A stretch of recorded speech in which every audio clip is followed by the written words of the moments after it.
The story kicks off on a totally wrecked and silent battlefield. But then, bam! A woman with pink hair starts coughing up blood. She's in rough shape with a hole in her chest and grumbles about trusting a liar.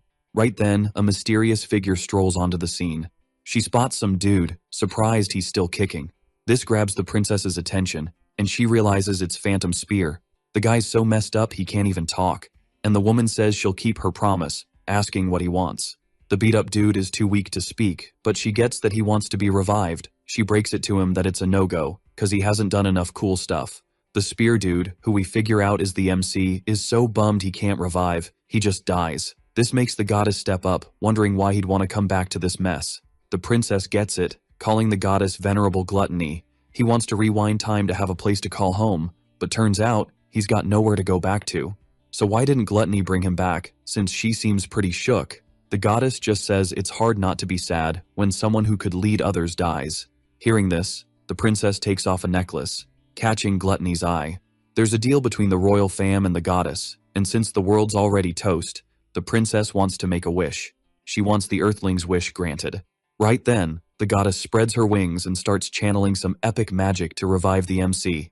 It's so intense the princess gets blown away like a sack of potatoes. While the MC is doing his best Goju impression, a crystal pops out of his chest and shoots into the sky, bursting into pieces. Then boom, we're zapped back to the past, with the MC betting everything at a casino. But next thing, he's kicking a trash can, so yeah, he didn't win. Some dudes in the back know him. Apparently he was born lucky cause he used to win all the games. But then he lost it and stopped winning. The guy's ticked off cause he can't see something anymore, and he needs cash to pay off his debt. Then we hit a cafe where a good-looking guy's trying to score the waitress's number, but she shuts him down, and the waitresses start listing his traits to see how good he is. But the vibe gets wrecked by the MC, who storms in, fuming. He plops down, asking for an Americano, and the waitress says she'll handle him.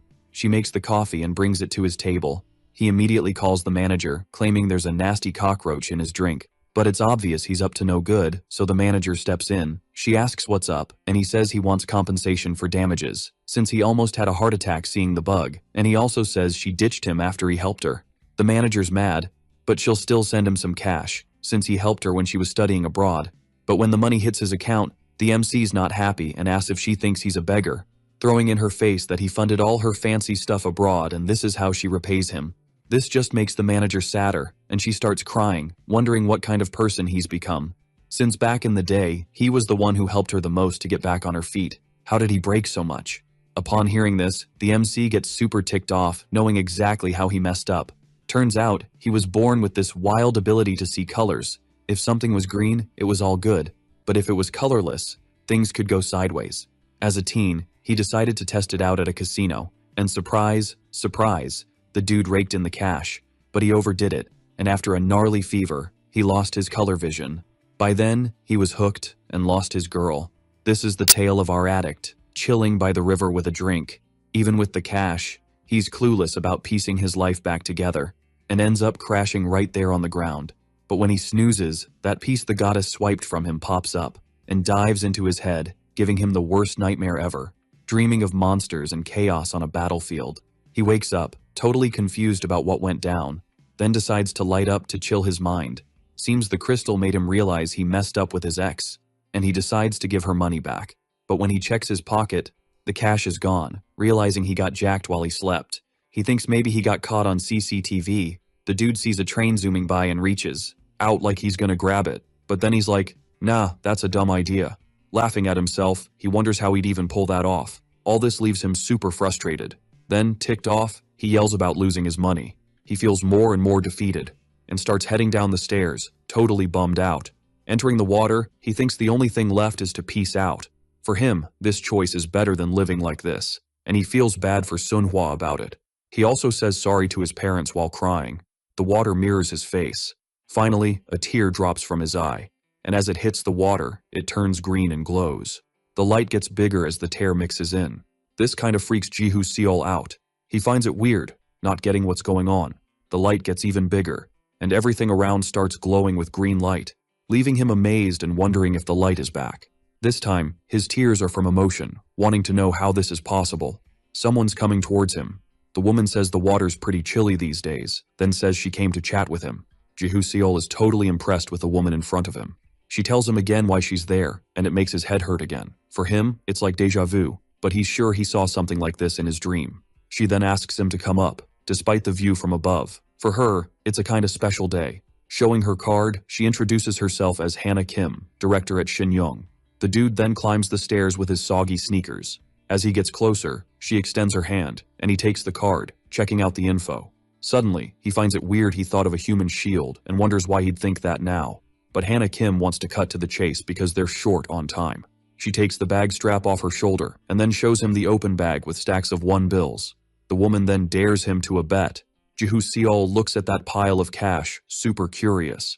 It's way too tempting for him, leaving him deep in thought about it. But he says he's done with betting and wants to know how she knows him. But she asks why it matters and says he could win it all in one go. It'd clear his big debt. Being blunt, he says it's none of her business and just wants Hannah Kim to answer his question. Keeping her cool, she says it was data collection before business and apologizes for not telling him sooner. He asks what kind of business it is. Again, she says she's a director and wants to hire him, but Jihu Seol needs to hear her out.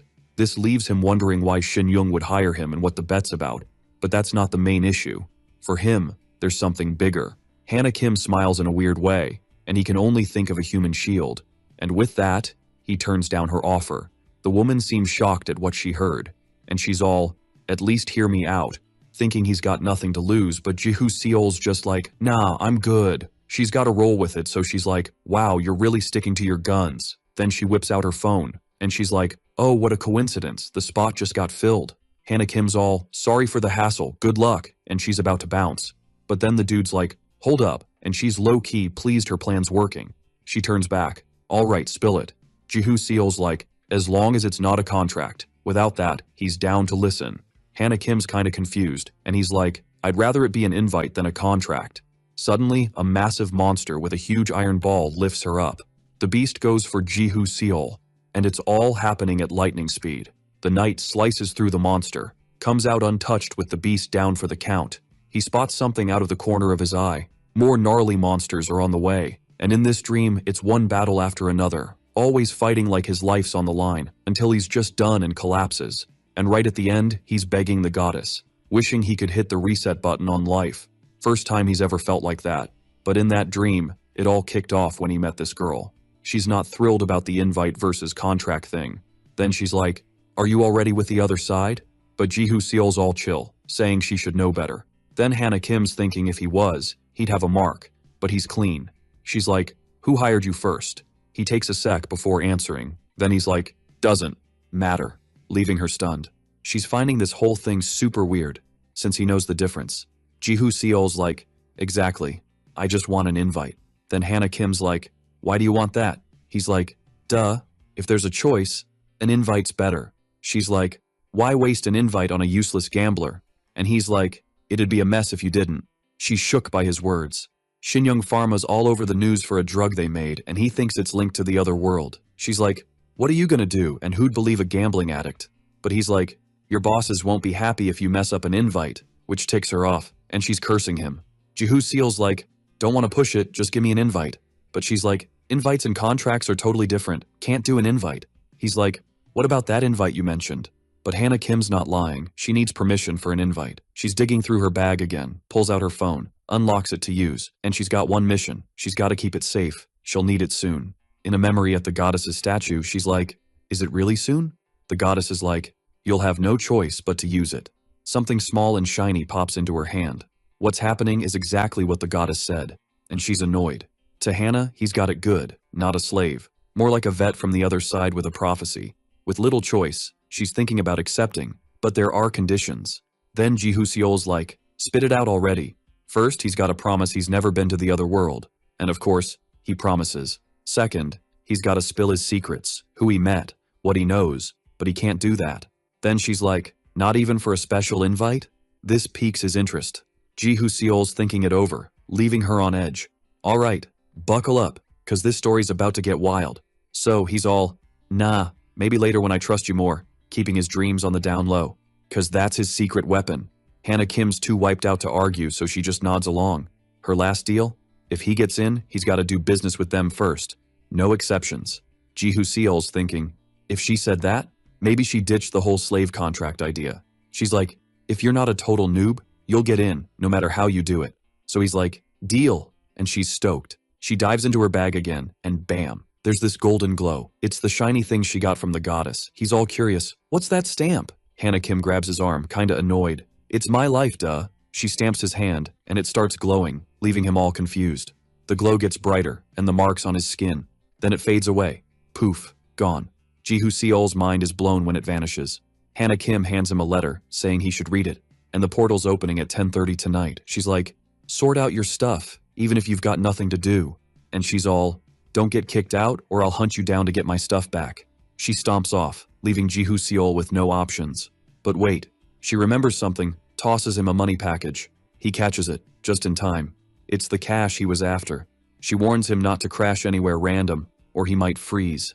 With nothing left to say, she bounces. Finally, he's got the money. Ji-hoo Seol checks his phone, remembering he's got stuff to handle before the portal opens. Looking at the cash, he thinks of Seonhwa. At the cafe, the staff tells the manager to chill while they clean up. Yu Seonhwa's looking beat, sitting there. Suddenly, someone walks in, and she's like, whoa, it's Ji-hoo Seol again. She's annoyed, yelling, it's not even been a day since you got the cash. He's like, it's not about that. But she's not having it, tells him to scram. She's all, leave before I call the cops for messing with work, which he thinks is nuts. He grabs her arm, chill and hear me out. She yanks her arm back. Nothing to say to you. She's like, better be gone when I'm back. Desperate, he's like, wait.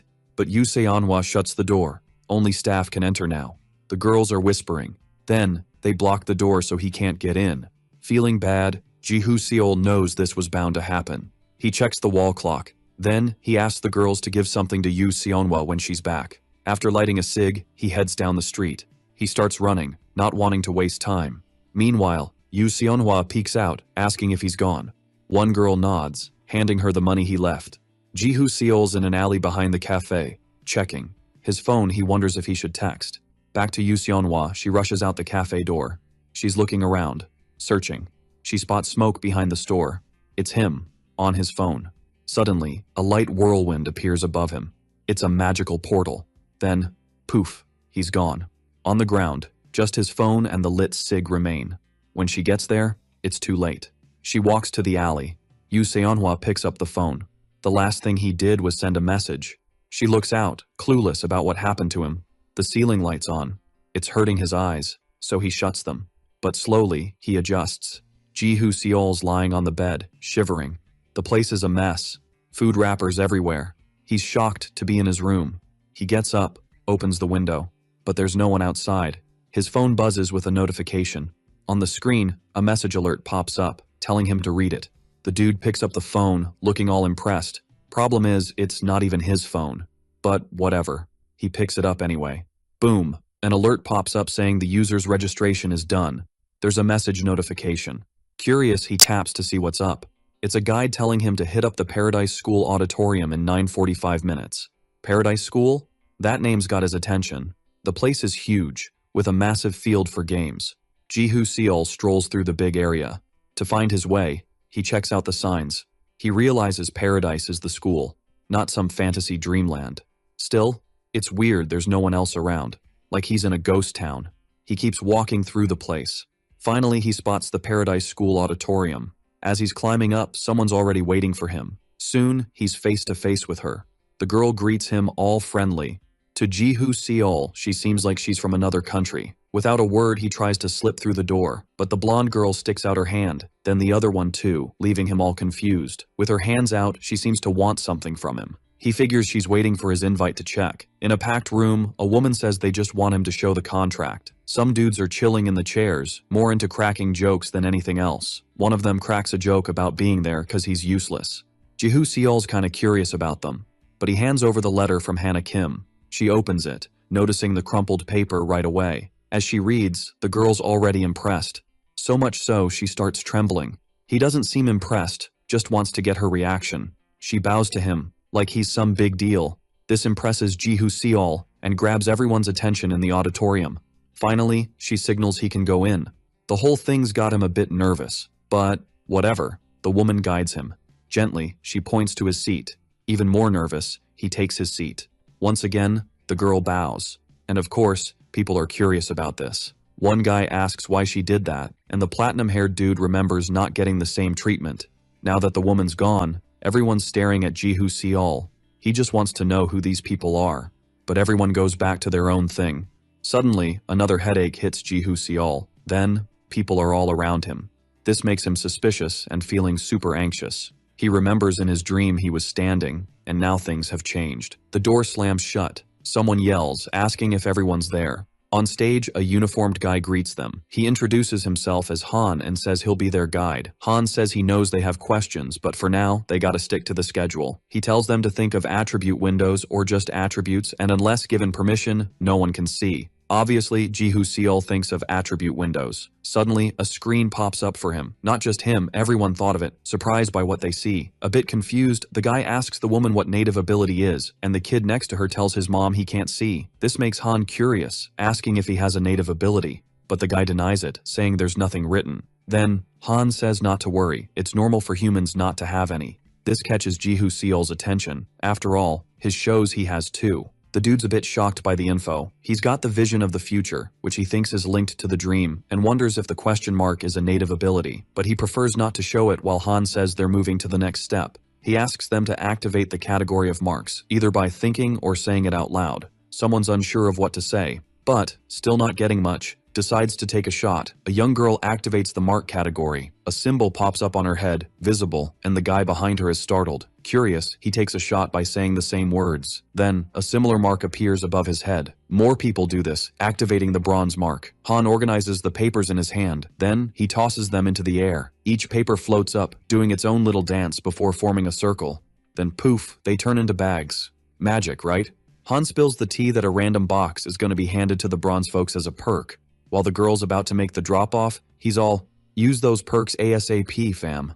After all, it'd be a bummer if they kicked the bucket before using them, since the tutorial's about to kick off.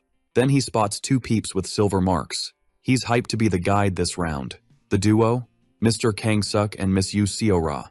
Two more papers take flight.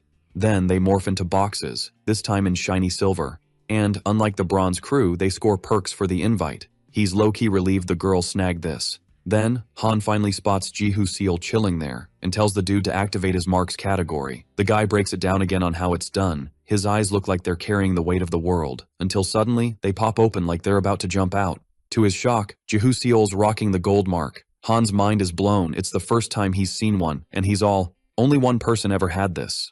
He notices the lady next to him acting kinda sus, but she's just cracking up at his reaction. With Jihu Seol's invite in hand, he's like, we're in the presence of a VIP. This makes everyone else eyeball him, feeling a bit jelly. Just like the rest, he gets the box, the only one in gold. The young woman hands it over. Before bouncing, she gives him a thumbs up, making him all jittery. Curious like a cat, Han nudges him to open the perk pronto. Jihu Seol cracks it open, scoring 5,000 survival points, a survival mark, and some students' updated diary. He's peeping at his window when his phone buzzes. 3 shiny cubes chill in the bag. Han chats about these boxes, saying they're a breeze to open. He pops open the first necessity box, which finds what's needed most. Impressed, he peeks at the window, and the future vision ability is vibing with a new power awakening. The ability levels up to 9 eyes, turning green for general peeping. He needs to confirm this. Jihu Seol's still in a daze with all this info. Something grabs his attention, and next to him is Yoon Seo-ra. Her screen's in his view, and the dude's a bit shook. He might even see others' windows. This makes him sus, as Han said only he could see his own attribute window. The second box opens, revealing a scroll. Thus, his ability levels up to 9 eyes. With yellow eyes, he's got the focus. Orange is a heads up to back off. Red screams, run for your life. The third box is blindingly bright. Still squinting from the light, a memory of a woman saying how dope his eyes are. The memory of being told as a kid they're like the 7 colors of the rainbow. Still reeling from the chaos, Han yells at him, wanting to know if all the boxes were cracked open. Then Jihu Seol gives the nod. The guy knows that, for everyone's sake, the boxes can dish out wild perks without caring for balance. The young dude says he got a message to check the attribute window, and Han thinks it's cool, just an upgrade. And pumped, he's all about the games kicking off. Everyone's vibing with this. But someone's like, hold up. A participant's like, wait up, and stretches her arm. Not leaving Han too thrilled as they're about to start, so he's like, what's up? She's like, we didn't get any perk bags. Han explains it's only for the invited ones, but she's like, we got invited too, so what gives? The guy's like, it's simple. The perk squad got invited after a deep dive. As for them, They came through contracts. Then Han's like, besides, she's already been through enough IRL. This hits Shin Sang-ah hard, making her shake with fear. The guy's like, enough talk. Let's get started. But another person's not feeling it either. The guy's getting heated, saying everyone deserves a better explanation, and he's like, why are we even here? But Han's like, you'll find out soon enough, 'cause it's already too late. He taps his phone screen with a sneaky grin. Everyone in the auditorium gets pinged on their phones. Ji-hoo Seal's got his phone ready. The guide's message says the first tutorial mission, Escape the Auditorium, has kicked off, and his journal's been updated. Han wishes them an epic school year and good luck. People are baffled by his words as he vanishes with the girl next to him. Meanwhile, Ji-hoo Seal's diving into the guide to escape the auditorium and hit the waiting area on the second floor of the main building in 3 hours. This is super worrying for the young dude. Suddenly, something slams the door hard, trying to bust in, freaking everyone out. Ji-hoo Seal jumps up from his chair. Then he flips on his ocular ability. The door glows red, and he gets that he should steer clear. They keep banging on the tough metal door, and part of the structure crashes to the ground. This freaks people out even more, but the banging on the door doesn't stop, until someone steps up and suggests blocking it to keep it shut. The girl grabs a chair and rushes to help. She uses it to jam the door, but whatever's out there keeps pushing, and more people dash to help her. The squad's holding the door. One of the guys yells for backup.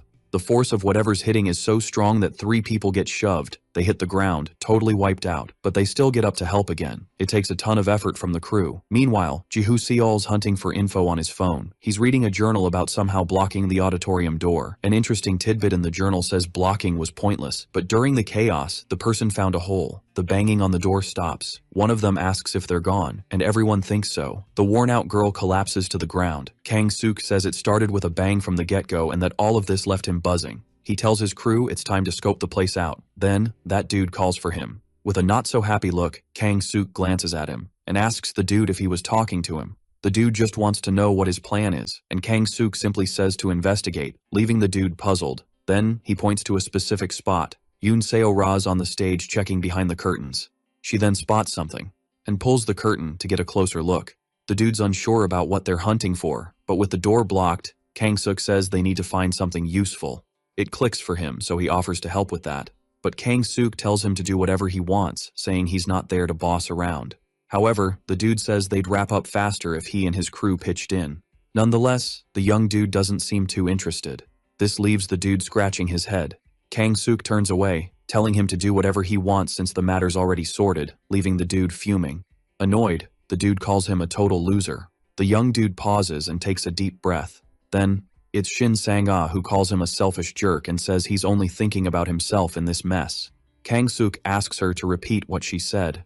Annoyed, she asks if he didn't notice everyone there. After all, there are women and kids too, but it doesn't seem to bother him much. Many seem as ticked off as she is, while others are pondering the situation. But the young dude gives a slightly sarcastic smile. Then he asks what she wants from him since they've got a lot on their plate. Shin Sang-ah says that's why they offered help, like it's no big deal. He brushes off the help, which seems to tick her off even more. Then, Kang-suk asks why she's dumping all the baggage, annoying her even more. And he doubles down and says he knows they're trying to use him and tells useless people like them to get out of his way. The woman clenches her fists, shaking with anger. But Yi Seola stops a bigger showdown and says they need all the help, and that's why it's crucial to team up. The young dude says whatever and offers her and her brother to join his crew. Suspicious, she asks why he wants to take them, and Kang-suk simply says they seem useful. What ticks off Shin Sang-ah is when he asks how he can know what's useful or not. With a grin, he says it's simple, and explains that it's because the two of them were invited. As for the others, he says they got dragged in because of a contract. His words make the young woman even more ticked off.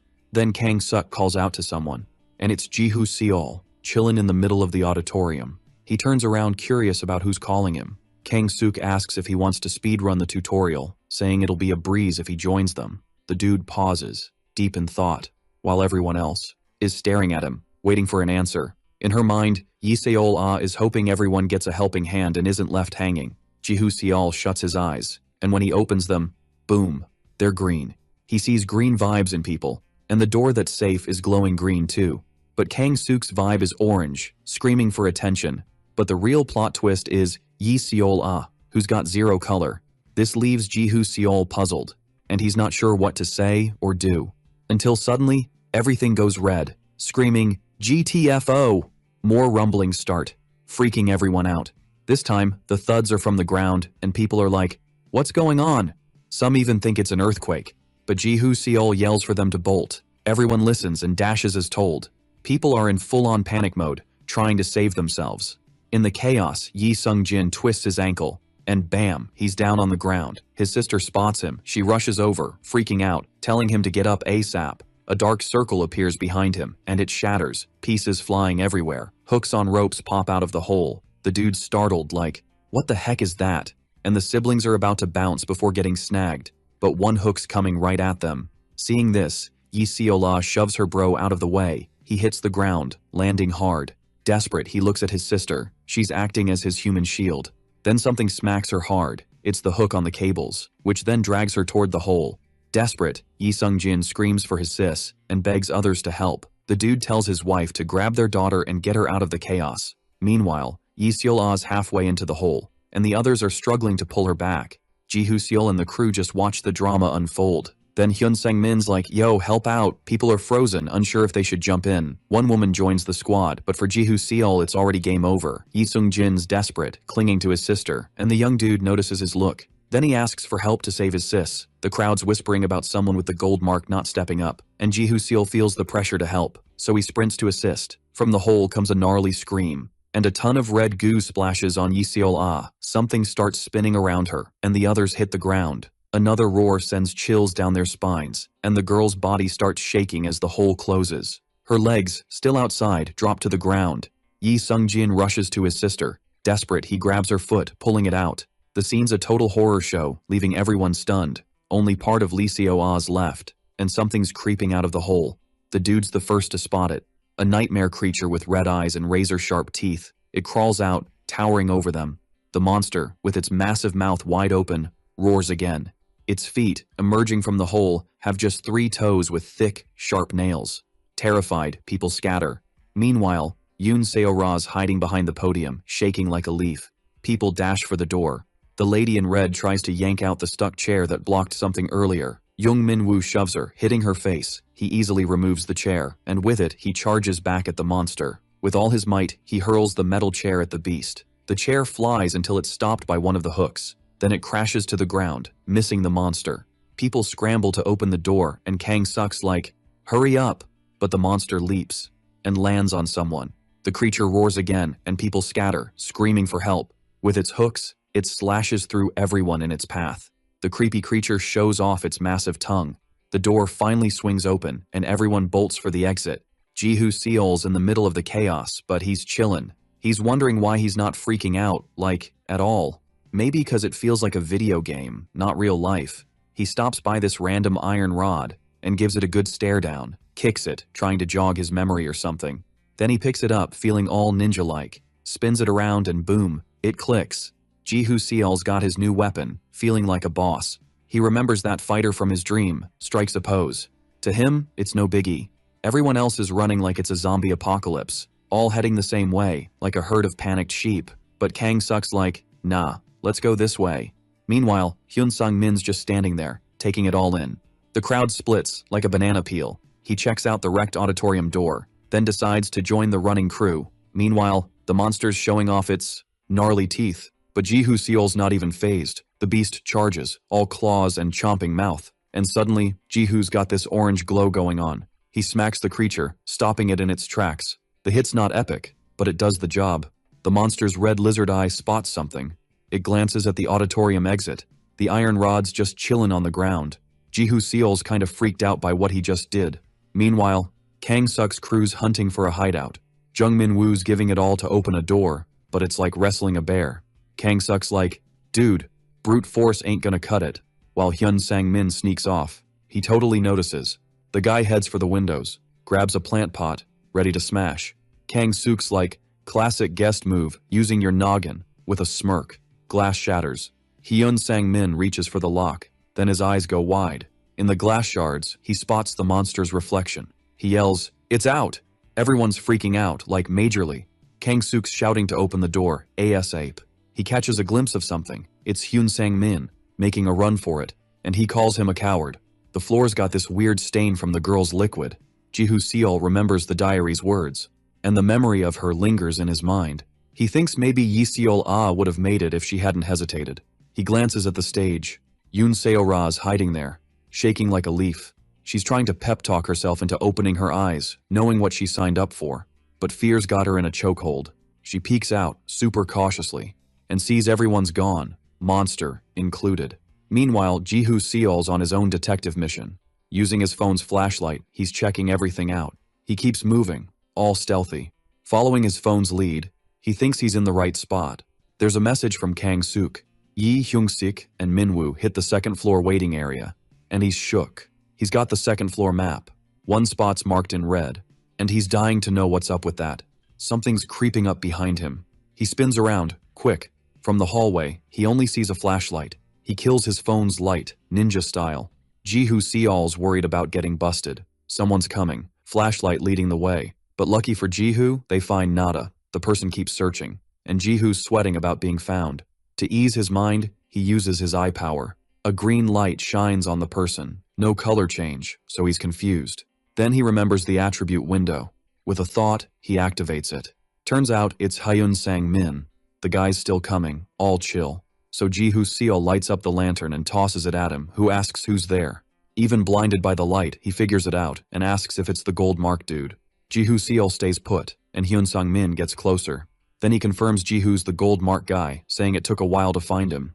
Suspicious, Ji-hoo asks what he's after. Hyun Sang-min's like, let's team up. It's tough solo, even with the gold mark. But then Ji-hoo Seol's all, why team up with me, dude? You'd totally rock with the silver mark squad. And Hyun Sang-min's thinking, is this a test or something? The young dude's not buying it, so he straight up says he can't stand unfairness, and those guys are on their own. With his 9 eyes power, Ji-hoo Seol checks out his window. The guy finds that kinda weird. He's all about himself, super sharp instincts, and a bit of a show-off. All these traits make Ji-hoo Seol go, gotta watch this guy.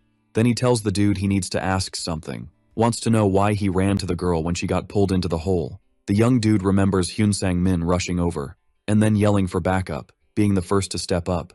Then Ji-hoo Seol's like, what's in it for you trying to save her? He also points out he could have been toast if things went south. Hyun Sang-min's like, easy, just trying to win everyone over. The young dude's like, huh? What do you mean? Then he breaks it down, saying if it worked, he'd be the hero and everyone would owe him big time. But he's bummed it totally flopped.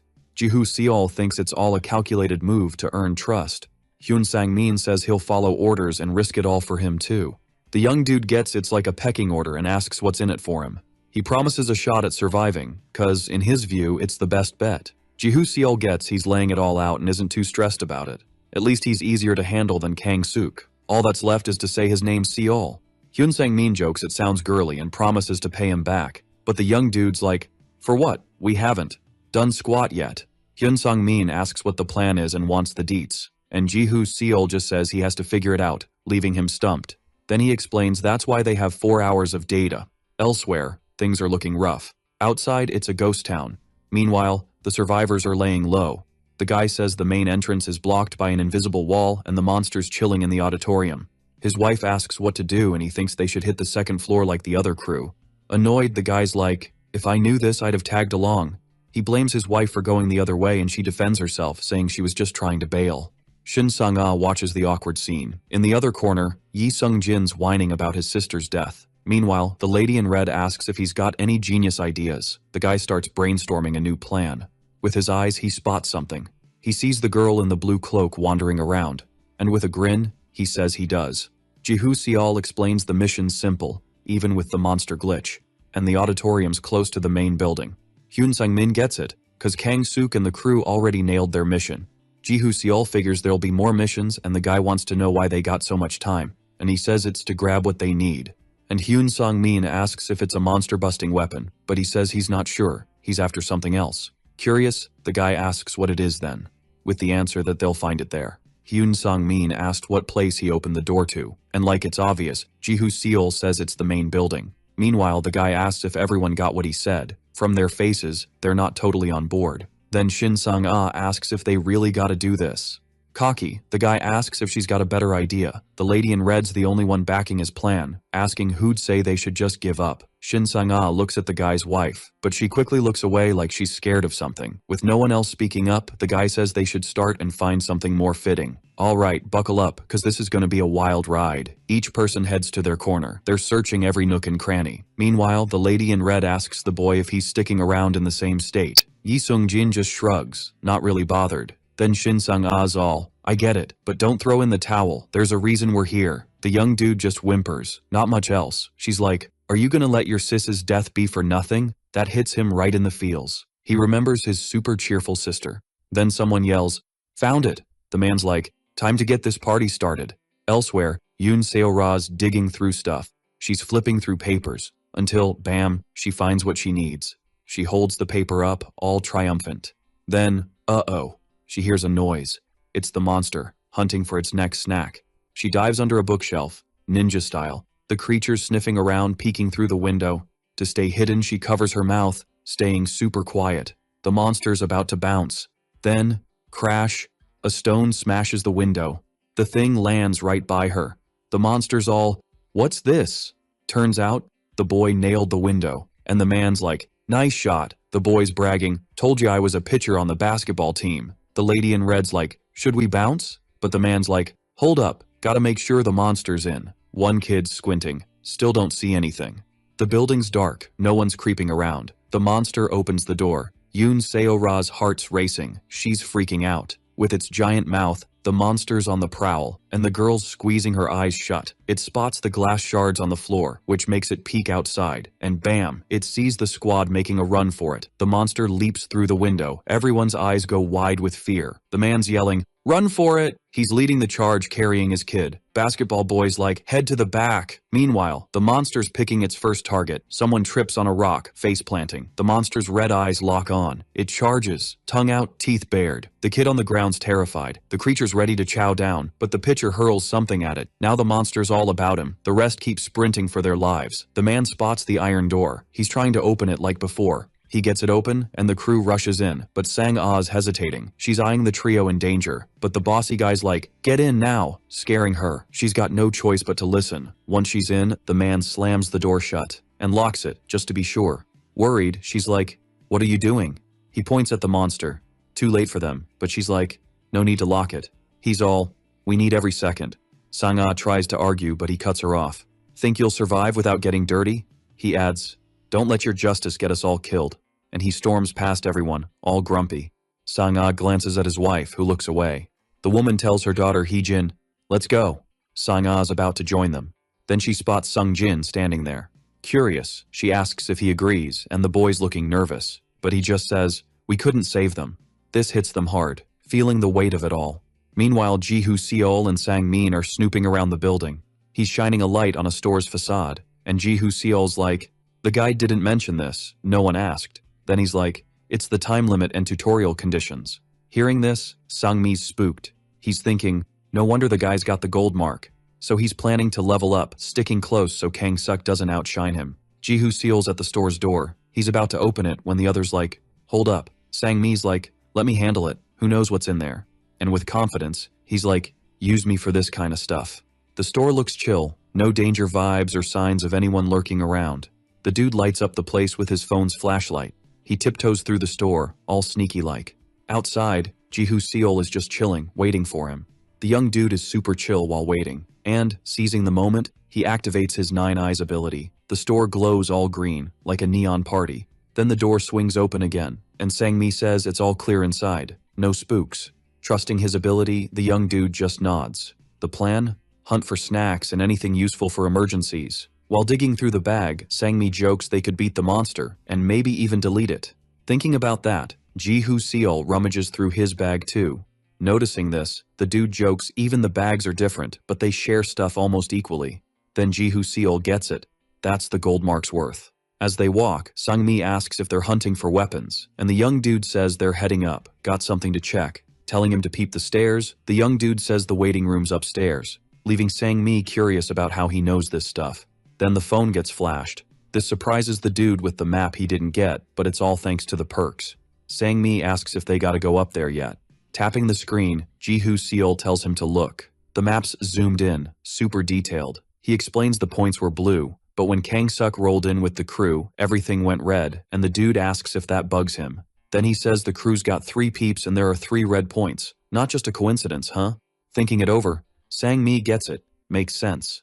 Suddenly a thought hits him, asking if first arrivals get perks. But Ji-Hoo-seol denies it, saying they'd have been notified, so Sang-mi says they gotta check it out. The young dude waits at the staircase. From above, Sang-mi scans for danger. Seeing it's all good, he announces it's clear. While one's nervous, the other's super chill. Pointing to the door, Sang-mi thinks it's the first floor corridor door and asks if they should explore. But Ji-Hoo-seol says nah, they got what they need, no need to risk it. They climb the stairs, all chill, but the one in front halts. The two are on high alert, and Ji-Hoo-seol's chill is gone. Access to the second floor is barred. The two sigh, gotta try the first floor. Ji-Hoo-seol says they'd be toast if a monster popped up right there. Spooked thinking about it, Sang-mi gets chills. The only option left is the exit door. The two dudes press their ears against the door to listen. Sang-mi speaks first, saying it's quiet, asks if they should open it. The door creaks open just in case. Soon a nasty stench and red goo hit their noses, making them cover up. The corridor's all red like a horror movie. All Sang-mi can say is the place is not friendly. Ji-Hoo-seol steps back from the door. Then he activates his 9 eyes ability. The corridor turns orange, and he gets it's a warning to stay away. The dude asks if they should try upstairs again, even joking the bars might be rubber. Ji-Hoo-seol thinks about analyzing stuff with his eyes. With that, he tells his buddy they should try. Back at the second floor entrance, Sang-mi asks if he thinks it might be electrified, and before the dude touches it, Ji-Hoo-seol tells him to hold up. Once again he activates his eye power, but surprise, it shows no color. The dude beside him asks what's up, not getting it. The young dude with the gold mark thinks if it's not green, it ain't normal. He reaches through the bars, back to the monster on the loose. The young thrower's still in danger. His girlfriend's scared, clinging to him. The monster's footsteps echo. Having only each other, the couple holds hands. The monster's ready to pounce. And this makes the young couple grip hands tight. The only move? Run while the monster's on their tail. The two are in panic mode, trying to stay alive. The young dude looks back, no monster in sight. But his girlfriend calls out. The creature's closer than they thought. The monster gears up to strike. Then comes the smackdown. No chill. Everyone's watching this go down. The girlfriend's yelling for him, but the dude's totally zonked out. The creature, being extra savage, splits him in half. Its creepy grin gets bigger as the guy's life juice splatters everywhere. A spooky scream echoes through the night, and the squad inside the building hears it. The leader dude's got a mix of fear and worry. He's way ahead, sprinting to the stairs. On one step, he slips on some red goo, maybe from another victim. This sets off the monster's radar. The creature peeks inside the building, and it can see through everything, no cap. So, it locks onto the squad. Then it lets out an even scarier scream. The two hear it and get totally freaked out. Sang-ah tells the boy they gotta bounce, but first, she gives him a heads up. Hitting the 3rd floor, they bolt, but the monster crashes through the window and lands on the ground. Boom. The two are stuck with this beast. The monster screams again to spook them. Freaked out, Sang-ah calls for Sung-ji. This time the boy's ready to step up. From his bronze bag, a glow pops out. He pulls out this ball thing. Sung-ji spins it, setting the timer, and then grabs the monster's attention. As soon as the creature looks, he chucks the ball. The 2 points are about to collide. It all goes down super fast. The ball's near the monster when they meet. Then it blows up, lighting up everything, giving them time to escape. The light's mega bright, visible from outside. So, the ones left behind spot it. But the light doesn't last forever. One of the monster's eyes gets sensitive from the flashbang. Hunting for its prey, it can't find them, but it's got a trail leading upstairs. The man grabs the bars. He tries to muscle them apart. Then, in panic, he yells for help. Suddenly, a window pops up with a new user sign-up. And boom, the bars start opening. One by one, they retract. The man's stoked about this. First thought, get to the other side. Feeling confident, he tells his fam it's all good. But crossing the line, the bars snap back. The wife rushes to the bars, but too late. He's clueless about why this happened. In a panic, he tries to open them again. His wife and daughter call out to him. With not much else to do, he tells them to stay put. The man scans around for help. Then he's got no choice but to check the long hallway. He spots some people there. It's Kang-suk and his crew. In desperation, he begs for help for his wife and daughter. The silver leader just asks why he's being so loud. The man explains the bars won't budge, and the young dude just says he should handle his stuff like a grown-up. Then Kang Suk's focus shifts. The man's on his knees, begging for help, saying he doesn't know when the monster will pop up again. This ticks off the young dude, who says the man's causing him trouble and if he doesn't help, he'll get a bad rep. The man keeps pleading for help. Kang Suk stands up, dusting off his clothes. He says he's not usually like this, but just this once. Then a creepy sound echoes.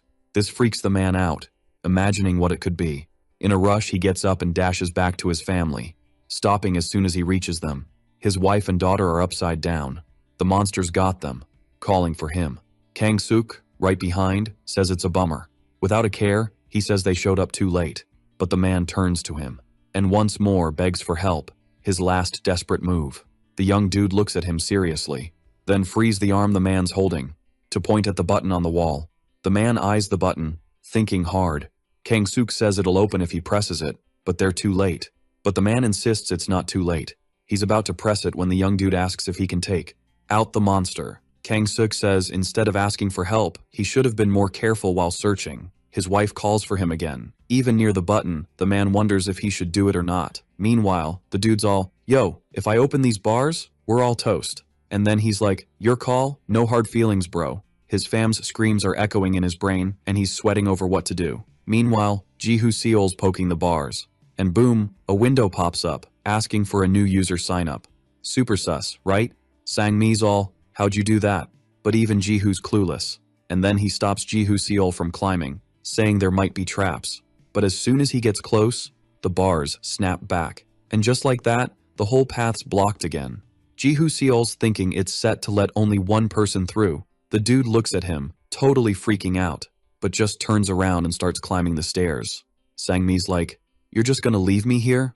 The dude pauses halfway. He's searching for something he knows is there. And, finding the red button, he slams it. The bars lift again. Sangmi bolts through before it closes again. Panting, he's like, "Man, I thought you were gonna ditch me."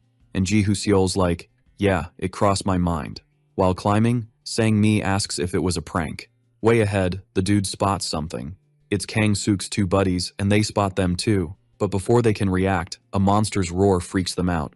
Mom and daughter are still screaming for help. The monster's using them as bait, just to mess with them. Kang Suk's loving the chaos, watching the dude squirm. His grin fades when he sees people coming. Seeing them, he asks if they're teaming up. Jihu Seol just glances at the button, saying nothing. Kang Suk's like, "Only the dude can press it." Sangmi's watching, realizing the first to touch the bars gets the power. Jihu Seol's not vibing with Kang Suk's attitude, who seems to enjoy the chaos. Everyone's eyes are on the outside. The monster's pounding the bars. It's going wild trying to break through. Kang Suk's like, "Almost got me there, but we're safe with these bars." And then he adds, "But if they vanish, we're toast." The dude's still stuck on what to do. His fam's screams are haunting him. Jihu Seol's annoyed, wanting to help but feeling helpless. His gold bag starts glowing. He reaches in to see what's up, until Sangmi puts a hand on his shoulder. The dude signals there's not much to do, and they both look at the only one who can act. The dude's still undecided. He's just crying, totally lost. Jihu Seol gets that it's not their call. Head down, the dude apologizes to his wife and daughter, Hee-jin. Even as they beg not to be left behind, the monster seems to get his choice, and all the dude can do is look away. The creature brings its bait to its mouth, then chomps down, spreading their liquid everywhere.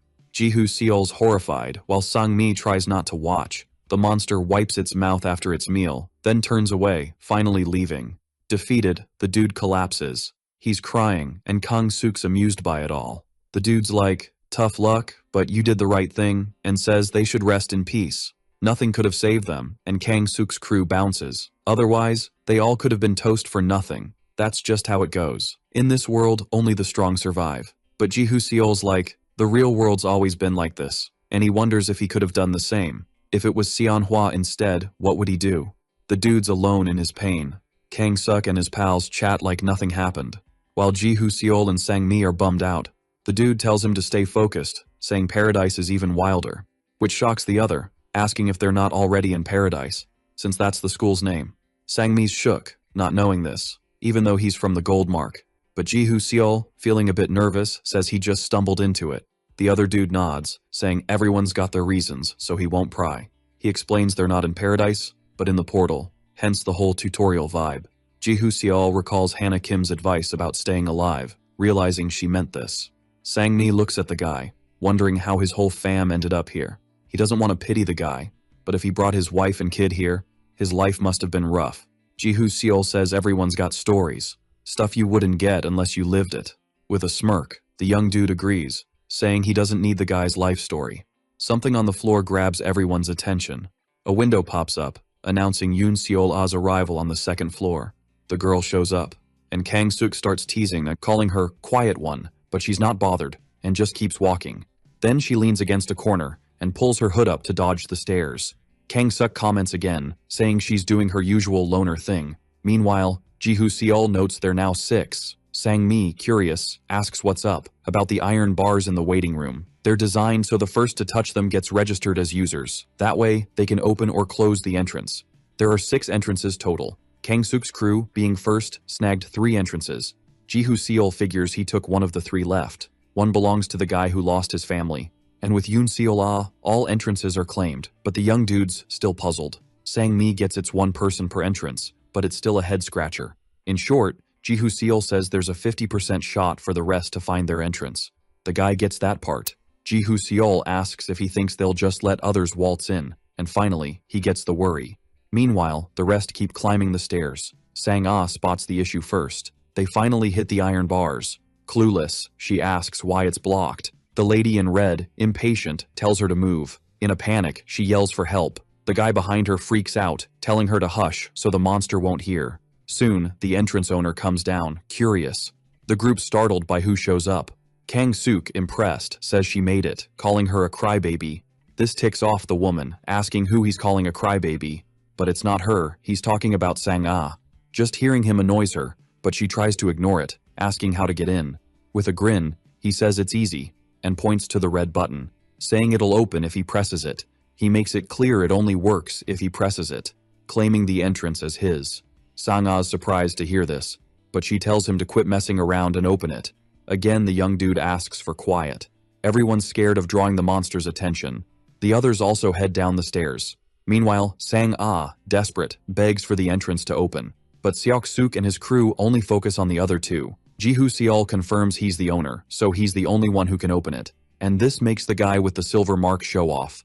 Once more, Sang-ah pleads for the entrance to open, but he just refuses. Fuming, the lady in red demands he open it now, but, sarcastically, he says it's not his call. Then, Sang-ah asks why he's acting like this, and, holding a grudge, he asks who called him insignificant and selfish. While Sang-ah feels hurt, the lady in red gets mad. She grabs the bars, ready to curse him out, but the boy covers her mouth, scared the monster will hear. The woman's not too worried about that while Sang-ah watches. She sighs, gearing up for what's next. Then she's all like, sorry for the drama in the auditorium, and says her crew's innocent, so he shouldn't mess with them. Kang-seok's like, for real? And she nods, but he's still like, prove it. He's down to let the 4 in, but she's gotta stay put. The dude's like, what if the monster shows up? Sang-ah's just like, ugh, with a big sigh. She's shaking like a leaf. The lady in red grabs her hand. She's like, you doing this for us? And promises to find a way to open it for her. Her stare's intense, like laser beams. Sang-ah steps back from them. Kang-suk's all hyped, calling himself a hero. Finally, he hits the button, bars go up. Everyone bolts to safety. But Sungjin glances back at her. She looks bummed but not sorry, and he just turns away. The other 2 shout for her, but the lady's like, nah. Sungjin zooms past Kang-suk. He's sprinting up the stairs like it's a race. Hits the button, but nada. He's mashing it. Super confused. Kang-suk's like, don't bother, only I can open it. Sungjin charges at him, fuming, but someone holds him back. Minwoo floors him with a punch. Sang-ah's watching, yelling for him. Kang-suk's teasing, asking if she's his new sis, but Sungjin's just like, open it. Kang-suk's throwing insults, saying he might not open it if he keeps bugging him. From the gate, Sang-ah's like, are you gonna open it? He's like, depends on you. Ji-hoo Seol's just watching it all. The lady's like, what do you want? He's like, words mean nothing, apologize for real. But Sang-ah's like, on my knees? Kang-suk's like, cut the drama, it's pointless. He's like, just take it all off.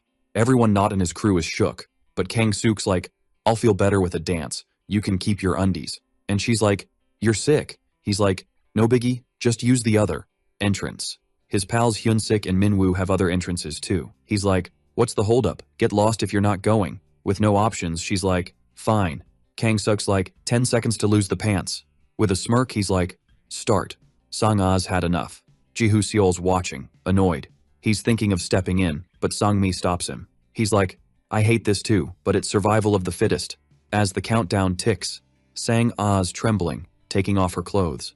Kang-seok and his crew are loving her humiliation. For Ji-Hoo-seol, if it's about being the strongest, he's ready to show them. He's got future vision powers, ready to flex. After losing the bottoms, Sang-a's head's down. She's shaking, poor thing. Kang-suk's like, ready for the top? With no choice, she starts. He sees her crying, says it's not the time for tears, reminds her to dance before the monster's back. Ji-Hoo-seol surprises him. The dude's like, joining the party? Ji-Hoo-seol's just like, open it. Kang-suk's on edge. He wasn't mad, not his style to defend strangers. But hearing what she's asked to do, he looks at Sung-jin on the ground, a small plea from him. Ji-Hoo-seol takes a sec to get it. It's like something clicked inside him. He's thinking if he'd acted sooner with Seol-ah, things might be different. But he's done hesitating. Kang-suk's just confused. To him, the whole scene feels super weird, like he's low-key scared. His own reactions got him all worried. He stands up, ready to face whoever's messing with him. Kang-suk's all, why should I even listen to you, just cause you're the golden mark? But Ji-Hoo-seol just gives him this disgusted stare. Kang-suk's ticked off, saying he tried to be nice since he got invited too, asking if Ji-Hoo thinks he's some saint. But Ji-Hoo-seol stays silent. Not a peep. Behind him, Kang's crew's all, we're gonna finish him. The two head down the stairs, closing in on him. Sang-mi follows, even though she's not vibing with how things are going. But Ji-Hoo-seol just signals for him to stay put. This leaves him totally shook. Seol just drops his gold bag on the floor. Meanwhile, Kang-suk, calling him homeless, says he's just acting tough cause there's a girl watching, and warns that the more he does this, the less he wants to open up. Only one punch gets thrown at him. It was so quick his friends were left speechless. But they weren't forgotten. Each got a punch too. The three are down. Everyone else is just stunned. Sang-mi's like, how did that even happen? Didn't see a thing. Kang-suk's holding his nose, cursing him out again. Ji-Hoo-seol grabs his wrist, dragging him upstairs, and makes him hit the button. Soon the bars start rising, and he tells Sang-ah to get in. The woman's totally shocked by this, but she goes in, leaving her clothes behind. Kang-suk's yelling to be let go, saying it's over. He calls for Min-woo, who's watching with his nose also busted. Then Ji-Hoo-seol tells him to bring her pants. Remembering the missing piece, Sang-ah's like, I'll get it. But that's not how he wants it. Tells her to stay, and the other guy should fetch it. Min-woo's like, why me? Then Ji-Hoo-seol says it's what he gets for hitting younger kids. And making Kang-suk feel worse, he says, as the man said, I'm a saint. Kang-suk, even more embarrassed, tells his guy to hurry up. And to make it worse, the lady in red's like, hurry before the monster shows up. This just freaks Min-woo out more, and Ji-Hoo-seol gives him 10 seconds to do it. The big guy bolts at the countdown. He snags the missing pieces and rushes back, barely dodges the bars. Ji-Hoo-seol, controlling everything, holding the other guy down. Soon he lets Kang-suk go, who still has the nerve to curse him, but the young dude stays quiet. Still crying, Sang-ah thanks him for what he did. Even in silence, Sung-jin does the same. Sang-mi's looking at him, totally freaked out. The young guy's got this whole different vibe. The anger inside him still not cooled down. There's an annex leading to another building. The whole squad's gathered. The notice says to head to classroom 3-1 on the 4th floor of the main building through the 3rd floor annex with a 2-hour limit. Ji-Hoo-seol checks the message on his phone. With nothing else to do, he heads through the glass door. On the other side, he walks down the long hallway. Meanwhile, images of what's happening are on a big screen for some people. One of them's like, the second mission's starting now. They chat about how 20 people already failed in the first phase, thinking they won't last till September. Hannah Kim, sitting right in front, just watches them. The guy seems kinda intimidated, while the woman just plays. It cool. The man looks back, asking if the other knows about the other area's performance. The young guy says, speed-wise, areas 2 and 7 are tougher.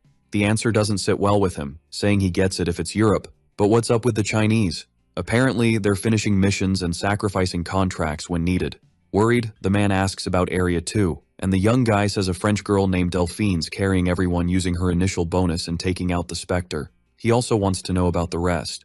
Area 5's fighting well, but nothing crazy, and their second mission started 30 minutes before theirs. This makes the man sigh, saying at this rate, no one's gonna be left by the end of the tutorial. But the woman reminds him they've got someone with the gold mark, though he's not buying it, and she reminds him she scared off the Spectre just with a look. Hannah Kim's just chillin'. not saying a word. Meanwhile, Jihu Seol's out here kicking glass. The dude's like, "Bro, what's up with you? Think before you act." And the lady in purple's all, "Did he even read the mission deets?" Then he turns to Hannah Kim. "Should we trust this guy?" Annoyed, she's like, "Zip it." But even she's wondering if Jihu Seol's worth the drama. The afternoon sun's painting the building orange. 2 workers are on a smoke break, and the bald guy's like, "What's up with Hannah Kim?"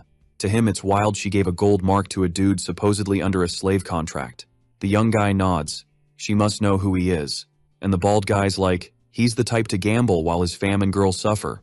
Gold mark? Makes no sense. The gold mark's Hannah Kim's personal thing, so he's scared to ask her and get roasted. The young guy warns, "Keep talking like that, and you're toast." Then jokes their leader's almost 30. The bald guy's not feeling it. He's like, "Why so defensive?" Anyway, he tells them to get back before they get busted for slacking. The young guy gets up to join him. He throws a little grin. The bald guy opens the door to head back, and thinks some fool's setting off all the traps. His eyes go wide at the screen. The crossbow trap's gone off. It's launching spears like it's a game, but Jihu Seol dodges the first arrow like a ninja. He uses an iron rod to block the rest, whacking the spears away like a boss. It's all live on the screen. The bald guy's sweating bullets. Jihu Seol checks out more of the place, then steps on a trap floor. More spears launch at him. The dude's quick and sharp. He nails all the spears before they touch him. The last one heads for his head, and then hits the ground. Red liquid drips from the arrow. The lady in purple jumps up, worried he's hurt. But the bald guy's like, nah, he dodged it. He saw Jihu Seol dodge the side spears, thinking he'd do the same with the ceiling ones. The lady's trying to figure out why he didn't. But the bald guy's clueless. It's like Jihu Seol's body had a mind of its own. Freaked out, she asks if he thinks Jihu Seol saw and tried to deflect them all. The kid behind them's lost in the convo. But the bald guy's freaking, how did Jihu Seol pull that off? Panicking, he goes to her for answers. The bald guy thinks Jihu Seol's already a pro.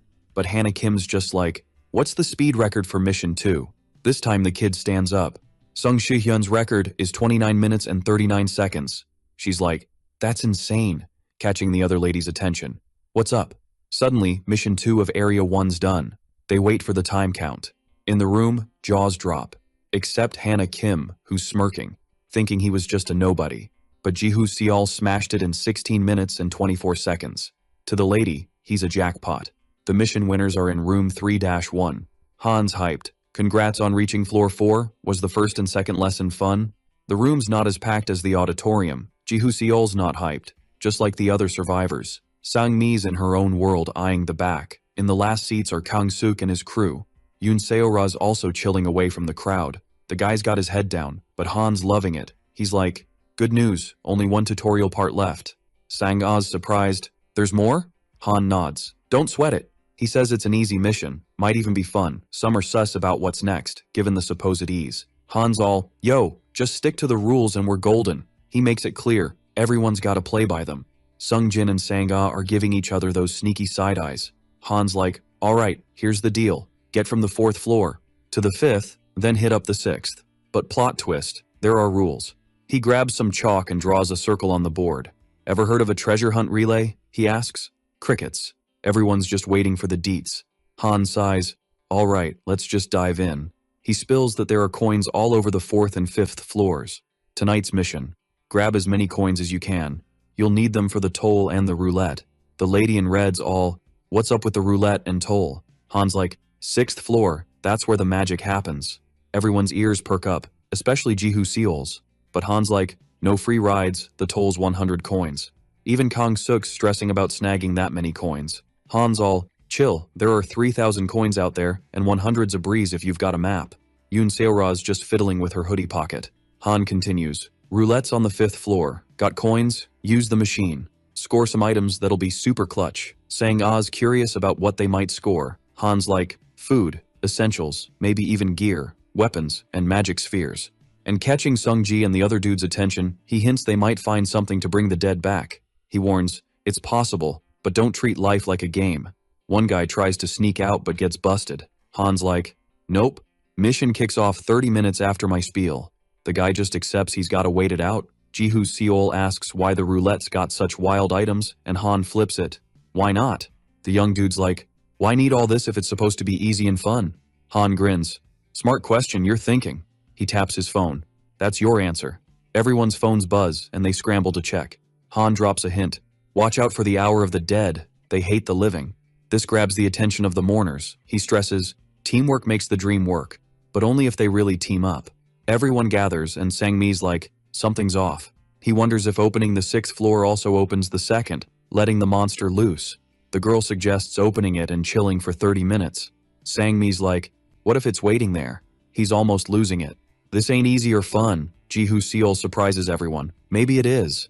He suggests racking up coins till midnight, then hitting the roulette for weapons. Then open the 6th floor entrance. He stops, sensing something's off. Everyone's confused. Ji-Hoo-seol's got that look. Something's fishy. Rules drop for the treasure hunt. First, use room 3-1 as base. 2. Spirits and monsters are active from midnight to noon. 3. They can't enter the base. 4. Use 199 coins for a key or 499 to open the 6th floor door. 5. Portal pops up 30 minutes after the 6th floor door opens. 6.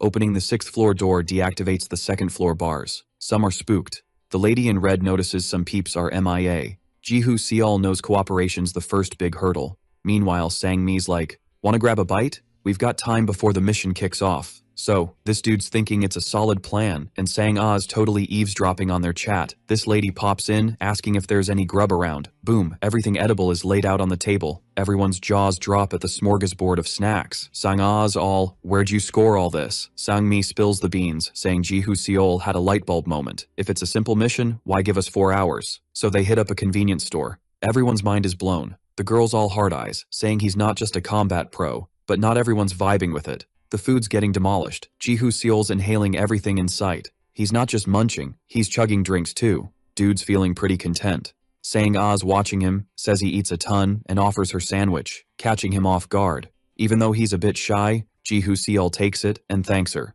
The lady in red's not thrilled, thinking the other chick's crushing on him. She slides in between them and gives them a secret signal. Then she whispers something only they catch. Meanwhile, Ji-Hoo-seol finishes up and wonders if he's always been such a chowhound. Anyway, he cracks open a soda while everyone watches. One guy jokes about bringing the dead back to life. This bums out Sung-jin a bit. The dude mentions a buddy who came with him, but something went down in the auditorium, just like the girl lost someone too. Then they both start bawling. Ji-Hoo-seol's like, what do I do now? But Sang-mi steps up. He tells them to cut it out. He's all, Seol fed and carried you. What next? Save your friends too. The guy's like, that's not what I meant. But Sang-mi's like, save your friend, follow the guide, collect coins, get items. They're left speechless. But the dude keeps going, asking if they know where they're headed and what paradise is like. The lady in red jumps in, asking if he knows what it's like. He sums it up. It's every man for himself. This ticks everyone off, and the other guy talks about teamwork. Then Sang-ah echoes that they should team up but not mooch off others, and asks if the meaning of teamwork changed or something. This stirs up drama between the groups. Sung-jin's just chilling, oblivious to the chaos. Then Ji-Hoo-seol yells for them to chill. It works. Everyone goes silent. He tells them to check the clock before throwing down. They all peek at the clock, stunned, then at their phones, realizing only 5 hours till midnight. The base room door swings open. Sang-mi leaves a note saying she can't roll with them. The other group also bails, saying they're out too. This ticks off the lady in red, who chases after them. Sung-jin and Sang-ah hang back. She asks the boy to tag along. So Ji-Hoo-seol's left solo in the room. He's all about the first task. Coins first, everything else later. He's pondering where to start. His phone buzzes in his pocket. He checks it out. What he sees makes him jittery. He gets a message from some mystery sender with coin locations, even in the teacher's podium room.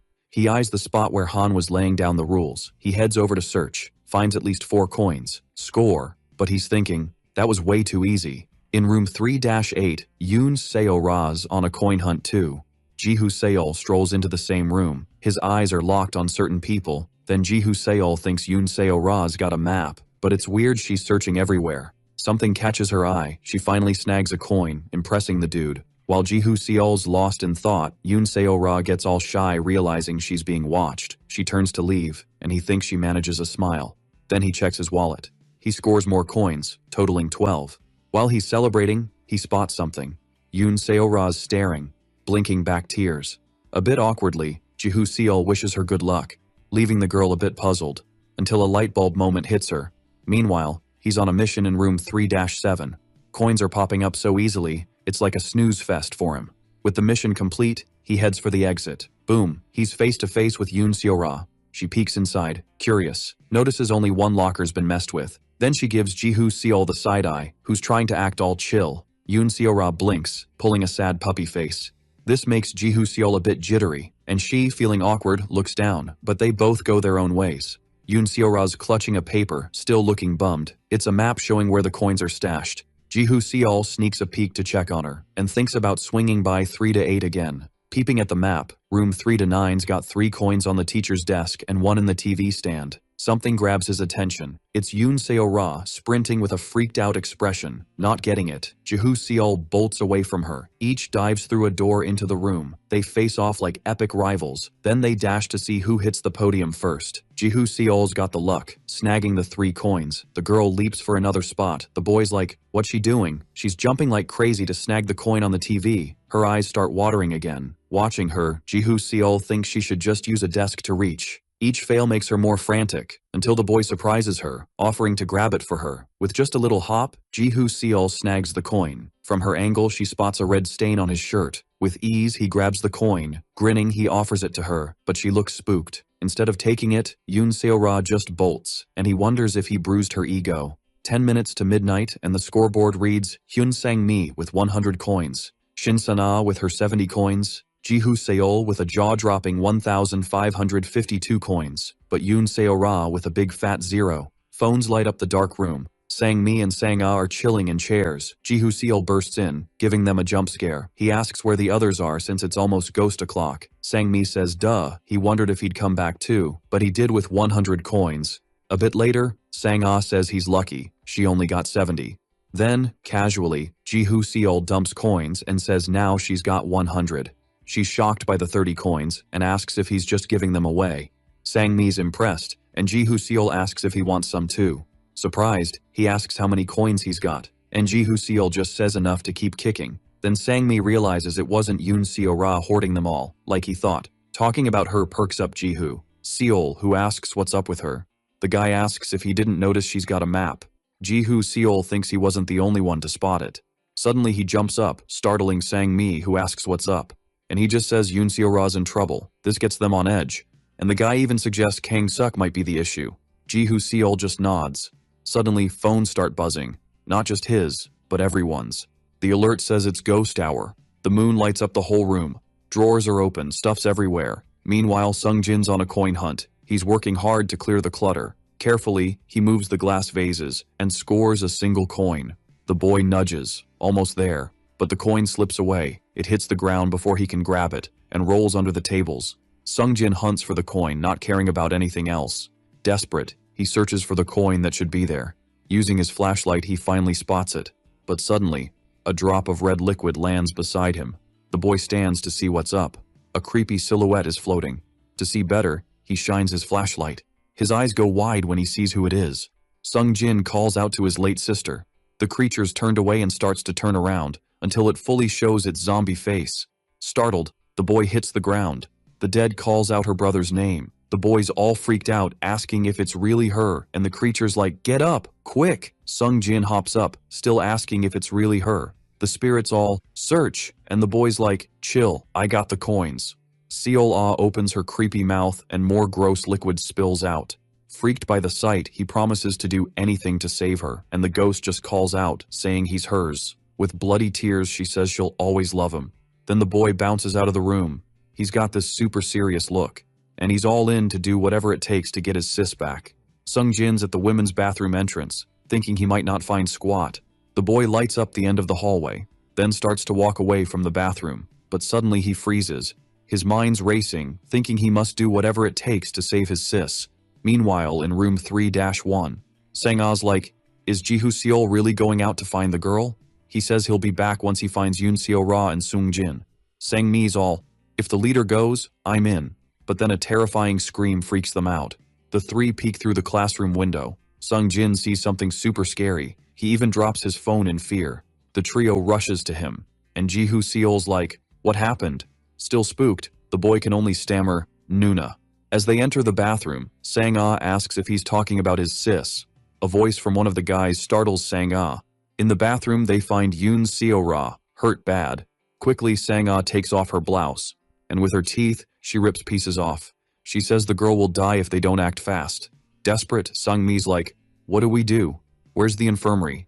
And the woman says they need to find something, but he doesn't know what to find, as there's nothing around. Then Sung-jin's like, "There's gotta be alcohol in the science lab." However, the boy says there's a catch.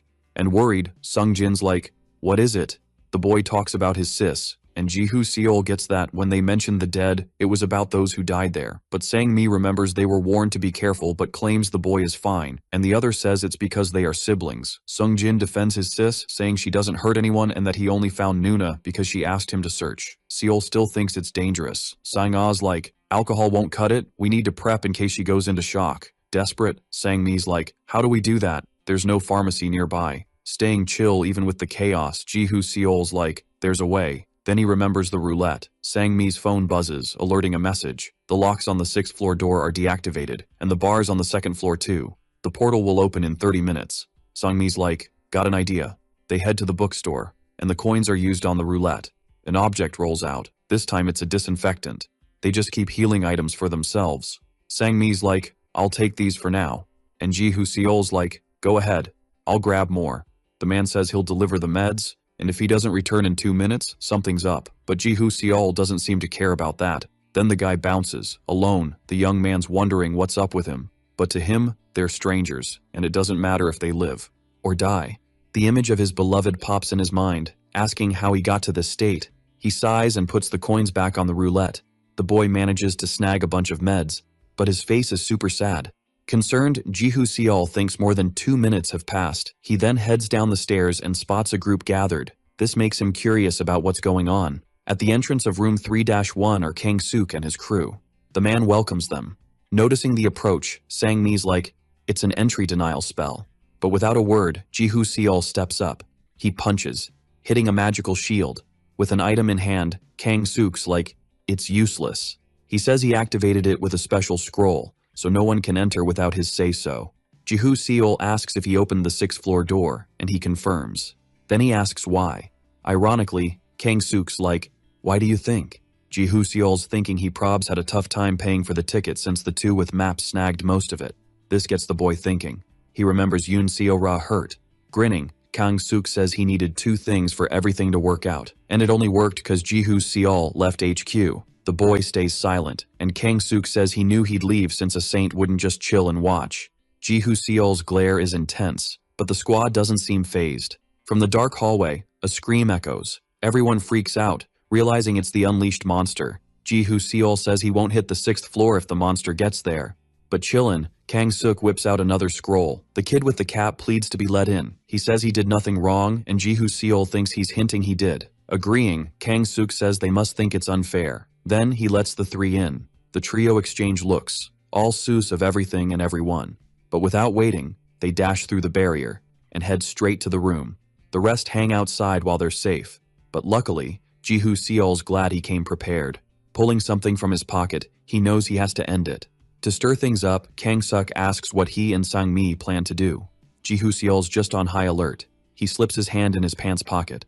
But when he pulls it out, it's empty. Shocking Sang-mi, who expected some kind of protective gear. This time, Kang-suk teases Sung-jin, asking if he just wants to get eaten like his sister. He also says the boy will make his sis cry and that she's probably waiting for him to save her. Then, he turns to Sang-mi and says he's done everything and asks why he's worried about Ji-hoo Seol. After all, he's a realist. He also says no one will blame them. After all, it's life or death. The two exchange glances, pondering their choices. Sang-mi apologizes to Ji-hoo Seol, and he and Sung-mi take the offer.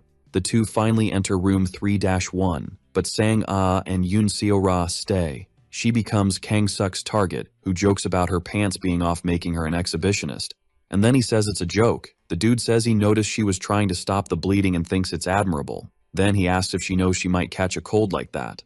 Soon after, he takes off his coat and offers it to her. This leaves Sang-ah too stunned by his move. Kang-suk says she can also go in. From the room's portal, Sang-mi gives her a nod. The woman gets up from the floor, and then is the next to pass through the shield. Extending the coat, Kang-suk says she made the right call. Sang-ah reaches for the coat, but then Kang-suk yanks it back. and pulls her into his arms. He asks her to stay quiet, saying she knew what would happen when she agreed to switch sides. This doesn't sit well with her, who tries to speak up. But he asks if she'd rather go back to the other side, so all she can do is accept. Kang-suk grins at her easy acceptance, and asks Ji-Hoo-seol how it feels to be ditched. Teasing, he asks if Mr. Goldmark won't say anything. Then he says it's a bummer they're not on Earth, and that no one will know, even if he plays the hero. His mood shifts, and Kang-suk grabs Sang-ah by the hair. He says she's an example of someone who only stuck to Ji-Hoo-seol to gain, and now the game's changed. The dude doesn't care that the weak need to help each other and asks if all strong people are bad and the weak good. Kang-suk says it doesn't matter who wins or loses, and that Yi-seol-ah passed away, even though she was bronze, while Sang-ah made it here. Ji-Hoo-seol just says you win by winning, and Kang-suk agrees, saying he's pretty sharp, and as dudes, they suggest leaving the past behind and starting fresh. The guy then extends his hand, but he wants an apology and claims his nose still hurts from when it got hit. This makes Ji-Hoo-seol super thoughtful. He then closes his eyes. Kang-suk says he's not asking for much beyond an apology, which is enough for them to be buds, but Ji-Hoo-seol's only response is to tell him to buzz off, which ticks him off big time. A burst of light happens behind him. Soon Kang-suk turns to see what's up. Minwoo just got whacked by something, no cap. Dude hits the ground, totally out cold. Nobody saw what went down, making it extra spooky. Then, Sang-mi rolls up, all mysterious. Holding an iron rod, he's like, "Time to shine." Bam, he takes out the next henchman. Kang-suk eyes the chair, looking desperate. He makes a mad dash for it, but the chair starts doing a disappearing act. Poof, it's gone, leaving him shook and confused. Then, he gets clobbered next. Sung Jin's the one who did it this time. Annoyed, he's like, "Who are you to diss my sis?" Kang-suk's rage meter hits max. He's all, "I'll take you all down." He tries to activate the scroll, but Sang-ah swoops in, ready to handle it. She stomps on his hand, hard. While crushing it, she's like, "Never met anyone so gross." Aims between his legs, no mercy. She strikes him there, saying he's the worst. Sang-ah gives him a look. Finally, her blow knocks Kang-suk out. Suddenly, the scene shifts. Ji-Hoo-seol's just trying to figure out what's up. Sang-mi spills the tea, explaining the disguise spell. He's still quiet, processing it all. Sang-mi's like, "Thought you were betrayed?" The young man's unsure. The man wants to ask something.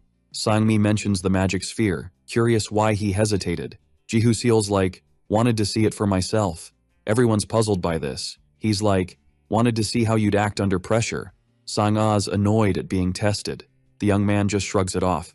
Sang-mi's like, "Did we pass?" Ji-Hoo-seol just smiles, and they all crack up, but the laughter's cut short by a noise from the stairs. The young man turns, and Sang-mi's worried. Something's coming up the stairs.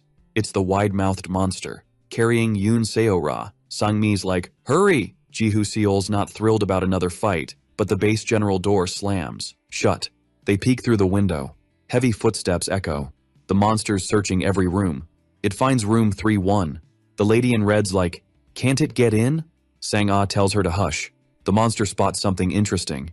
Minwoo, knocked out on the floor. The creature gobbles him up right there.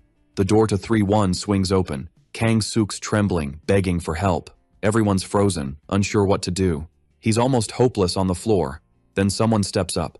It's Sang-ah, still mad and not keen to help. She kicks him, trying to shove him out, but Kang-suk grabs her foot. His move ticks her off, even with danger outside. Sang-ah's confused about his plan, until she's pulled down. Both get dragged by the monster. Everyone just watches it unfold. Sang-ah fights to break free from Kang-suk. He's smug about trapping her, until his grin fades. It's his turn to be Monster Chow, but he still clings to her. Kang-suk's like, "Not going down alone." His eyes go lifeless. The monster chomps him more, but his grip keeps Sang-ah stuck. She struggles hard to break free.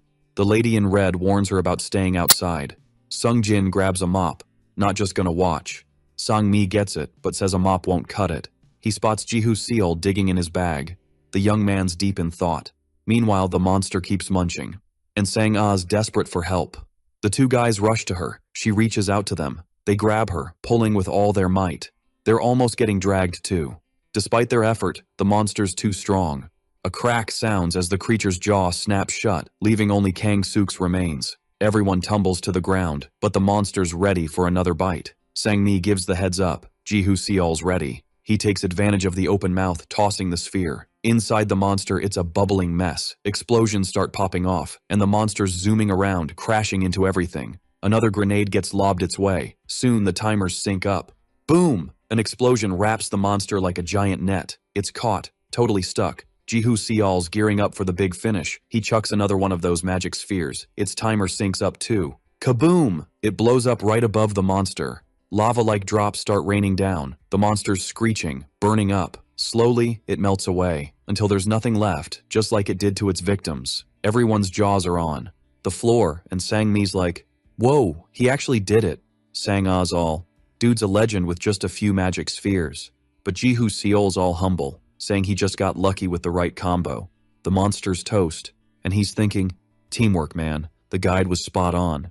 He turns around, getting a pat on the back. Sang-mi's like, "This is epic, a total miracle."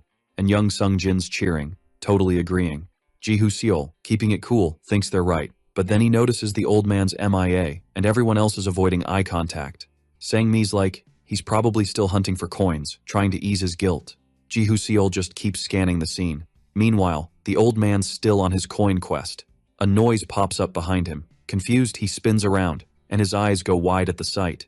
It's the creepiest thing ever. His late wife holding her own head, and his daughter crawling like a zombie baby. He drops, saying he messed up and he'll save them, begging his wife and dear Hee-jin.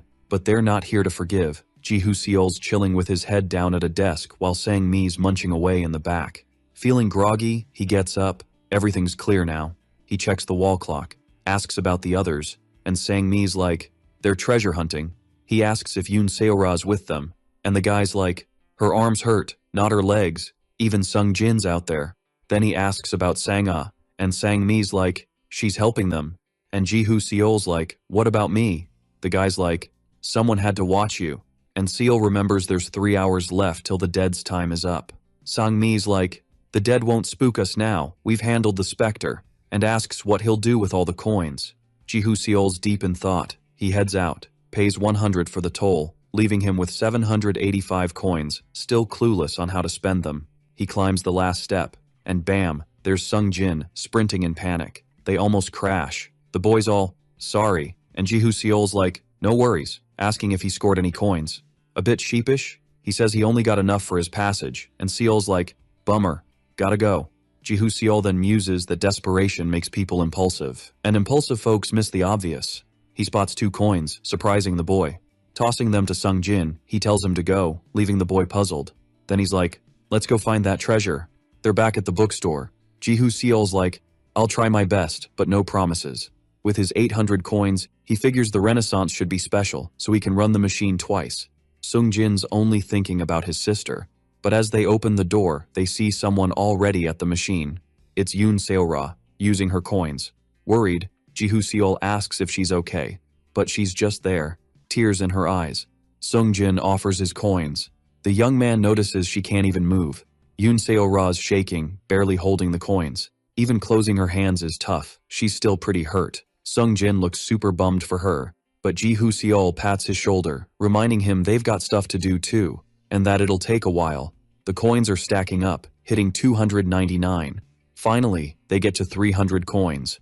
Sung-jin turns the device, and waits, all jittery, for the machine's surprise. The prize? A super cool consciousness fountain pen. But nah, not what he's after, and Jihu Seol's like, "One more shot." Another 300 coins clink into the machine. Jihu Seol gives it a whirl. A weird box drops, thud, on the ground. They exchange confused glances as it pops open. Inside, a bunch of magical spheres, all rainbowy. Jihu Seol's like, "Let's check these out." First up, a light bomb, then one that's a freeze ray. But nope, still not what they're hunting for, and the dude's bummed. Sung-jin's like, "Chill, sis will get it." But Seol's feeling bad they're in this mess. Someone tugs on Jihu Seol's sleeve, and asks if they're after the resurrection potion. This totally catches them off guard. Yoon Seora tells Sung-jin she heard he was a hero last night. He mentions his busted arm, but she's like, "That's useless for the living." Jihu Seol just stands there, not wanting to butt in, and poor Sung-jin's all awkward and clueless. She hands over the potion, wishing them luck, and bounces while the boys all, "Thanks." Jihu Seol chimes in with a thank you too, and Yoon Seora pauses mid-exit. She's like, "We're even now," and the dude's thinking, "Hey, she's actually pretty cool." Meanwhile, Sung-jin's eyeballing the potion. The rules? Only for the dead, needs a body part, and cancels ghostly death. They've got 2 down, but need a body part. Then Sung Jin has a light bulb moment. He bolts to the science lab, and Ji Hoo Seol's like, can't believe we're still here. They get there and are totally shook by what they see. Sung Jin's like, no way sis did this, and Seol's like, you know her best. Ji Hoo Seol recalls the dead being hostile, but Seol was special. The boy seems to get it. And Seol's like, could it have been the dude's fam? And Sung Jin's like, I'm never getting hitched. Switching gears, Ji Hoo Seol's like, what about your sis? The boy's puzzled she's MIA and suggests searching elsewhere. And Seol's like, time's ticking. He drops the second rule, needing a body part, and asks the boy to check the clock. The dead's time runs out at noon. And Ji Hoo Seol's like, sis is gonna vanish soon. Sang Mi's stretching, taking a breather. Through the window, he spots Ji Hoo Seol sprinting. He's like, what's up? And the other dude's like, seen Sung Jin's sis? Sang Ah's coin hunting when the door swings open, spooking her. It's just Sang Mi, saying she's not around, and the woman's like, what's missing? And he's like, looking for Yi Seola. The trio starts the search. Sang Mi and Sang Ah each hit a room. Only Ji Hoo Seol's left standing. And when they return, he's like, any luck? The woman's like, Yi Seola's not on the 4th or 5th floor. She suggests checking lower floors or another building. No rule says it's only where the treasure spawns, and Sang Mi's like, chill. Meanwhile, Ji Hoo Seol's considering using his skill, but the girl's innocence might turn her green. Desperate, Sang Ah's like, what now? Only 17 minutes left.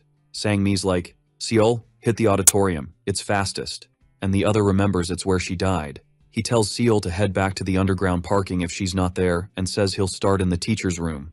Sang Ah's like, what about me? And he's like, 5th floor, talk to Sung Jin, wait on the bridge. She's all, got it. Meanwhile, young Sung Jin's on the hunt for his sis. Sang Ah finally finds him, just like she said. She's like, found her? And he's like, nope, all bummed out. The lady in red's like, how can you not find her with all this help? The boy turns away and she's like, look at me, are you ignoring me? Sang Ah's like, leave him be, we're not even coin hunting. And the lady's like, what's the deal? Sung Jin spills the tea, and out of nowhere, she rudely asks why they're hunting for a girl who kicked the bucket in the auditorium. The two exchange glances, and the boy's face screams, help me out here. Sighing, Sang Ah figures they're knee-deep in trouble already, so any help's a win. Then the woman kicks off, while the boy shrinks like a deflated balloon. Once she's done explaining, the woman asks if they're ghost hunting for Yi Seola. Sang Ah nods and asks her to hit them up ASAP if she spots her. But suddenly, the woman looks like she just bit into a lemon. The other two roll up and ask what's up, and she plays it cool, saying nothing's wrong. She just wants the 411 on the coins and they play dumb. Meanwhile, the girl's all ears, trying to figure out why everyone's in a rush. The lady in red's like, ain't got time for this, and bails on the whole notifying thing. Meanwhile, Ji Hoo Seol bolts to the auditorium, yelling for the girl. He finds nada but silence and bodies from the first day's chaos. Something's creeping behind him. On high alert, he spins around. The fallen bodies start doing the zombie shuffle. One of them yells that Seol's gotta go. The rest join the chorus. They all rise, closing in on him, ready to pounce. Ji Hoo Seol's like, chill, I'm not here for you. But they ain't listening. Cursing under his breath, he grips the iron rod like a pro. No mercy, he takes down the first one. Then he goes full-on action hero on the rest. Even while dodging, they're coming in hot, so he eyes the monster-made hole. He makes a break for it. Meanwhile, on the bridge between buildings, Sang Ah's pacing, worried sick. Meanwhile, Sung Jin's sprinting outside. No luck on his end. In the distance, Sang Mi's also on the move. He asks about Seol, and the woman shrugs. Haven't seen her. He clocks that there's less than 5 minutes left, while Sung Jin's bawling for his sis, wondering where she vanished to. From above, Sang Ah spots the bummed-out boy. Then she remembers someone headed to the 6th floor. The boy's tears flow harder, and Sang Mi recalls the 6th floor too. Without a second thought, Sung Jin dashes off, ignoring the calls behind him. He races to find his sister, flinging open the big door. A blinding light almost knocks him off his feet. Yi Seol chilling by a glowing blue portal. Without missing a beat, he rushes to hug her just as the others show up. The scene's a total head-scratcher for them, and Sung Jin begs his sis to hang tight for a bit so she can be revived. She's confused, and he spills the beans about the rebirth potion. Despite the feels, Sang Mi remembers.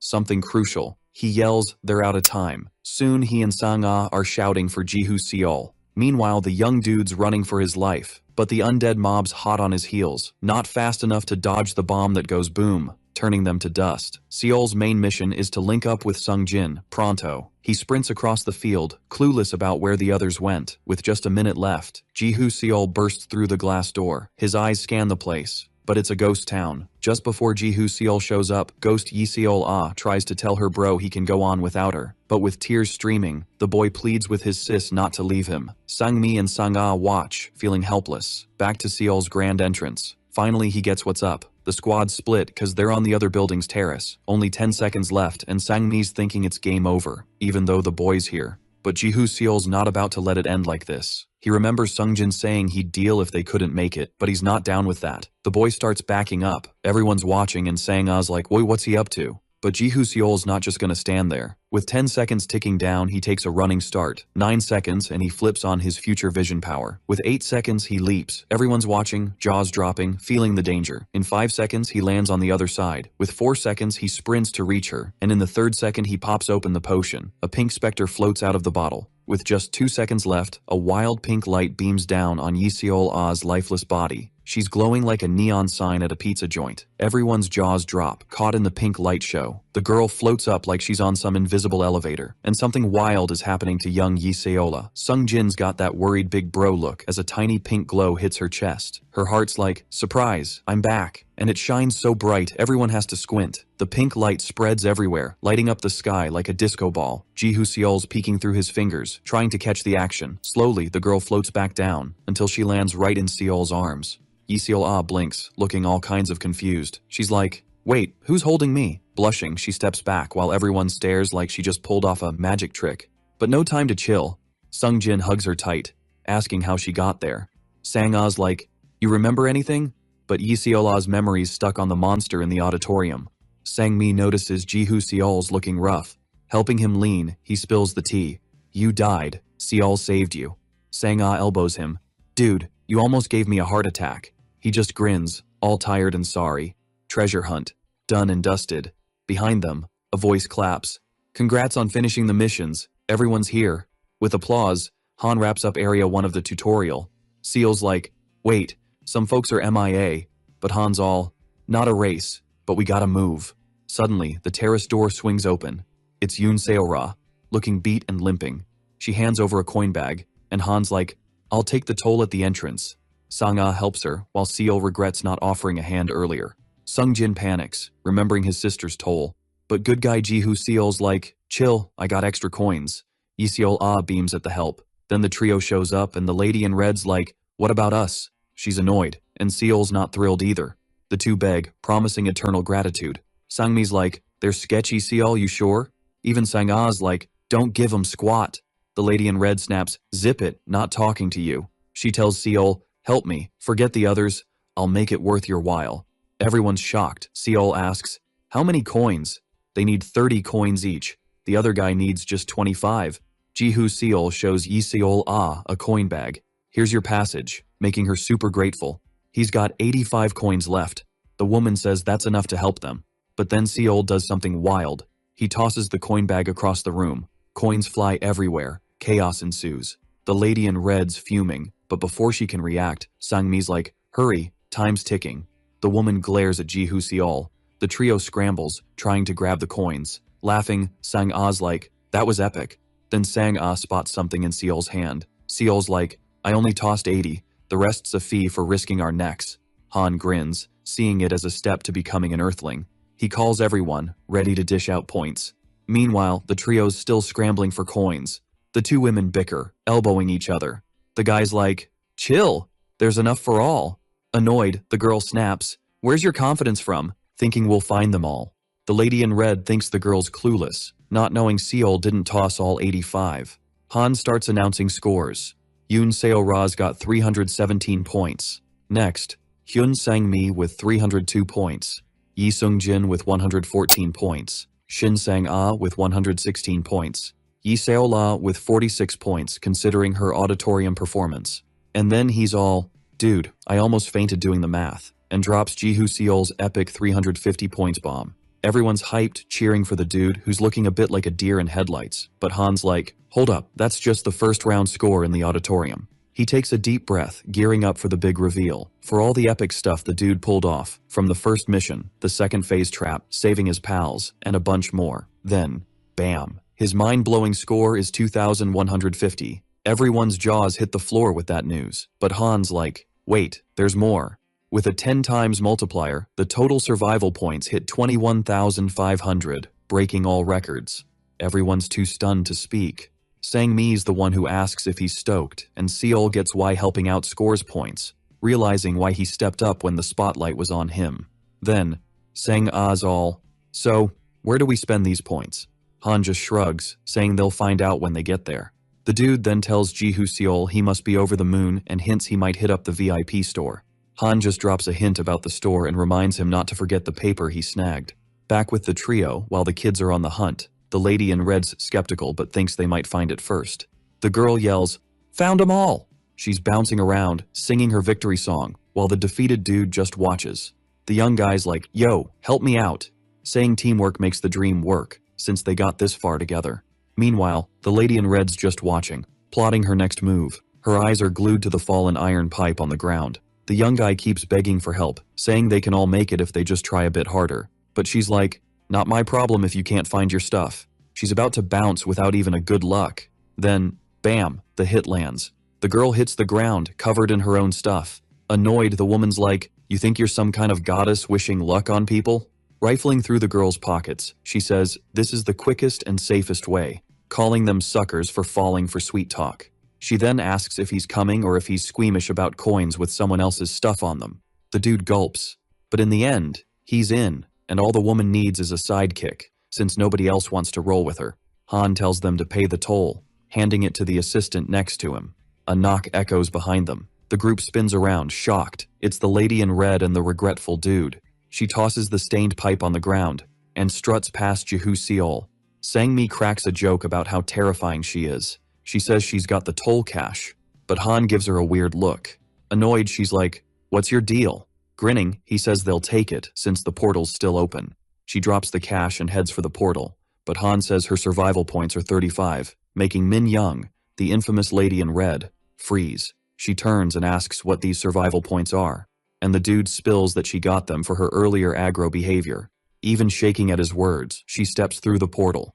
Then it's the dude's turn, and Han's like, "No need to explain," and he goes through too. Sang-mi's up next. Then the rest follow, with Jihu Seol needing a little push from the assistant into the portal. Han's bent over, watching the survivors go in. He wishes them luck in the neutral zone. Everyone's blown away by the Grand Hall's beauty. Sang-ah's shocked by all the foreigners, and Sang-mi tells her not to embarrass them. They're shown where to sit. Jihu Seol, while sitting, spots something super interesting. Across from him is a girl who seems to notice him too. She waves with a tiny smile, and it leaves the dude totally flustered. Suddenly, something weird happens to Jihu Seol, starting a sync. The sync with the system was a win. Meanwhile, mission data rolls in. Area 9, Oceania, failed. Area 8, South Africa, failed. Area 7, China, failed. Area 6, Africa, failed. Area 5, Asia, passed. Area 4, North America, passed. Area 3, Germany, passed. Area 2, Europe, also passed. And it's announced that Area 1, South Korea, passed. And Seol's shocked the girl can talk. There's this whole vibe of confusion, like, can everyone even understand each other with all this sync stuff going on? Then, boom, someone steps up.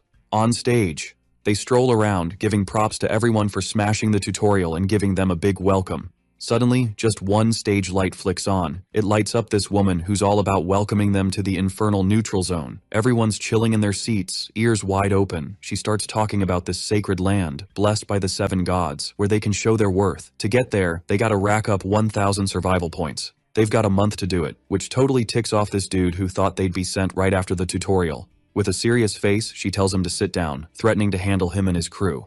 So, he zips it real quick. She then drops the bomb that the place they're in is called Lost Paradise, a war zone, not some chill hangout.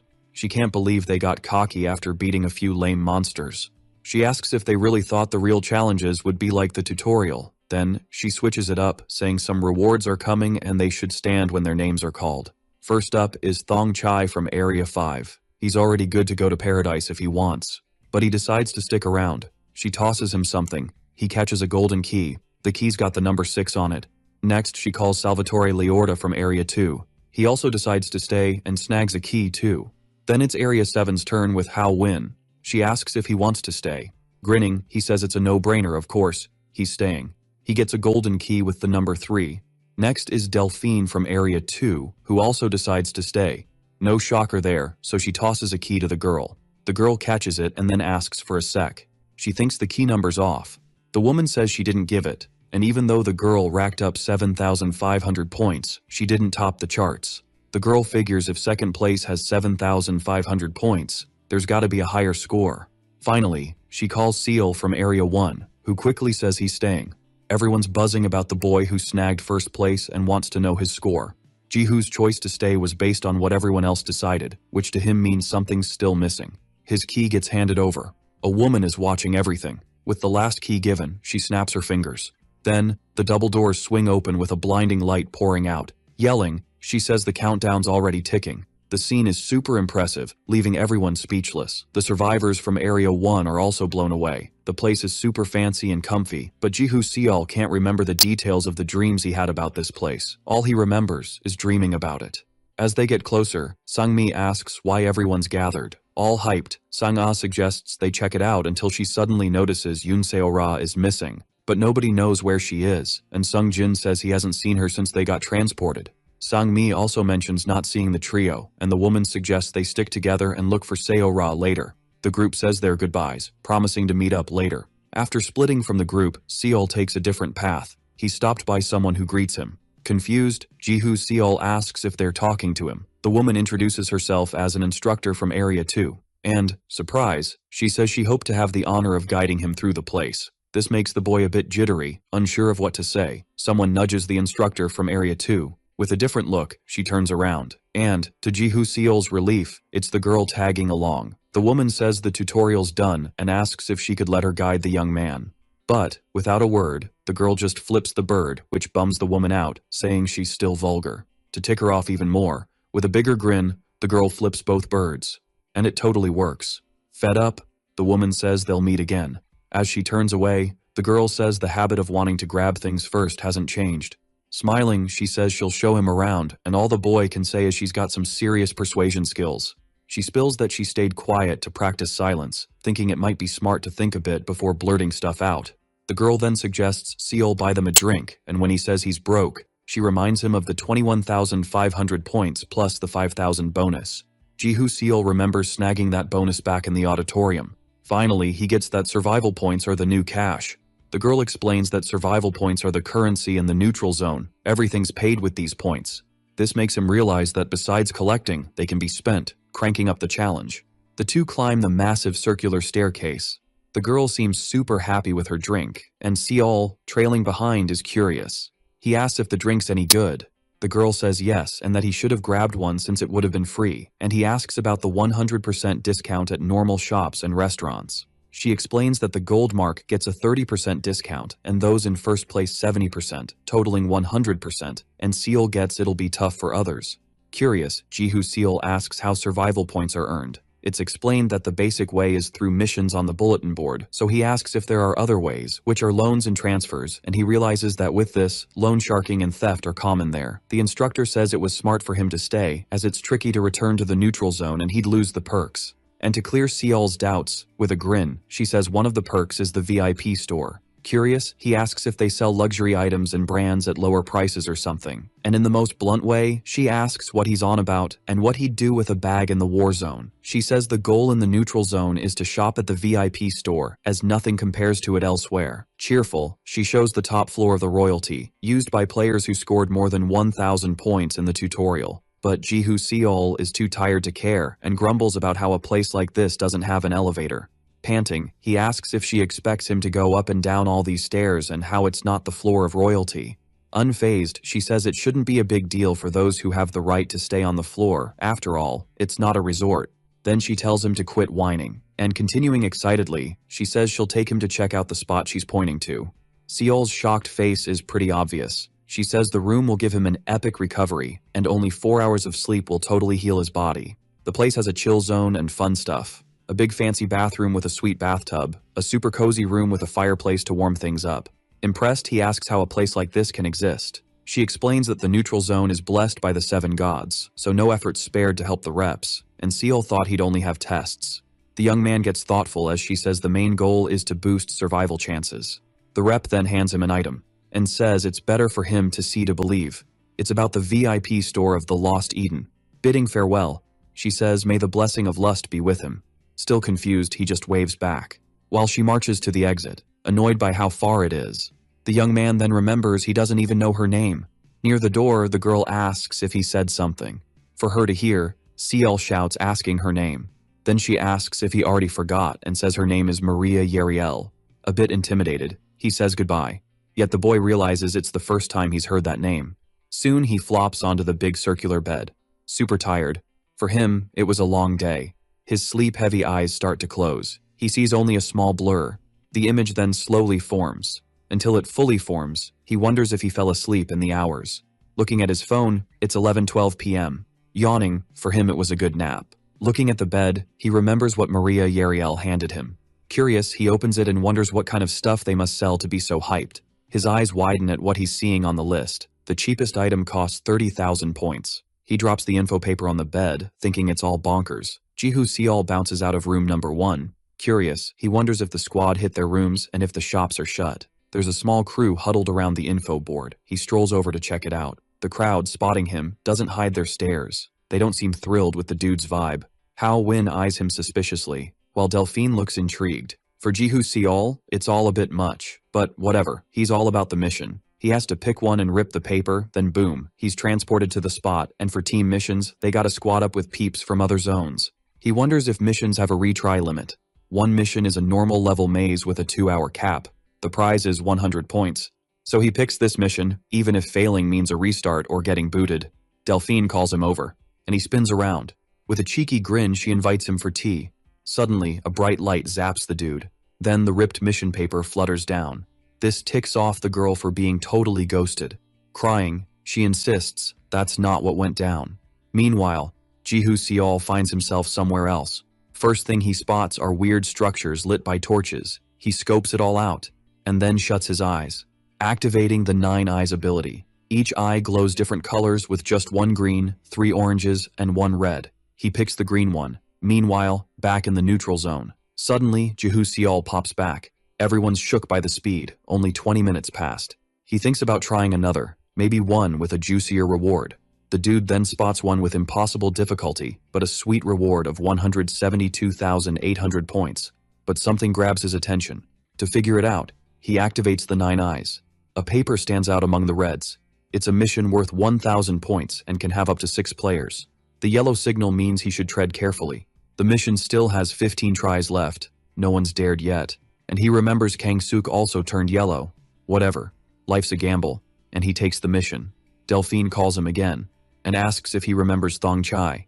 Jihu Seol asks if it's the dude who snagged 5th place. Whispering, she says he got booted trying the maze mission. This leaves the dude super shocked. Then he notices Hao Win's presence. Jihu Seol knows it hints at danger, but asks why she thinks that. She says she's not sure, but it's been 2 hours and he's still MIA. However, Jihu says the mission seemed chill. The girl echoes his words, saying it's not chill, with a sad look. Once more, she invites him for tea. Her eyes light up when he says yes, but again, he rips the mission paper and says to save it for later. Rejected again, some even chuckle at the harshness. Hao Win picks up Seol's mission paper and is shook to see the mission he tackled solo. Curious, Delphine also thinks he's nuts for that. With that, Hao Win declares they lost players from 5th and 1st place just on day 1. The girl feels bummed about it. Meanwhile, elsewhere, Jihu Seol's on another mission. It's pitch black, and he can't see squat. The fix is to use his phone's flashlight. To level up, he uses the 9 eyes ability, then sees some super weird shapes. Using the flashlight, he lights up the dark zone, revealing creepy and gnarly figures. There's a bunch, and in the middle, something even bigger. This freaks the dude out big time. One skeleton raises its weapon, calling for an attack. Jihu Seol steps back a bit, but there's no escape now. The skeletons start closing in. Quickly, he digs through his bag for the leftover magic spheres. The lead skeleton then yells for the attack, and Jihu Seol scrambles in panic. He uses the flashlight to light up these things. One skeleton's closing in. With a leap, he dodges. While lighting up a part of the place, Jihu Seol spots something, and to test, he lights up the monsters. but he has to dodge another swing. Quickly, he rummages for something in his bag. He pulls out the sphere and chucks it at them. The blast hits them all, but it doesn't do much, and Jehu thinks it's 'cause he didn't combo it right. The creatures are ready to attack again. Seol's speed is insane. He chucks another one. The magic orb's got a web to snatch up those creatures. Next up, he tosses hydrochloric acid, melting those monsters like ice cream in summer. Jehu's cornered, and more monsters are rolling in. He throws another orb, thinking now's not the time to cry over spilled magic. The magic orb smacks them. Bones scatter everywhere, like a spooky piñata. But the fight's far from over. This has the dude shaking in his boots, the skeletons dragging a massive axe, the monster's huge and ready to pounce. He thinks it's game over. The hit comes with a blinding light. Jehu's bag gets whacked, and his stuff spills everywhere. He's thinking it was just a mission needing focus, and now he might bite the dust in the lamest way. The giant skeleton's gearing up for another swing. Meanwhile, in the neutral zone, everyone thinks he's toast, and Hao Win's like, what a waste of time. Then, a light pops up behind him. Surprise, Jehu's back in action. This leaves the dude shocked, thinking the kid's got some cheat code or something. But then he spots it. Seol's looking wiped out and spooked. In his room, he's crashed by the door. His face shows pure terror. He can still replay the mission in his head after the monster smacked his bag. The mirror that fell with his other stuff, and when it hit the ground, reflecting a mega bright light. That zapped the big monster, and slowly turned it to dust while it screamed. It was the item he snagged from the library machine. At that moment, he grabbed the mirror from the ground and aimed it at the beast, making the light even stronger, obliterating the monster. Out of the corner of his eye, he saw something. More little creatures were lurking. Only a few left. One by one, they got wrecked, leaving Jehu totally wiped out. And slowly, the mirror started cracking. He nailed a tough mission, scoring 1,000 survival points. But Jehu's feeling it, wondering if he was too reckless, and doubting his top spot. In the end, life's all about risks. Tears flowing, he thinks he's a total fool and loser, wondering how he got so cocky. Someone knocks, and he quickly wipes his tears. He opens the door and is stunned to see who's there. With a sweet smile, Yeseol-Ah's at his door. He gets all flustered when she calls him Ora Bayoni. Sitting on the wooden bench, Seol wraps up his story, saying it's a miracle he's still kicking. Then, with a grin, she asks if he wants to go for a run. He's like, what? She's hyped, saying running will clear his head and make him feel awesome, even if it's weird with everyone snoozing. But she says there's a spot. It's a team run, 10 laps on the track, and you can try as much as you want. She asks if it's too easy, but he's like, what's the point without a prize? But Seol-Ah says running helps her crash, and for all her effort to get him there, Jehu thinks about joining and asks how the team mode works. She explains there'll be a team while they're touching as one tears the paper. Then, Jehu taps her shoulder, making her blush, and asks if that's how it works. He asks if they can start, and she awkwardly agrees. The girl tears the paper, and they're transported. Jehu's amazed such a place exists. They start stretching, and it doesn't seem like a bad idea. But the dude just throws some air punches, and Yeseol-Ah thinks he needs to stretch his legs. Jehu's already gassed, feeling like he might hurl, just thinking about how much is left. Yeseol-Ah's pumped, saying only 2 laps left and reminds him about the breathing pattern. But he's already done. Collapsed on the ground, Seol-Ah says he needs more stamina, and Jehu asks how she's so good at running. Smiling, she says her family's full of athletes, and he thinks that's hardcore. Meanwhile, he's flat on the ground. But, thinking about it, it's been ages since he worked out, diving into the world of partying, smoking, and gambling. Anyway, he chills and realizes running's not so bad.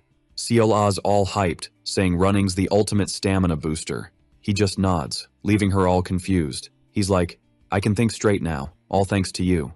She blushes, saying she didn't do much, but she's stoked to help, and honestly, she's grateful he saved her.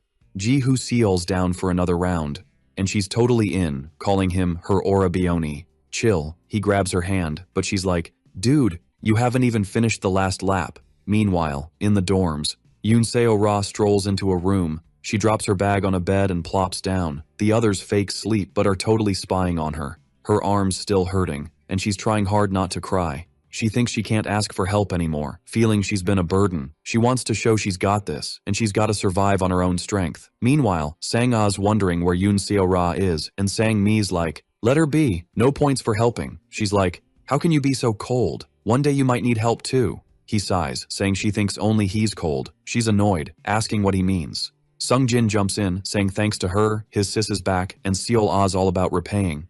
Then Sang-Ah's like, Where's Jihu Seol? The dude's munching alone, deep in thought. His brain's buzzing about more missions. Something like the labyrinth sounds cool, but the reward's meh. Not worth it. He remembers the place is all about boosting survival odds. He's focused on leveling up and getting fit. His bag's patched up and he's impressed. But then, a light bulb moment. And it clicks. He digs through his bag, remembering Han's advice about the paper, the guide's note. The paper's got tips for the neutral zone and an item to boost strength.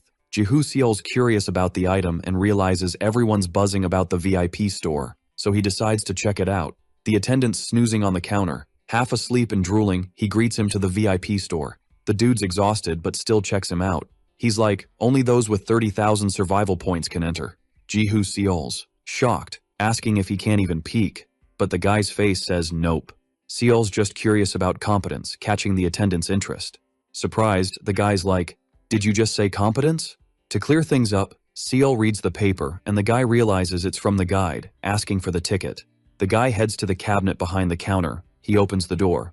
There are tubes inside, and he says competence is also in other stores. He grabs a vial and says the VIP store's stuff is way better, cost-wise and effect-wise. Jihu Seol's intrigued, asking what's the big deal. He says it boosts training by 4 times for 12 hours, and VIP ones double that, like training for 8 days. The boy's mind is blown, and like sharing a secret, the guy says it's 400 points, and since the normal one's 250, it's a steal, mentioning it's super rare. Jihu Seol's only thinking about the 8-day training effect. The guy thinks he's got him hooked, with a sly grin, asking if he'll buy it. Showing his key and gold pouch, he asks if discounts apply. The guy's like, you must be the one from the rumors, but no discounts here. Still, Jihu Seol's set on buying them all. He uses a competence vial, and his energy's through the roof on the run. Meanwhile, 2 survivors are duking it out, and one dude's all, I almost bit the dust cause of that kid.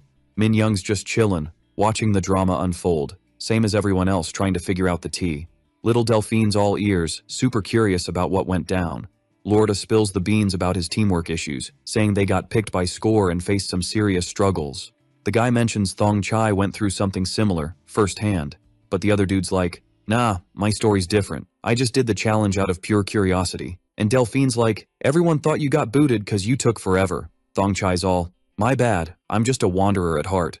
Someone yells, grabbing the trio's attention. It's the kid whining about how he's gonna rack up 1,000 points, even for socks. And the other guy's like, at this rate, I'll have to quit eating and sleeping. Min Young spots someone coming over. It's Maria Yahello, sipping her drink. The lady in red calls her over. She asks if the deadline's in 2 weeks and wonders if they're planning to disqualify everyone, causing chaos. The kid suggests using Earth money and everyone's on board. But the girl shrugs, calling them broke for not affording vending machine coffee. This ticks people off and they ask who she thinks she is to talk like that. Fed up, the girl says, if they've got beef, take it up with the boss. Just thinking about that woman gives everyone the creeps. Finally, Maria's like, stop wasting time with this arrogant girl, go on a mission. Hao wins chilling with the crew, while Maria Yariel strolls with her drink. In one facility, they're worried about Seol, thinking he's dumber than expected. They also think the kid's nuts. And he spent half a month training. They didn't expect someone like him to show up. The woman in charge says the deities must be pretty pleased. Then the Area 2 rep asks if it's time to spill the beans. She asks if she means the deadline. The blonde says the neutral zone's a mess. Can't imagine the survivors' reaction to the real deadline. But the boss says she's sweating the small stuff, just say they felt bad and extended it. Then she asks what if she said the deadline was 3 months. To her they'd slack off, needing only 30 points a day. Not a pretty sight. She says even the most useless will finish normal difficulty in time, and with gradual growth, the talented will ace the tougher missions. To her, with the tight deadline, they're taking missions seriously, but soon they'll hit their limit. The boss remembers when she completed missions like a madwoman, and says if she trained hard like him, she'd be twice as strong. With that, the rep agrees. The boss tells her to go ahead, help him if she wants. The woman tries to argue, but the leader says she knows he was recommended by Miss Foxy. However, she found out something interesting. Jihu Seol's still running, lost count of laps. But who cares? He's running till he drops. He wonders if he should pause, but thinks he can start again if he walks to catch his breath. In the end, no point overthinking, no one's judging, and he wonders if coming here was smart. The kid's exhausted, wondering if thinking like this means running's getting tough. He thinks he's pathetic, and that's why Xianhua dumped him and his family bailed, so he screams. This distraction makes him trip. He loses balance and faceplants. The kid's down but fights to get up. He needs to keep going. A pain hits his stomach, like a punch, and, as a result, he pukes. Ji-hoo Seol's drenched in sweat. He's wiped out from all the effort. Still, he nailed a basic mission, scoring 10 survival points. The trait of lacking determination got wiped, and his vigor level went from low to low intermediate. The light hits Ji-hoo Seol, and he's transported. He's back at the neutral zone HQ, ready to rock. This young dude spots someone chillin' right in front of him. The person's holding a drink, looking all casual, and then, boom, offers it to him. Turns out, it's the instructor he met on day 1. Needing a pick-me-up, he grabs the cup and thanks her. No time to waste, Ji-hoo Seol gulps it down like it's a race. But then, plot twist, she says it cost 10 points. She admits she never thought she'd say this as an instructor, but tells him to cut down his training time. He's all, why would I do that? Surprise. She says his training's gone way over what his body can handle. She advises him to chill, saying the more he naturally recovers, the faster he'll bounce back. She also suggests he eats at this place she recommends, for some power-up meals. He's thinking, bet that place is pricey, and worries it'll mess with his training time. But she's like, eating's training too, gotta boost efficiency in a short time. Another tip, she says, is to try different training methods, and she'll help him out. Ji-hoo Seol's curious why she's helping, wondering if it's about the gold mark. She flashes back to a chat with the boss. She says it's possible he's not linked to Sinyoung, but remembers Hannah Kim recommended him. The boss confirms Miss Foxy's part of the crew, but the gold stamp wasn't from them, even though she's got it. She then says for Agnes to help him, she's gotta go all out, since he's an irregular with a gold mark like Sung Shi-hyun 2 years back. This freaks her out, knowing an executor trained the guy. Agnes says she won't take the blame if Seol turns into a big bad later on. Back to now, she explains he's got potential and wants to guide him right, and he's like, no problem. He's all, if possible I want someone super skilled to train me hard, heard rumors about someone. Agnes is like, no need to look further, and she introduces herself as Claire Agnes, aka the demonic instructor. Everyone at the academy is shook. Training kicks off, and she's not going easy on him. Ji-hoo Seol's wiped out and pauses for a sec. But then, wham, she's like, who said you could rest? She orders him to start over from scratch. Weights hit the ground with a thud.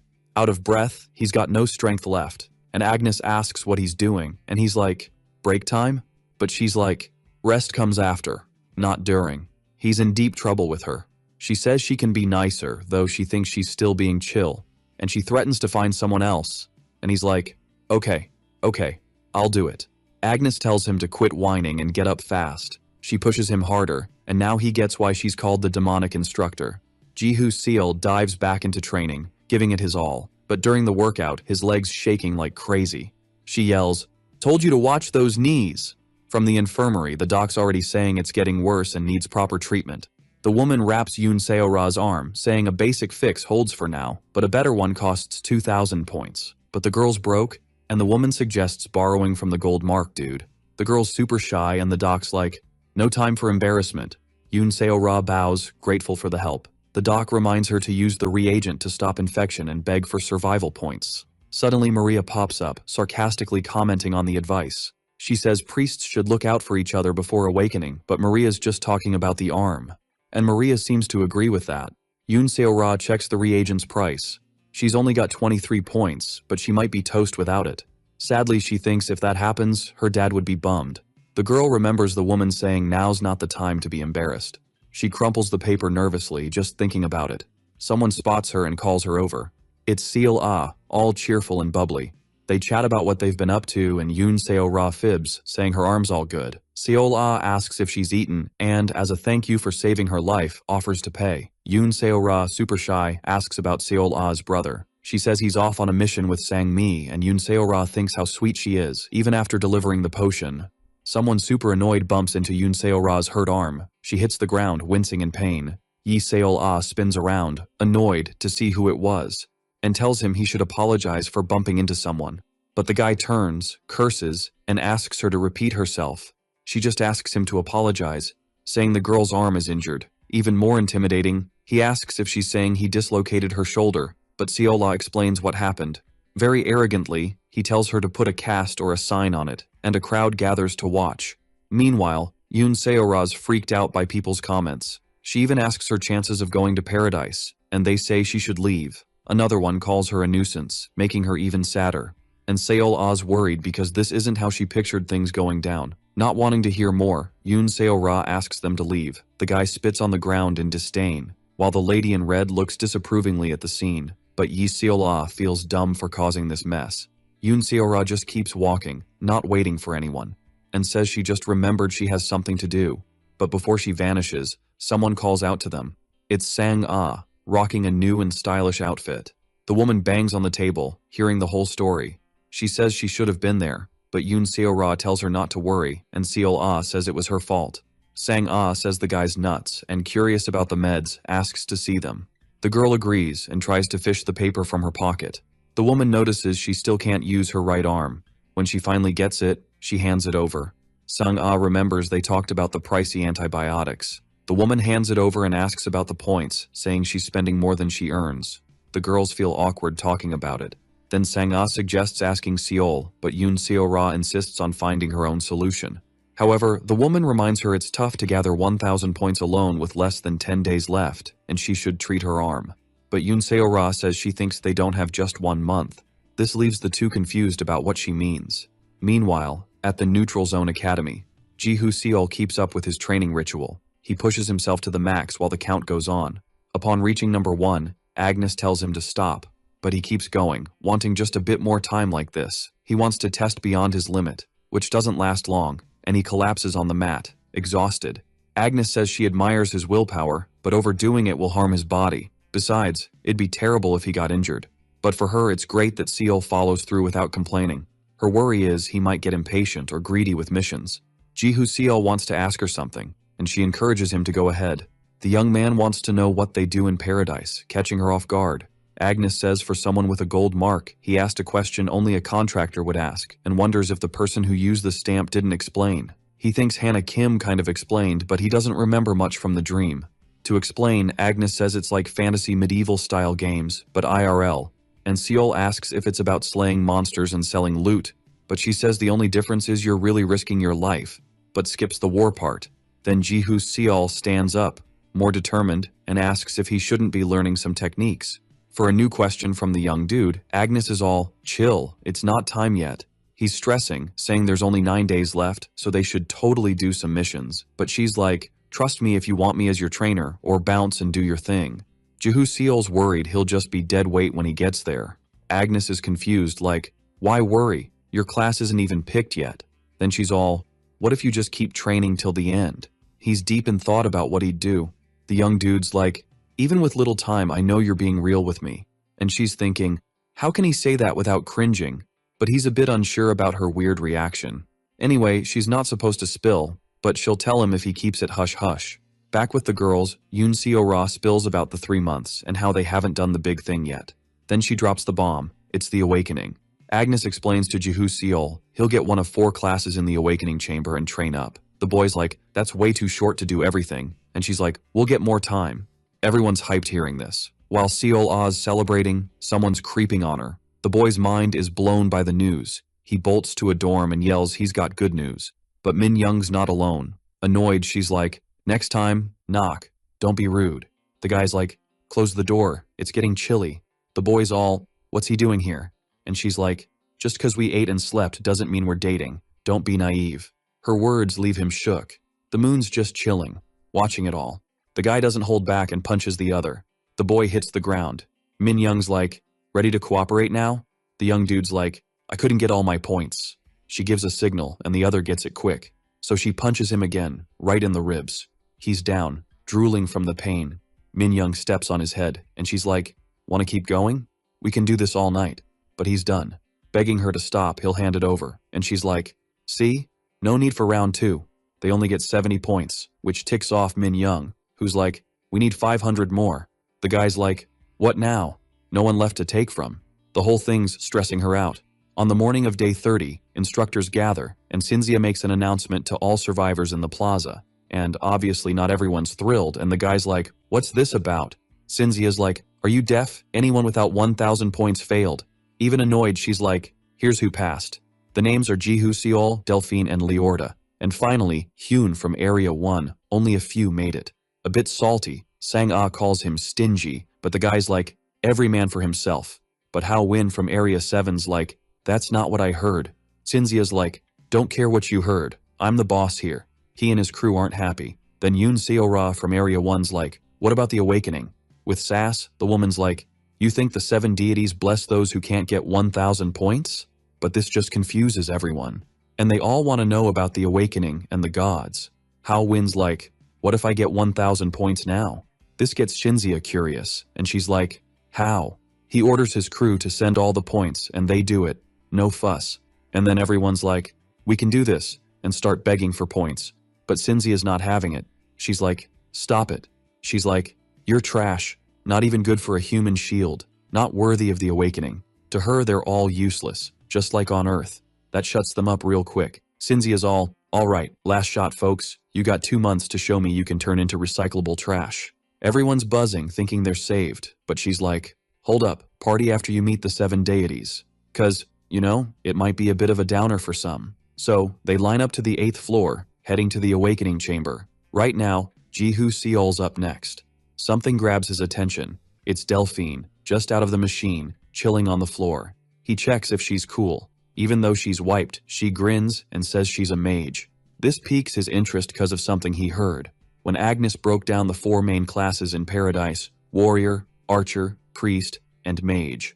Warrior's the basic one, archers are next, and priests are rare, like finding a unicorn. In his head, he wonders about the mage. She mentions with so many peeps here, mages might not even show up, since it's the rarest class, all decided by the deities. Anyway, it's his turn now. Jihu Seol's checking out every corner, super curious. He steps into this wild room, eye symbol on the door, everything's blindingly white. Then, bam, a weird anomaly hits. It's so intense it lifts him off the ground, like the wind's gone rogue. Jihu Seol's in a place where space-time's all funky, and a strange voice says the awakening's kicking off.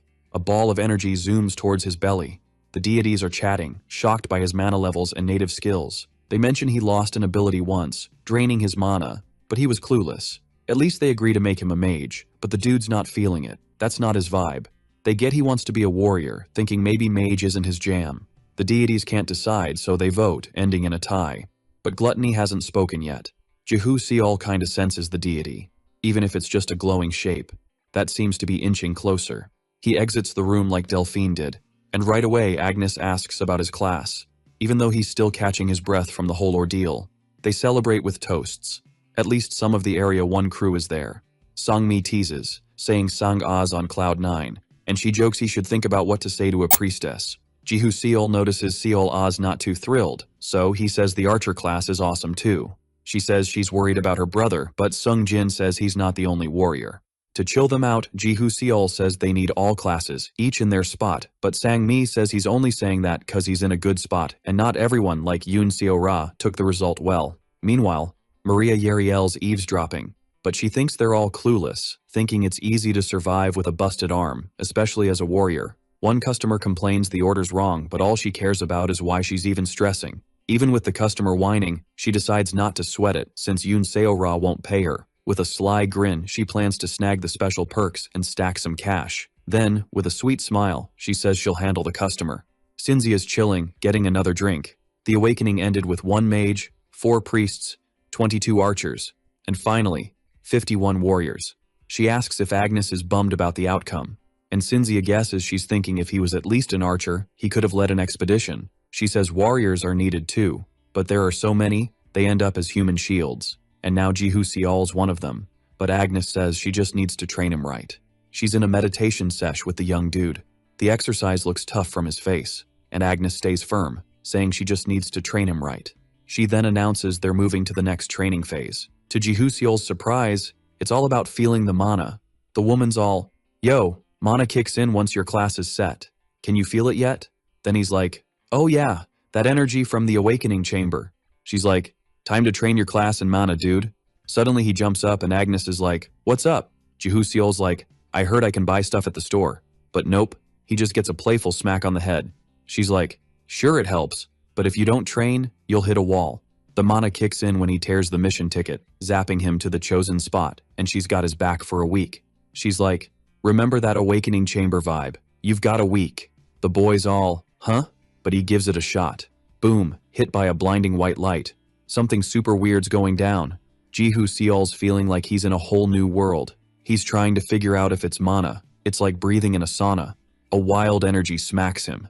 Then, bam, he's wrapped in a bright light. And just like that, he's back. Mission complete. No sweat. Agnes is like, how'd you pull that off? Even he's like, did I finish it right away? The message popped up after. She's like, try making the mana flow. But he's all, how do I even do that? But he feels that familiar vibe. The energy flows through him. For Seol, it's like an old buddy, and boom, class skill mana application unlocked. Agnes gets it. He ditched the mage class. He's like, I wanted to rock a spear. They're at the bulletin board, and he's picking a mission. Agnes is like, he picked the perfect mission for spear skills. She's just nodding along. Then Jihu Seol rips the mission paper, and poof, he's gone before Agnes's eyes. Seol's mana is so epic, the deities wanted him as a mage, but he's all about being a warrior like Sung Shihyun. He's in an open field, holding his shiny new spear. Jihu Seol grips it tight, trying to vibe with it, and he's like, this is the feeling I wanted. He's practicing thrusts, no mana yet. He remembers Agnes saying without the right stance, counterattacks are a no-go. So he's got to do it 1,250 times. It's training, just like when he did the 8x effect of competence 10,000 times. And for the whole time he's grinding, following Agnes's advice on repetition. He lands the final hit on the wooden dummy. The basic spear thrust skill is born, and his native skills all, hey there. In the bathroom, one stall's taken. Yoon Seo-ra's munching on a cookie with her good arm. She's savoring it, making it last. Someone knocks, and she jumps. Then they call her name, and she's like, I know that voice. No answer, so she's like, oops, wrong person. But just as she's leaving, Seol-ah stops her. Yoon Seo-ra opens the stall door. Seol-ah orders a sandwich and 2 hot milks. While eating, Yoon Seo-ra's super hungry, and Seol-ah totally notices. Seol-ah's like, how's your arm? The girl's like, it's gone.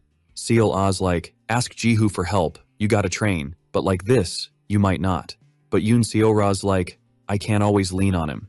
Seol-ah's worried about the dangers and mentions a uni student from Area 1 who got knocked out during a mission. This shocks the other girl. Seol-ah's like, Unnie, don't leave me. She's like, you're my hero, let me repay you. The girl's touched by the sweet gesture. Jihu Seol's picking a mission from the board. He grabs one. And everyone's like, whoa, he's just doing basic stuff. Some say it's smart, he's racking up points, while others risk it all for missions. The two dudes are like, man, we're so jelly. Meanwhile, Seol's thinking, what if I don't do any missions before the time's up? Even though he trusts Agnes, he's all about those results. His spear training's still going strong. He's getting way quicker with that spear, but he's stuck thinking about whether he can actually beat those things with his current skills. The dude just flops to the ground, totally wiped out, and he's like, man, it's been ages since I got a haircut. Especially when he couldn't even afford ramen because of those gambling debts. Anyway, he decides to roll with Agnes, realizing sometimes slow and steady wins the race. After his mission, he's back, and he's flying solo because no one's around looking for a mission. But he's not totally alone, because Yoon Seo-ra's watching him. She's got this sad vibe and seems like she's mustering up the courage to talk to him. Then someone pops up, calling her a cripple. A woman steps out, accusing her of trading favors for her body, saying she can't do much else. Yoon Seo-ra's like, I never did that. Then the woman grabs her hurt arm, hard. She tells her to stop making excuses and asks if she wanted to replace the guy who just died. The girl's freaked out and shocked by the news. And Min Young's like, he was being supported. The woman lets go, wishing her luck, hinting maybe she likes a cripple. The news hits her hard and she fights back tears. She bolts, not wanting to believe it. Meanwhile, Agnes is cruising through the halls, finally finds Jihu Seol, who she's been hunting for everywhere, and she gets why he was MIA. Dude was just getting a fresh cut. Jihu Seol's like, yeah, took a bit, but she's cool with it, and thinks he's trained enough, holding up without shortcuts. Hopeful, he asks what that means. Agnes says he's gonna start doing missions. In a forest, Jihu Seol's got his spear ready. He downs another competence booster, chucks the empty bottle on the ground. In the trees, red eyes are peeping at him. On alert, he's already got his spear out for whatever's coming. 2 massive, furry beasts show up. They're chatting with each other. Then they split up, trying to surround Jihu Seol. The boy's thinking if he should wait, but if he does, they might hit him from both sides. So he goes for the best move. He charges at one beast, striking with his spear. His best move was taking the lead. Other survivors are chatting about him hogging all the easy missions, while another says he's smashing the hard ones super fast. Delphine rolls up and sees the group huddled. She's curious about what's up.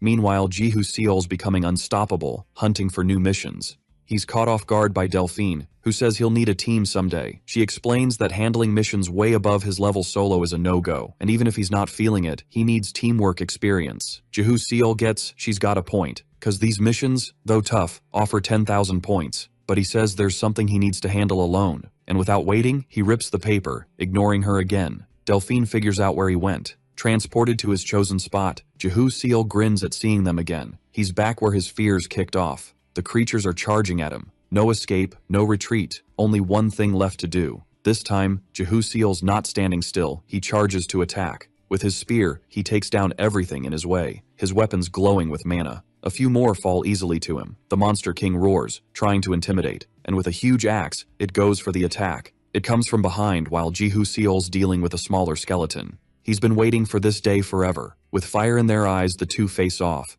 Jihu Seol's been waiting for this moment forever. Their weapons clash, but Seol's not about to lose. He gives it all he's got. His spear pierces the giant skeleton, splitting its top half. Mission accomplished, earning 1,000 survival points, totaling 85,280. But Jihu Seol's points drop from 128,780 to 38,780. He figures it's worth it, cause only a few can shop at the VIP store.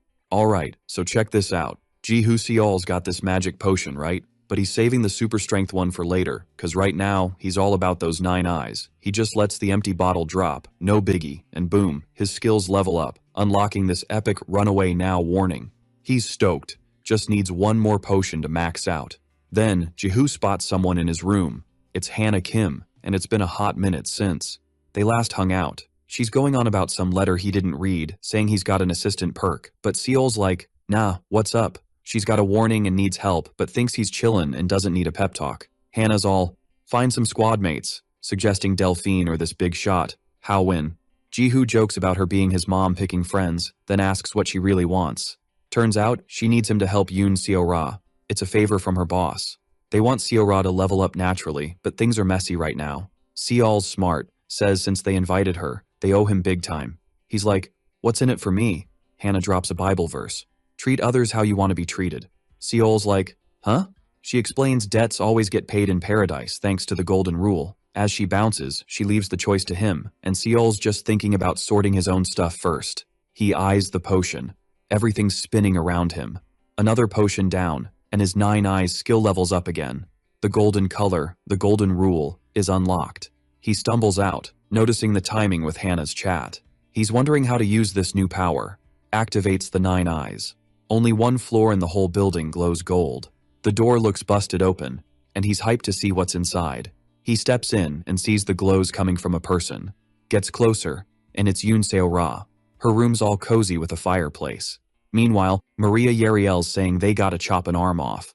But Jihu remembers she's a top-tier healer, a level 4 priestess. But she's like, I can't reverse time on a dead arm. Agnes jumps in, saying if she hits level 5, she can learn this mega healing move. It's called the Colossal Wound Treatment. Maria's not having it, tells her to zip it, while Seol's confused, asking if she's not level 4. Agnes explains priests can pray for a blessing, but the girl's not buying it. The cost is steep, and after the ritual, there's no guarantee the deity will hook them up. If it fails, the priest's stuck in bed for a week with a fever and can't cast spells for 2 weeks. Plus, if she bails from the neutral zone early, all her points vanish, and the materials are pricey. Jihu gets that if he adds up the points, Maria can make it happen, revealing she's got 30,000 points. The girl's an area assistant, so she's got the freedom to ask if he's easily swayed. She's like, if you've got points, hit up the VIP store or hand them over. Why waste them on this? Seol's a bit freaked, says it's a request from the person who invited him.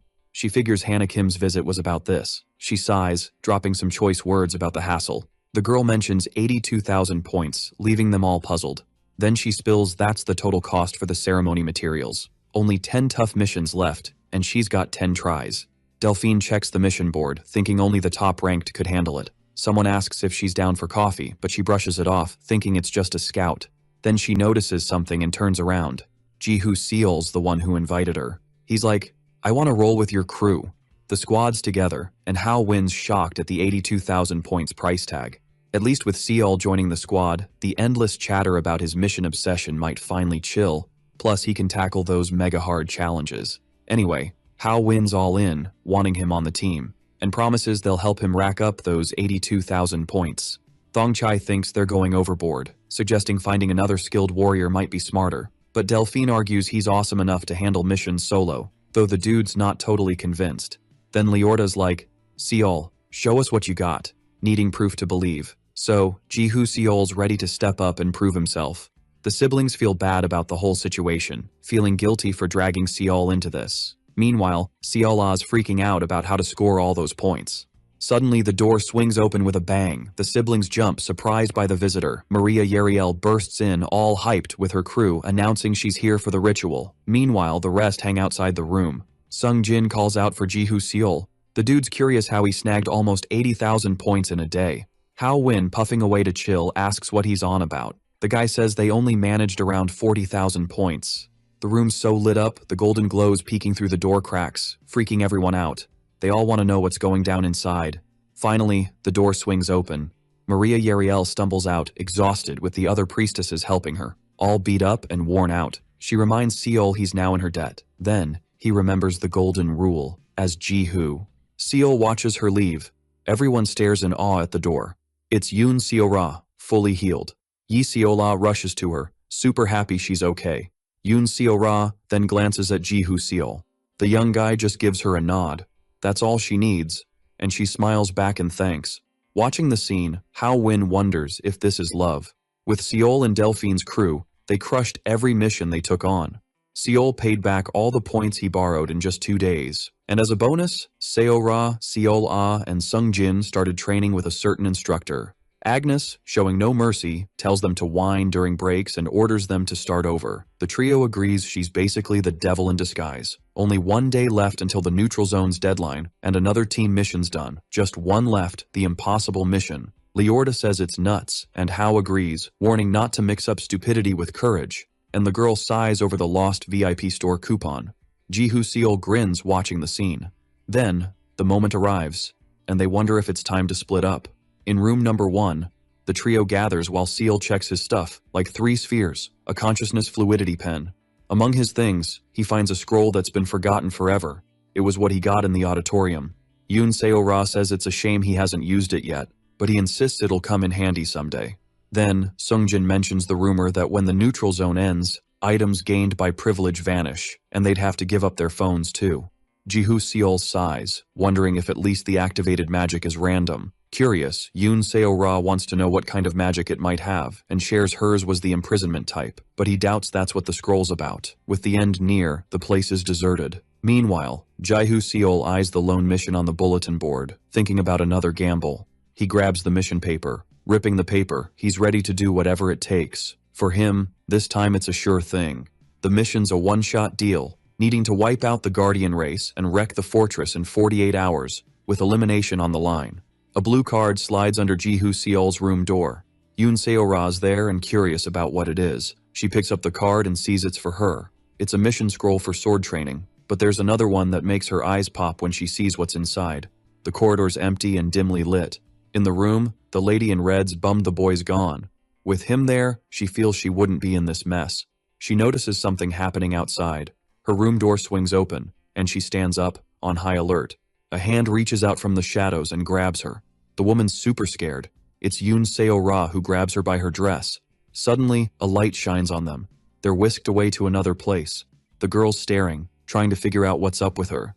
Yoon Seo-ra's all, grab the sword. Here's your shot. But the woman's like, nah, deadline's tomorrow. The girl's like, you started this whole mess. That night, everyone was chilling together. Min Young spilled the beans to Burrito, and the college kid was like, something's fishy. Nobody was around that day. Burrito messed up, told her to zip it, said he might toss her some points. But someone was watching the whole drama unfold, and told the dude to scram. The young guy's all, I want a rematch. Then the dude's like, wanna get kicked out? And opens the door, super annoyed. Ripping the paper, the young guy's like, don't mess with a Korean army sergeant. Poof, they're gone from there, leaving the hallway totally empty, and Yoon Seo-ra's free to bounce. Finally, she can leave in peace, but the woman's like, no way the kid did that. Yoon Seo-ra's like, you know it, just scared to admit. Without Burrito, you're lost. Annoyed, the woman grabs the sword, tells her to zip it, yelling that the girl's clueless while she charges, but Yoon Seo-ra's ready with her own sword. Then they're facing off right there, and Yoon Seo-ra gets the upper hand. Bam! Sword to the chest. Reluctantly, the lady in red's like, "Not how I wanted to go." The woman hits the ground, and the girl's like, "You won't be the only one I send packing." The VIP store ticket drops to the floor. Like back from the dead, Ji-hoo Seol's all. Mission impossible. Completed. The prize?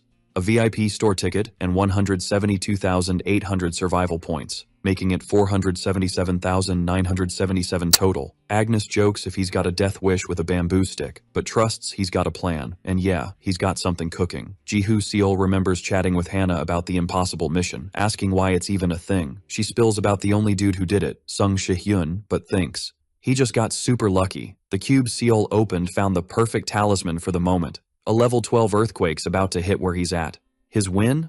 All thanks to 2 lucky rolls in his bet. Ji-hoo Seol's taking this secret to the grave. Handing over the ticket, Agnes asks if she can drop one last tip. Everyone's gathered in the plaza for the big announcement. Cinzia's all. Neutral zone's done. With a scary look, she asks if they know how to bail. A door swings open, blasting yellow light. Some squint, but Ji-hoo Seol's peeping and sees they're out of the neutral zone, in Lost Paradise. He's wondering if it's really over. Claire Agnes steps through the portal. Looking at her, the young guy gets it, and realizes it's not over yet. This is just the start of everything. A voice from behind's like, "Now you look like a real earthling." It's Hannah Kim, offering a ride home. But Ji-hoo Seol's not thrilled. The woman's freaking out, saying time's slower here, he's been gone 3 months, asking if he wants a missing person report. Each survivor gets an assistant, and he's wondering if he'll see everyone again. But he's hopeful, as long as they stay alive. Ji-hoo Seol's taken to Scheherazade, the Temple of Lust. Hannah Kim says Yoon Seo-ra's staying at Sinyoung HQ, suggests it's goodbye time. Grinning, Seol's like, "It was fun while it lasted." Then he tells her to take care. But before he bounces, the girl runs up, wanting his name. She's like, "Seol isn't your last name. Spill the real one." Smiling, he's like, "It's Seol Ji-hoo." The new place is super cool. There's an open portal there. She's asking why he kept his name secret, and she only knows because she did some digging on him. But Ji-hoo Seol says he never dropped his name at the casino, feeling he wasn't cool enough to use it. After a while, it just became a habit. Plus, he didn't want to mess up the name his parents gave him. Then Hannah Kim wonders if it's time to start using it again. Without a word, he just tells her he'll catch her later on Earth. The room's still a disaster zone, just how he left it. Only the portal's light gives a quick glow. Ji-hoo Seol cracks open the window that's been shut forever. Unlike before, the street's buzzing with people. And that's how he knows he's really back. He spots his phone chillin' there. Battery's toast. Duh. He was MIA for a month. Time to juice it up. From a total flop, the dude's now cruising in a fancy ride. Hannah mentioned sending cash because their gig's all about earthlings living the dream, but 150 million won? Mind blown. He's back at the casino, and yep, that's where the taxi drops him. Ji-hoo Seol grins, thinking about how long it's been since he was there. But nah, that's not where he's sticking around. Another car drops him at a spot less bougé than the casino. He steps into the house, hoping it's empty, cause he's not ready for eye contact. But an annoyed voice asks what he's doing there. The guy's name is Hyung, and he asks again, more serious this time, what he's doing there. Showing the bags, he says he's returning the 50 million won he borrowed and that the laptop and car are for Jin-hee. Curious, the guy asks if he hit the jackpot or something. From upstairs, a girl asks who he's chatting with. Her smile fades when she sees who's there. She comes down, asking how he dares to show up, since she threatened to end him if she found him. But she notices something's different. The girl checks out the car, asking if it's his, saying she thought she'd never see it again after Seol sold it. The guy asks if he came from the casino, then tells him to scram with the dirty money. But Seol says the cash isn't from gambling. He just went to the casino to blacklist himself. Then the guy asks where all this dough's from, and the girl already assumes it's shady business. Ji-hee grabs the bags and won't give them back, even if the guy asks. She says she'll take it, even if she regrets it later. The guy says they'll chat another time. Ji-hoo tries to stop Hyung from leaving, but he's too late. The boy's bummed. This wasn't the plan. It's night, and the coffee shop's still buzzing. The staff's unsure how to judge the dude, and are curious about his link with the manager. Seonhwa says she got a call from Wooseok asking if she lent money for gambling, but Ji-hoo Seol says he earned it through work and a bonus for his skills. She asks what kind of work, but Seol says it's top secret, so Seonhwa just has a hunch about what it might be. The woman asks if he went there by any chance. Ji-hoo Seol dashes through the busy street in a rush. He heard they go abroad and then return. the chat with his ex where she asks about organ sellers, which leaves him totally confused. She asks how he scored such a big amount in just a month. Being compared to those kinds of people wasn't fun, especially from her. Hannah Kim's waiting for him. The young dude's not as chill as before. He then rests his head on her shoulder, leaving her speechless. In a panic, Ji-Hoo Seol begs to go back. The carriage has got some folks on board. One asks how much longer till they hit Haramark, and the guy says if he knew it'd end like this, he'd have waited for a girl to join. The knight asks if he agrees, but Alex says it's not bad having a bro trip. Since the ride's gonna take a while, the guy introduces himself as Priest Alex, level 3, and the other is Hugo, the level 4 barbarian warrior. He says the spear's epic and must be at least level 2. The guy in front says he's a level 1 warrior, and this knight is Ji-Hoo Seol. Alright, buckle up for this wild ride. So, there's this planet, right? It's got monsters, magic, the whole shebang. It's called the Lost Paradise, and the 7 deities, they're handing out powers to Earthlings for one reason. They gotta take down this parasitic queen who crashed the paradise party. But, plot twist, the deities missed a memo. There's this professor, always yapping about some ancient tomb in the forest, back when magical engineering was all the rage. All he can think about is the bling in that tomb. Meanwhile, the squad's just chilling, not saying a word. Turns out the deities didn't realize humans can be super petty. Flashback to 7 days ago in Haramark. The sign outside this place screams fun times, with epic food and drinks. This dude's on a mic, looking for volunteers for an escort mission. He spills that carpe diem and the crew are leading the charge, but they need more peeps. He drops the bomb that it's a royal gig with sweet rewards. A knight's all, "Where are we headed?" And the dude's like, "To the forest of negativity." Everyone's quiet, then they crack up like it's comedy night. The dude's like, "Should have seen this coming with carpe diem in the mix." And another guy's like, "Save the jokes for Earth." Samuel, dead serious, asks if he looks like he's joking. That shuts everyone up real quick. The dude warns not to go there. Even the great priestess Rebecca barely made it out. Another guy's like, "Not worth it, even for royal bling." But then, something grabs everyone's attention, and it seriously ticks off Samuel. They spot this hooded figure chilling by the counter. One guy's like, "Yo, pay attention to Samuel."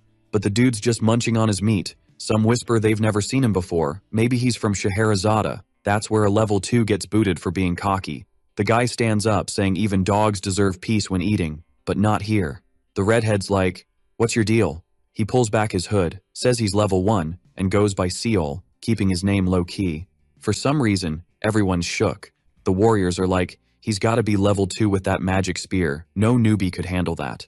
Others are just watching the drama unfold. Feeling dissed, the guy charges, saying no jokes allowed. But his punch gets stopped. No sweat. Ji-Hoo Seol's got him in a grip. And the guy realizes Seol's got some serious strength. Annoyed, he tries to amp up his mana, but it flops. The warrior's tough, but feels a bit of the mana buzz. He amps up his own mana. Then the guy realizes Seol's fibbing about his level.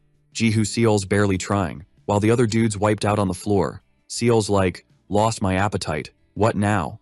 The bartender, watching the mini-brawl, remembers Seol scarfing down at least 3 plates. The mix-up ticks people off, accusing the guy of lying about his level to catch Seol off guard. Dodging a hit, Seol just watches. The redhead whips out his sword. So do all the others who bet on Seol losing. The guy sees the mess the newbie's in, but no squad's gonna pick him if he chickens out. Someone's like, "What's the drama here?" asking if there's already a brawl. They burst into the tavern, door slamming, making a ruckus. It's Hugo and Alex, giving Seol a shout-out. The boy waves at them. Samuel's like, "You guys know each other?" And Alex is like, "Yeah, we came from Zra together." Everyone's confused, swords still pointed at Seol. Hugo's like, "What's the deal? Not happy?" He's like, "Since when does Haramark gang up on a level 1 newbie?" But the guy's like, "He's not level 1, he tricked me too." Only Alex backs Seol, saying he's level 1, and he checked his stats himself. But the guy's like, "Nah, Seol beat me in mana game." The guy says Cinzia told him a cool story about a standout from the March grads, that he only did basic training for 2 months, then took on a real mission in the 3rd. Then one day, he tackled an impossible mission solo, and topped the March grads, a golden legend. The knight's like, he's an irregular, like Sung Shi-hyun. Then they call for Ji-Hoo Seol. He tells the young dude to chill, and that he owes them. Coffee's brewing. The guy's on it while Seol and Hugo kick back. He thanks them for the earlier backup. Hugo cracks up, remembering the time he dared Carpe Diem in Haramark, saying it's like logging out of paradise. The dude says the place has a bad rep, but it's just a bunch of wannabes thinking they can do whatever, and Hugo's like, "There are way worse spots." Someone rushes down the stairs. The lady asks when they showed up. Seal looks a bit spooked by her vibe, just as she finds his being there kinda weird. But then Hugo starts yelling that he already told her to dry off properly. She's soaking the floor, and she's like, it'll dry eventually. Anyway, that's not her main concern right now. She turns to Seal, asking what's up like it's no biggie, and the guy says he's a guest, which she finds odd at this hour. Flopping onto the couch, she says she's never seen him before, but he's like, you'll see me around. They introduce Chohong, the team's gem, a level 4 sacred champ, but she insists he's laughing, which ticks her off.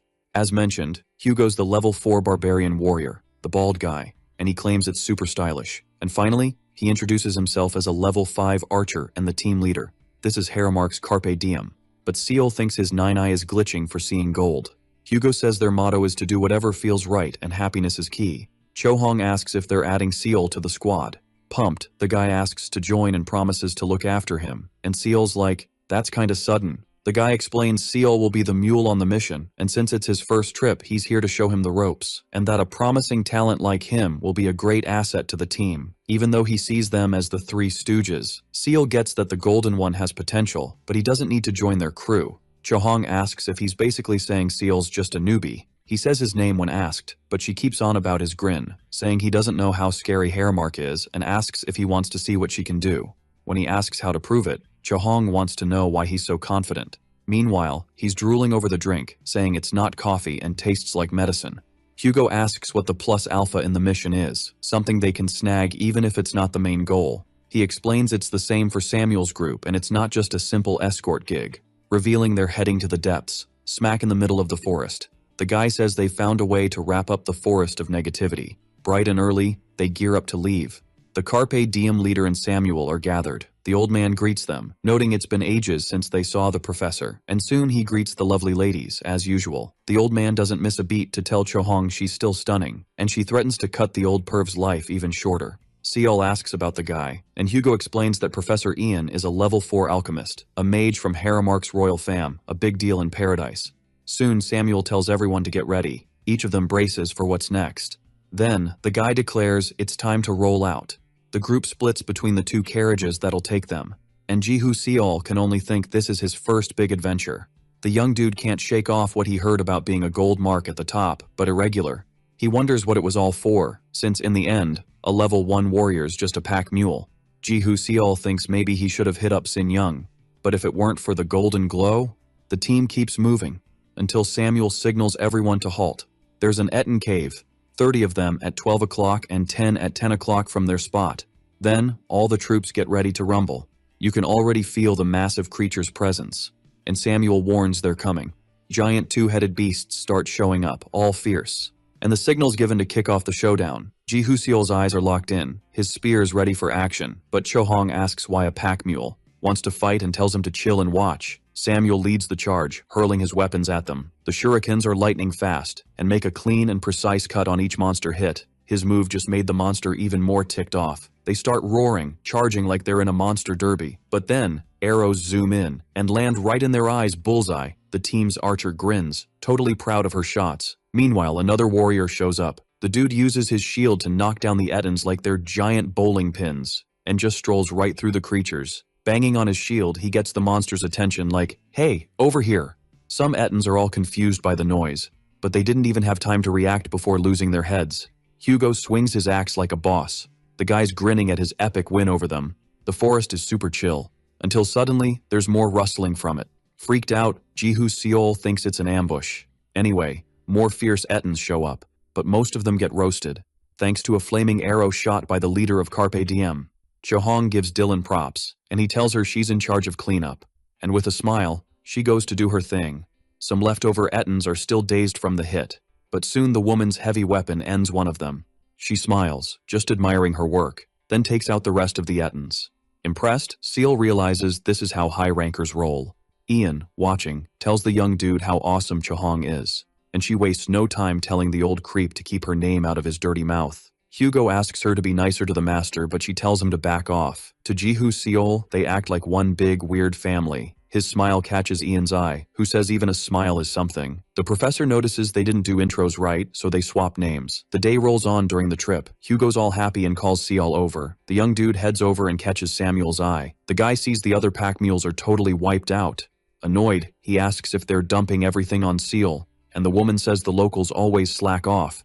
They claim they're tired, and even with magic to help, it's too much since they weren't blessed by the gods, but Samuel's not having it. However, Seal says he's cool with carrying. The guy asks if it's heavy, telling him not to overdo it since they'll be climbing a hill soon, but Seal sees it as training. Samuel's cool with that, as it's no biggie for him. They watch the young dude head to the other mules. He doesn't go unnoticed by Carpe Diem, and Hugo comes over saying he fits right in with the team. Chohong says he's not as weak as she thought. Curious, Hugo asks what Dylan thinks about it, but the guy's like, no way. Hugo tries to argue, saying Seal's got potential and works hard, but that's why Dylan's not into it. This leaves them both pretty puzzled. For the leader, this is a crucial time for Seal, who needs a team that can lead and back him up, and Hugo says that sounds like their team, but Dylan says the old man's retiring and isn't too confident, and he reminds them they need a solution ASAP. Hugo tries to get Chohong to help, but she seems to ignore him. But she says Dylan's the leader, handpicked by the old man. She says there's no point in arguing, even with Hugo asking if she's really gonna leave it like this. The guy wonders why she had to act all mature right now. Chohong walks past the mules, and gives Jihu Seol a quick look, but then just keeps going without a word. It's almost dark, and the caravan keeps moving. Samuel spots the forest of negativity. It's like a gateway to anywhere, even the Federation or the parasites. Pointing out a direction, Samuel says this is the southernmost human region, and Seol notices the border. He remembers a chat where he was told to leave Scheherazade because Sinyoung's got major clout there. Sinyoung's win in the Earthling Civil War and its current power is all thanks to Sung Shihyun. With his sudden vanishing act, the company shrank, and when Seol showed up, she thinks people will want him. Jihu Seol asks if she's talking about the contract they offered him, and the woman nods, saying she is. But she reminds him he made a deal with her and asks what he thought they'd think when they found out. She says if a rival snagged Seol first, it'd make them super anxious, and asks if he thinks they'd try to take him down before he hits the point of no return. Seol wonders where to head next, and Kim suggests Haramark, a chill zone, but the risk of getting KO'd is higher if he doesn't push the border. He awkwardly grins, realizing he's right on the edge. For him, it's easier to say oops than may I. As night creeps in, the caravan hits pause and pops up their tents. Ian says the spot's just as he pictured, cause it's not cursed, but it's got some ancient, mega-powerful witchcraft vibes. Chohong asks what's next since he claimed he had a plan. He's like, duh, of course there's a plan. Jihu Seol's curious, asking why it's called the Forest of Negativity. Ian's surprised a level 1's asking, and Chohong's like, spill it already. People in the forest feel a wild urge to deny stuff, and it's a mystery what they'll deny, making it extra sketchy. He wonders about denying the buddy next to them or the weapon mid-battle, or even denying their own existence. Everyone's spooked, but he tells them to chill. Ian says if the plan flops, they'll just head back home. Chohong teases, asking if he's scared, saying Nuna's got his back, but Seol just grins. While others wander off, he scopes the scene. With his skill, he sees no color. Somewhere, someone mentions more showing up, which is awesome. Something invites them closer, so it can shred them while they're still breathing. A new day kicks off for the squad. Each has a potion, and Chohong asks if it'll clear their minds. Ian says it'll help a bit, but willpower's the real MVP. They all sip the potion. Emotions will spark the spell in the forest. Like it or not, everyone's gonna feel it. Ian just reminds them to keep their cool. The caravan rolls into the forest, and Jihu Seol's amazed, wondering if the Amazon's this epic. Samuel's the first to spot something off. Up ahead, there's something down that the knight thinks is a person, but Samuel's like, nah, and asks Khan what's up with him. Hugo's shocked, asking how Khan got there. The knight says he went after him first before pitching to the rest. Samuel's annoyed, saying he bailed. He kicks the body for lying to him. The guy tries to chill him out, saying it's pointless now since the dude's already gone. This doesn't help, and Samuel's ready to throw hands, leaving the other guy super freaked. He says he can't chill when he's this mad, but Alex keeps telling him to relax. A dark vibe surrounds Samuel, then someone hits him from behind. This just cranks up his rage. He spins to see who it is. Now all his anger's aimed at Dylan, until Ian says modus stabilitatum, using his staff to cast a spell. A white light wraps around Samuel, and all his anger just poofs away. Ian explains he used a cleansing spell and he should be good. Samuel says sorry for the drama. To him, it felt like everyone was playing him. The prof says he denied the squad's trust. Seeing this, the archer's like, this forest is no joke. Dylan spots 10 footprints going in, but only Khan's coming out. The woman recalls his crew had 8 peeps, and 2 pairs must be the pack mules. But what about the other guy? Hugo's curious what could take out a level 5 royal guard and if anyone made it out. Samuel's piecing it together. He spots claw marks on the armor, no matter how many times he checks. Suddenly, a weird noise makes everyone cover their ears. Seol wonders what it is and if it's some creature. He knows this sound. A massive beast with an axe. Hits the ground, shaking everything. With a lion's head, it roars like crazy, making Ian yell it's a lioner. Freaked out, everyone grabs their weapons. A bullet's fired at the beast. It blows up, sending it flying. The shot came from Dylan the shooter. It's hard to see what's up with all the smoke. But when the dust settles, it's clear the monster's weapon blocked the hit. Hugo spots Khan's halberd in action. More lioners roll up, surrounding them like it's a party. Even with all the chaos, Samuel wonders if it's migration season. He's puzzled why mountain beasts are crashing their scene. Dylan's all, "I'll handle the front, no sweat." Hugo and Clara are on left side duty, while Samuel and Grace take the right flank. And boom, Dylan calls for an all-out attack. Each duo charges to their side like it's game time. The giant lion-faced beast charges in, all roar and fury. But the Carpe Diem leader's got eyes on it. He fires again, aiming true. The lioner halts, noticing it's got a new boo-boo. Its gaze locks onto Dylan, the Carpe Diem boss. The monster roars, charging at him like it's personal. But Dylan's faster, slipping out of sight. He fires more arrows, aiming for the beast's back. The creature shields itself, but some arrows hit home. And it howls, a mix of pain and rage. Luckily, Dylan's not just a shooter. He's a combat pro. His moves are slick. No wasted steps. Dylan lands behind the beast, ready for round 2. The creature spins, roaring in his face. But Dylan's got this, playing it cool. 2 beasts swing their weapons together. Grace holds her ground with her trusty shield. 2 more lioners try to flank her, but Samuel's on it, tossing shurikens, asking where they're headed. Samuel's moves are epic. His stars hit the mark. Yet Jihu Seal's still worried about their odds. He spots Cho Hong beside him, looking worried too. Hugo's facing a fierce lioner squad, and he's in a bit of a pickle. He yells for Clara to step up. She quickly knocks an arrow, charging it with mana. The shots fly at the lioner, but their bodies are like rocks. Arrows just bounce off. Hugo jokes he expected too much from a level 2. The monsters charge at him. He defends both sides like a boss, but gets a heads up. A third one's sneaking up. The lioner lands a hit on his back, but Cho Hong's got his blind spot covered. With her magic shield, she's got his back. Hugo grumbles about her breaking the rules, but she snaps back, asking if he wanted to be toast. Grace keeps holding off the beast's blows, but her shield's looking rough, about to give. The battle's tide is turning. Another hit, and her shield shatters, knocking her down. Lust saves her from a nasty end. In shock, she looks for her savior. With a crucifix, Priest Alex has got her covered. The object crumbles in his hand. Jihu Seol knows the pack mules shouldn't jump in. But seeing this, he wonders if he should just chill. Even Ian, not even summoned, jumps in to help. He's throwing all his power at the creatures. The old dude's like a wizard, no joke. He summons Gladio Ventus, firing magic crystals at the lioner. The crystals hit, keeping everyone safe. Cho Hong even gives the old guy props. But the lioner leader's not thrilled. He's hit in the knee, and the magic crystal digs deeper. The monster crashes down in front of Dylan. Carpe Diem's leader yells to keep the pressure on. Grace and Samuel hold their ground. Cho Hong's now backing up Hugo and Clara. Meanwhile, Jihu Seol stands firm, believing they can win. But the lioner roars again, making them cover their ears. Seol feels like his skin's peeling off. Then the mood shifts and he doubts their chances. Thinks they can't win. Ian casts Modus Stabilitatum, and his spell hits Jihu Seol. The young guy snaps out of the negativity fog. It crushed the team's hopes in a flash. He knows he needs to think straight and assess the scene. He notices the lioner's got a grin.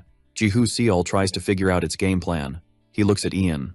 Deciding he's not the enemy, he steps back. Cho Hong and Hugo notice his move. Even with his spear in hand, he's thinking, nah, not worth the risk. Jihu Seol grips his weapon tight and gets ready to launch it. He's done caring, so he just hurls that spear. Ian's watching, totally clueless about what's happening. The spear zooms past his ear and nails a beast lurking behind the old wizard. Samuel's like, oh no, it's a trap. The beast with a lioness head is super ticked off. They're staring each other down. She roars and pounces to attack. Her blade's swing is blocked by Jihu's spear, but dang, she's strong. He needs more mana, like ASAP. More energy surges through him and channels into his spear, soaking up the hit. Jihu Seol's not letting this go to waste. And the beast senses he's not your average Joe. The dude's got some serious power now. And he strikes back at the lioner. His spear's tip cracks from the impact, He's looking wiped out from that hit. The beast just stands there, stunned. But then it drops at his feet. That fight took everything out of him. Meanwhile, everyone else is just standing there, jaws dropped. The scene's got the other lioner raging. And Dylan's like, oops, my bad. Then he fires another arrow at the beast. The lioner realizes too late. It gets hit so hard, it's sent flying. The creature crashes to the ground, and that arrow shot was epic. With its fall, the other lioners freak out and bolt, and boom, they win. Jihu Seol collapses, totally spent. He charged in without using his 9 eyes first. They're all shouting his name in victory. Hugo's proud and jokes he should have been in the team, not a pack mule, but the kid's like, dude, I'm level 1. Ian comes over, asking if he knows what he just did, saying that Lioner was stronger than a level 4 warrior.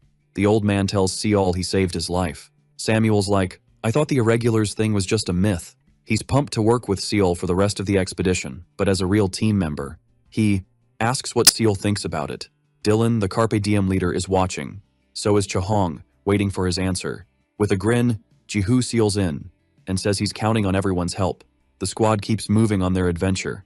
Samuel's leading the way, as usual. They spot a cave up ahead, wondering if it's the right spot. Ian says the negation energy's all over the forest. But here, it's chill, like the calm before a storm, and he figures the spells to keep this place safe. Jihu Seol remembers feeling relaxed as soon as he stepped in, like a weight lifted off him. Hugo's like, is this the place? And Ian confirms it's where the saint's tomb is. Clara's all, we gotta go in, I'm dying to know. Alex is so hyped, dreaming of rare artifacts.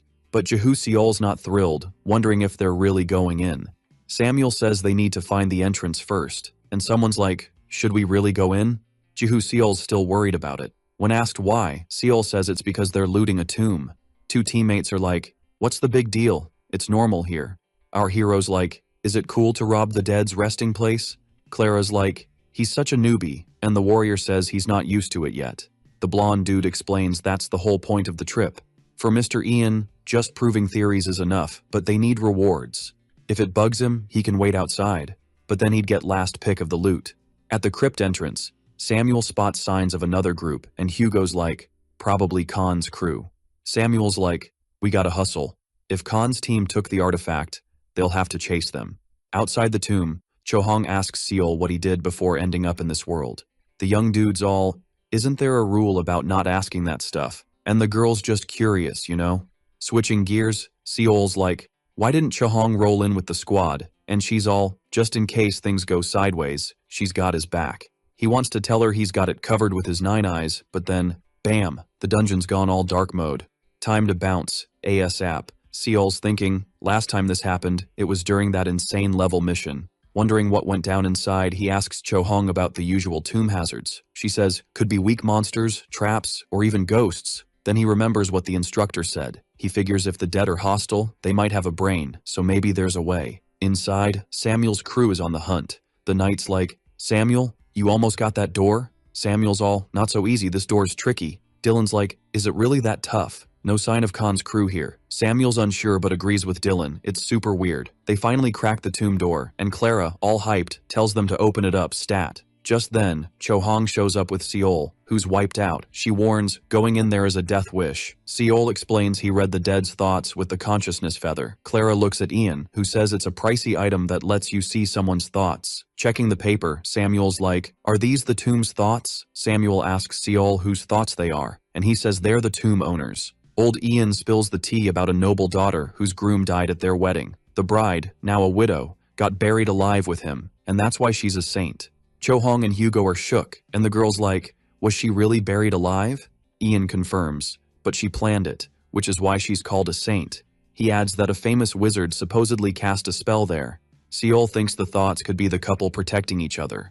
With a boss-level look, Dylan's not into ghost fights. Clara's like, you gonna bail over that? Hugo calls her out, saying ghosts are the toughest, and questions if she thinks a level 2 could even touch them, leaving her annoyed. Alex asks Ian if they can beat the ghost by teaming up, and Ian's like, not sure. Seol's got an idea though, setting up a ritual with candles and snacks. Clara thinks it's bogus, especially using their holy water. Chohong's annoyed and tells her to chill, since the boy even broke his spear trying to save them. Samuel's like, cut it out, the ritual's almost done. Lighting the paper, our hero hopes it's enough to calm the ghost. Soon he notices the vibes changed from run for your life to pay attention. So he decides to use the feather again. Since reading thoughts needs a body part, he uses an offering flower. When Seol puts the feather on the paper, it goes wild, freaking Clara out. After some scribbling, the pen stops. Picking up the paper, our hero says it's definitely a sign of permission. Samuel's like, let's go then.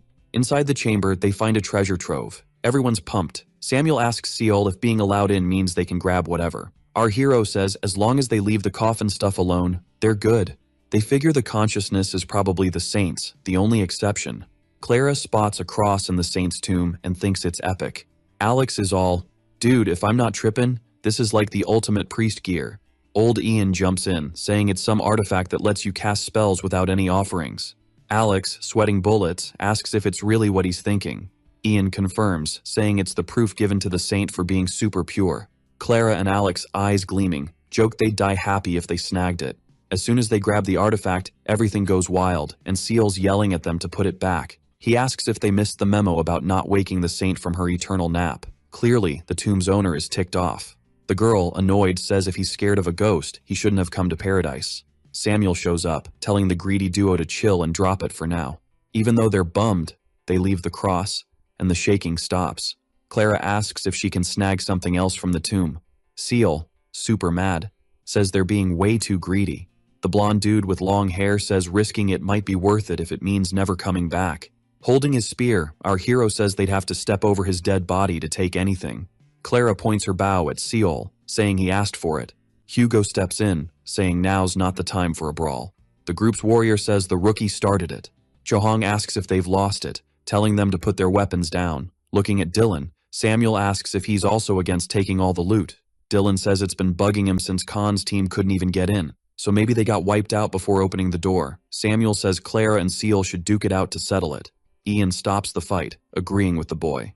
Samuel's shocked, even his master isn't backing him. Master Ian asks if Samuel knows how impatient he's being. He guesses it's 'cause of Vanessa, since saving her means getting the right rewards. The young man admits his master is right, leading after her death is tough. Ian, as a leader and veteran, gives him some advice. Old Ian says in expeditions, act smart unless he wants to lose another buddy. Samuel's stunned, tells his group to grab stuff from the wall and bounce, leaving Clara grumpy. Samuel says they'll try to find the artifact at an auction, and Alex says there's no other way. Clara, teeth clenched, asks if Seol's happy with himself. Seol stays chill. Johong tells Seol not to sweat it, saying the girl's always been a jerk. Seol thanks Dylan and apologizes, saying it's all his bad. Dylan says humans fight, and it's worse in paradise with profits on the line. While grabbing stuff, the crypt starts shaking again. They're all like, what's going on? Samuel yells for everyone to scram. Hugo notices something's after them. A shadow grabs Clara's legs, dragging her to the tomb. The door slams shut, and even Hugo and Dylan can't budge it. They hear screams from inside, freaking them out. Clara opens the door, bloody and eyeless, calling for help. Greed's the deepest sin in humans, and ignoring it was Paradise's god's biggest oopsie. Turns out, Alex and his buddy snagged the priestess's artifact. The young dude keeps muttering greed like he's in a trance. The girl, super hurt, is crawling outside when she's grabbed by the head and boom, crushed, leaving the warrior, who saw the whole thing up close, totally shocked. And the girl's body, or what's left of it, gets dragged into the crypt. Samuel right then yells for everyone to run. A strong wind hits them, and the warrior, still in shock, just stands there. The priestess's voice says she was gonna let it slide, but now they messed with her stuff. When Alex snaps out of his trance, the first thing he sees is the warrior hanging by shadows. The young dude, feeling down, says he can't move, his hands being controlled by shadows. Samuel suddenly yells for Alex to back off from the warrior, but it's too late. Right then, the young dude gets hit by his buddy's sword, which is being controlled, leaving their leader stunned, while the white-haired guy tells them to run, not wanting to hurt them. In the next moment, Samuel's head is separated from his body. Johong, trying to stay chill, tells old Ian to do something. He says the energy's too strong, he can't move. The boy, being controlled, is in shock, watching his friends get taken out by his own hands, helpless. Amidst all the chaos, our hero stays calm, collecting the saint's stuff to chill the ghost out. But when Seol's about to grab the last artifact, everything goes dark and he ends up in a strange place, totally confused. A voice says it warned the young dude's group what would happen. Looking back, our hero sees it's the saint. She says she thought just handing over the wall artifacts would keep humans away. Then, a bright light fills the place, leaving Seol confused. They were the saint's jewels. The young dude says he's super sorry, and the saint asks why he's apologizing if it's not his fault. And our hero says if he's on the same team, then it's kinda his fault too. After hearing this, the saint stays quiet for a bit and asks him to close his eyes. The boy does, and she walks towards him through the water. Taking his hands, the priestess says it's the first time someone's protected her. Giving something to Seol, she asks if he'd visit her again. Seol, seeing what it is, says it's too much for him, but before he can finish, he's sent back. Waking up, he sees the shadows going back to the crypt and the door closing. Hugo, super tired, wonders if it's finally over. Ian rushes to our hero, asking if he's okay since the boy fainted during the battle. Showing the artifact from the saint, he tells them he saw her, and she was really sad and lonely. At the camp, old Ian explains the Fastina earrings, stuff they snagged from the crypt. He says if you pump mana into them, your speed goes up by 1.5 times for a minute, and they have 3 charges.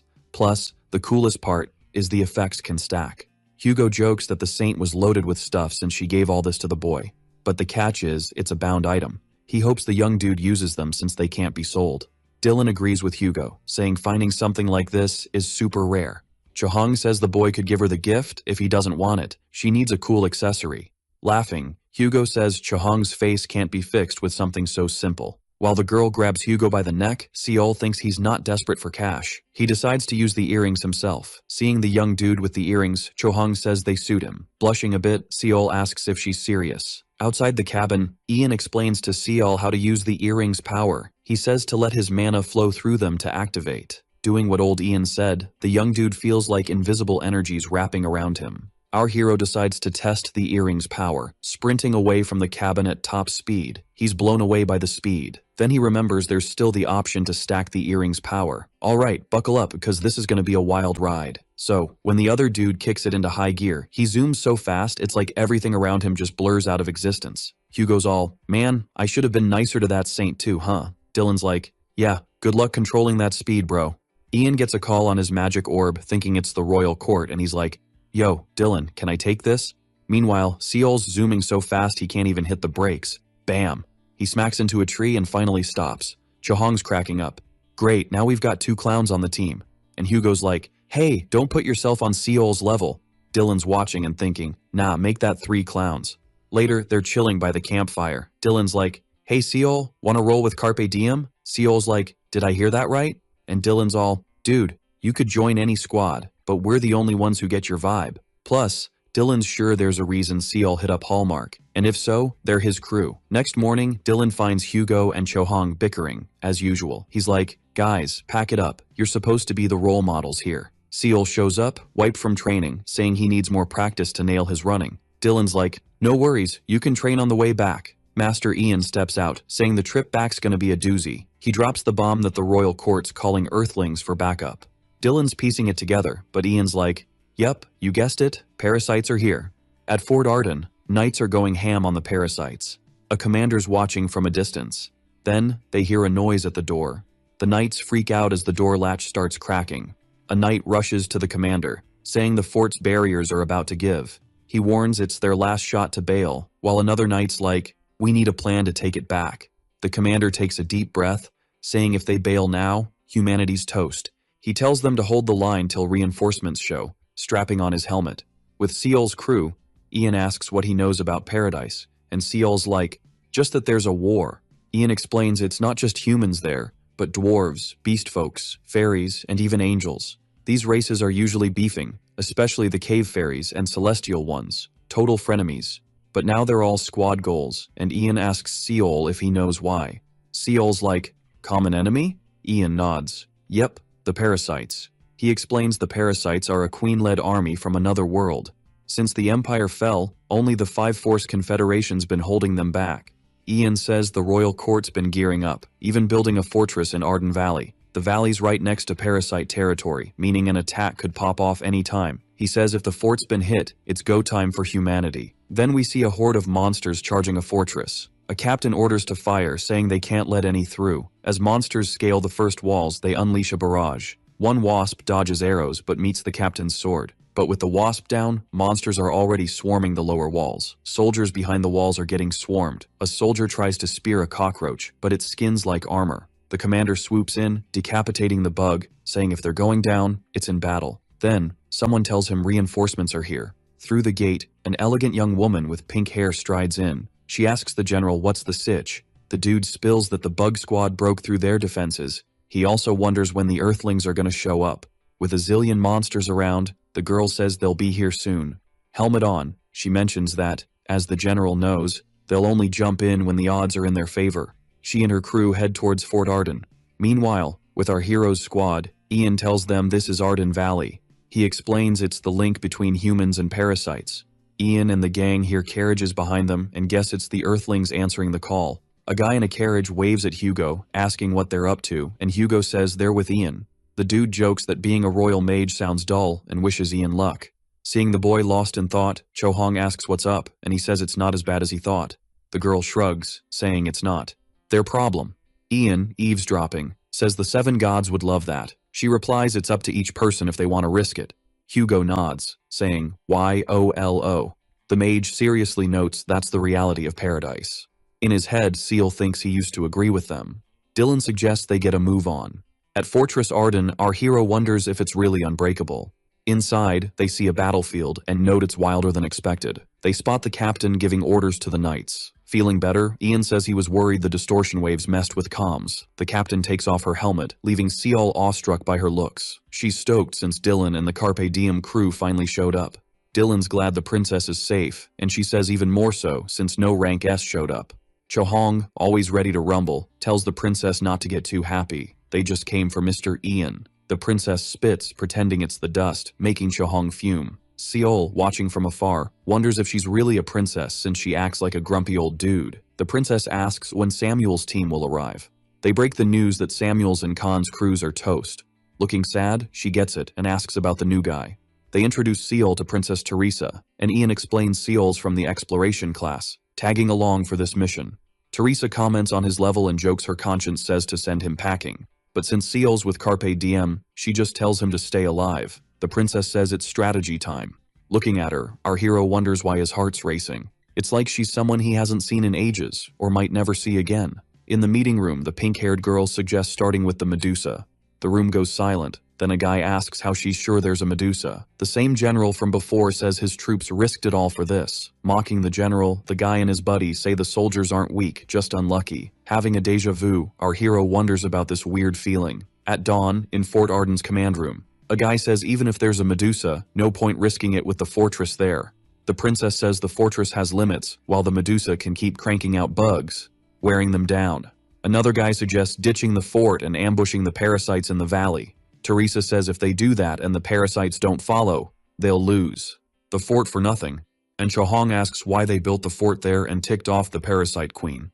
Alright, so check it out. The princess is all chill and explains they could totally flip the script on this fight if they just defend the fort. Plus, the Confederation's focus is all over the place. The knight, just shrugging it off, says Teresa doesn't seem too stressed since she's got time to worry about the Confederation. Ian jumps in, asking Cho Hong who she thinks is next in line for an attack after the Confederation gets wrecked. Everyone's suddenly on edge. The mage breaks it down, saying if the parasite land gets infected, paradise is toast too. The dude with the samurai bun chimes in, saying that's why they helped build the tower. But hey, not their fault if it flops. Teresa admits the fortress was a rush job, but shrugs, saying it's all water under the bridge now. A young guy pipes up, asking if she's asking too much, wanting them to risk it all for something that's not on them. Suddenly, everyone in the meeting is shouting, backing up the young dude. Seal flips on the 9 eyes and sees the ambush going down in flames, with monsters led by a Medusa. Back in the meeting room, Teresa's laying out the plan. Her cavalry's gonna handle the Medusa, and they need the Earthlings to keep the bugs at bay. The same guy from before asks the princess to rethink the plan, saying it's way too risky. The princess, totally over the young guy's whining, asks if he's got a better idea. She shuts him up for a sec and says, "Alright, let's roll with the plan." Then, the same guy's like, "Looks like we're gonna lose most of the cavalry. This mission's nuts." Meanwhile, Seol, who's seen how this plan's gonna crash and burn, thinks he should protect the fort, but the girl's plan is a total bust. Teresa's scratching her head, worried, thinking this isn't a place for a level 1. 2 young dudes chat about seeing our hero before, then remember he's the famous irregular with the gold mark. Ian introduces the young guy, saying our hero was the MVP in their last raid and even took down a lioner solo. The crowd's like, no way, can a level 1 really pull that off? A guy's like, don't you need to be at least level 4 to take on a lioner? He knows the kid's irregular, but this is next level.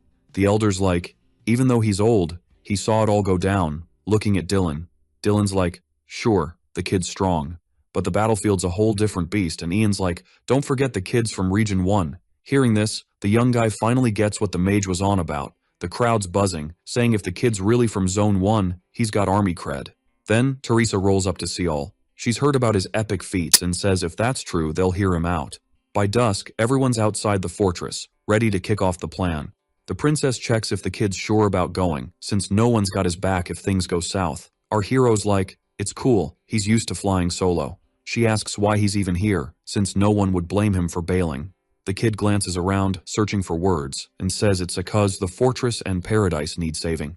Teresa thinks if more Earthlings were like Cial, there's still hope. Then, it's announced the baddies are coming, and the girl's like, it's go time. Hopping on her horse, the princess wishes our hero luck, hoping he makes it back in one piece. Cial nods, all in. On the way, Chohong tells Ian not to screw up this time, and the elder jokes she's got a thing for the kid. This makes the girl all flustered, snapping back, asking if he's losing it. He tells Chohong to chill, saying it's in moments like these that luck shows up, and he's got a knack for it. The old guy leaves laughing, leaving the girl all annoyed. Taking a deep breath, she wonders how the kid's holding up in all this chaos. In the thick of battle, Teresa's crew is surrounded by monsters. The princess yells to Cial, who, with his earring power, zooms out of the fortress at lightning speed. The boy's thinking, even with all his mana mojo going on, his legs felt like they were about to snap like twigs. Activating the second stage of his blingy earrings, the dude zooms through the valleys, catching the eye of all the bugs and the Medusa hanging out there. Dylan, chilling with Hugo, mentions that the plan's finally kicking off. Cial, already wiped out, feels like the air's turned into soup and he's struggling to breathe. Right then, the rest of the monsters not lured by Cial freak out at the cavalry led by Teresa. People in the valley spot Cial zooming by with a monster parade trailing him. Chohong asks Ian if it's go time, and the old dude tells her to zip it. Peeking to the other side, the mage waits for the perfect moment to make his move. Getting the nod, he whips out his wind magic, smacking the rock above him. The rock starts to crumble, and the princess, seeing this, slams her horse to a stop, yelling for everyone to chill. Everything's going smooth, but when the rock falls, it almost squashes Ian, who gets saved by Chohong. She jokes if the old guy's been skipping meals, cause he's too weak for a dude. He teases back, asking if she finally sees him as a man, making her crack up and call him a goof. The rocks start raining down on the monsters below, hyping Hugo up cause the plan's working. Seeing the monsters cornered, Teresa orders the knights to charge. While sprinting, Cial remembers someone saying the roaches can only hover for like 10 seconds. Tossing a net sphere, he figures this is his one shot. Bouncing out of there, the boy was warned the Medusa would be chilling under the Dawn Peak, where the sun's all shiny. He spots the place and upon arrival, gets a not-so-warm welcome from a swarm of roaches. With mad skills, Cial dodges the roaches' attacks, but leaning on a rock, he accidentally triggers a landslide. As he tumbles, he spots the Medusa enjoying the sunset. Glancing back, the boy sees the roaches closing in, so he's gotta hustle. His feet are screaming and his heart's about to burst. Still, he decides to wrap this up, charging at the Medusa. Hearing a boom, Teresa realizes Cial's throwing down with the Medusa. Facing the Medusa, the boy whips out a red sphere and chucks it at the creature, hoping to score some damage. But the creature, with zero effort, snags the sphere and lobs it back at him. Seeing his miss, the young man thinks he's toast, and then, boom, the sphere explodes. Hugo spots something he thinks is Cial's signal and says it's Dylan's turn now. Chohong, a bit doubtful, asks if they're sure the creature's gonna be toast just like that. Ian says it'll only work if the 3 hit. Dylan gears up his lightning arrow. Pushing himself, Dylan knows he needs to give it all he's got, cause everything's riding on this shot. Then, a water sphere flies at the Medusa, followed by Dylan's arrow, which nails the Medusa right in the chest. Cial, somehow dodging the earlier blast, thinks since his sphere missed, it won't cut it. So, he cranks up Fastina's earrings to stage 3, slicing the Medusa's head clean off. After that, Cial crashes to the ground, totally spent. The general tells Teresa the Medusa's bug control is toast. She says it looks like the boy nailed it, which gets her super pumped. The princess then orders the knights to finish off the leftover monsters. Chohong comments that finally they can wipe out those pesky critters. As they open the gates, the Earthlings who were waiting rush out, hunting the croc-like monsters. Back to our main dude, Seol, who's stumbling, trying to make it back to the fort. The boy spots someone heading his way. It's Teresa looking for him. First thing he asks the princess is if the fort's safe, catching Teresa off guard. Hugging him, the princess says he's quite the charmer. Back at the fort, someone wonders if there's going to be a party. It's Chohong telling Hugo that with a new member, they should totally throw one. The guy asks how they'd pull that off. She admits she has no clue, because they've never had a new member before. Hugo's all, why not just chill and party all night? I'll spill the tea on all the girls here. This totally ticks off the girl, and she's like, what do you mean by that? While giving his face a foot massage, but not the relaxing kind. With a serious face, the dude's like, so, Seol's into Scheherazade girls, huh? The girl hears this and goes full ninja, knocking him down with a flying kick, and his axe goes flying like it's got wings. Right then, Teresa rolls up, all Merry Christmas everyone. The two fighters pause, look at each other, and are like, is she nuts? Christmas is in December, not now. Dylan's like, what's bugging me is she's talking Christmas in paradise. Like, what? The girl whips off the cloth from her back, revealing a spear with a bluish tip, saying, it's basically Christmas, duh. The princess is all, where's Seal? Got a gift for him. Meanwhile, in the Temple of Gluttony, someone's asking to use the warehouse. It's Seal, and when he opens the cabinet, it's like a treasure chest, full of valuable stuff. He's thinking, at this rate, I'm gonna be rolling in dough. Our main dude's like, nothing special really, since I've got nowhere to go back to. Near the goddess statue, he hears a voice, come closer. As he steps up, the voice is like, you've done well, and hey, you can level up to 3 right now. The young dude's looking kinda down, and the voice, probably the goddess, asks if something's bugging him. Seal's like, yeah, something's got me curious. The goddess is like, you're talking about the dream, right? Can't spill the beans now, but maybe someday. With a hand on his chest, he's like, you're being harsh. You know what it took to get here. The goddess explains, even gods can't mess with the heavens' plans, but when the stars align, I'll tell you. He asks, when's that? And she's like, a dead star doesn't shine again, but for you, things might change. These riddles leave him scratching his head, and he's like, I don't get it. But the goddess says, when the time's right, it'll all click. The goddess then says, right now, let's talk about your future. With a dazed look, he's like, you mean becoming a level 3 Lancer? And she nods, but she's like, want to try a path no one's taken before? In a place where you can see the universe. A goddess-like figure notices a light's gone out, but she's thinking, maybe it's just a dead star. Back with our main dude, he's trying to shape his mana. Chohong's like, what are you doing? And he explains he's trying to make a throwing spear with his mana. The girl's like, must be a pain, but that's what you get for picking such a weird class. We flash back to how he got the class, the goddess asking if he's sure he won't regret it. The boy's like, yup. And the goddess is like, by my power, I grant you the Mana Lancer class. Our hero's looking up, wondering if he's been played. Hugo strolls by, asking Chohong what the boy's up to, and she explains he's learning his new class. Seeing it's a magic class, Hugo's like, I know someone who can fix that. With eyes sparkling, the young dude grabs Hugo. Who is it? Dylan, watching from afar, says it's the person who created Carpe Diem, the top trainer in paradise. Seol's like, where's this person? And Chohong, arms crossed, wonders if the old guy's retired. Running her fingers through her hair, she's like, Seol, you can buy this with karma. You've earned loads from the fortress. Hugo's like, remember what the old man used to say? Our hero remembers his master saying learning this way's easy, but limits your path. The boy suddenly bolts out, leaving them puzzled, saying he'll be back soon. At the Sicily headquarters, Seol was on a mission to find his master. A red-haired general spotted him and joked about the lion cub visiting his mom. Agnes turned around, spotting Seol searching for her. Taklana, leaving, teased that Seol should stop treating Agnes like his actual mom. Agnes adjusted her glasses, curious about Seol's visit. Seol spilled the tea about his unique class and lack of info. Agnes reminded him it wasn't a neutral zone anymore, not ideal for training. From now on, he'd have to learn solo, which bummed him out a bit. She quizzed Seol on his class knowledge, making him sweat since he knew zilch. Agnes bombarded him with questions, almost frying his brain.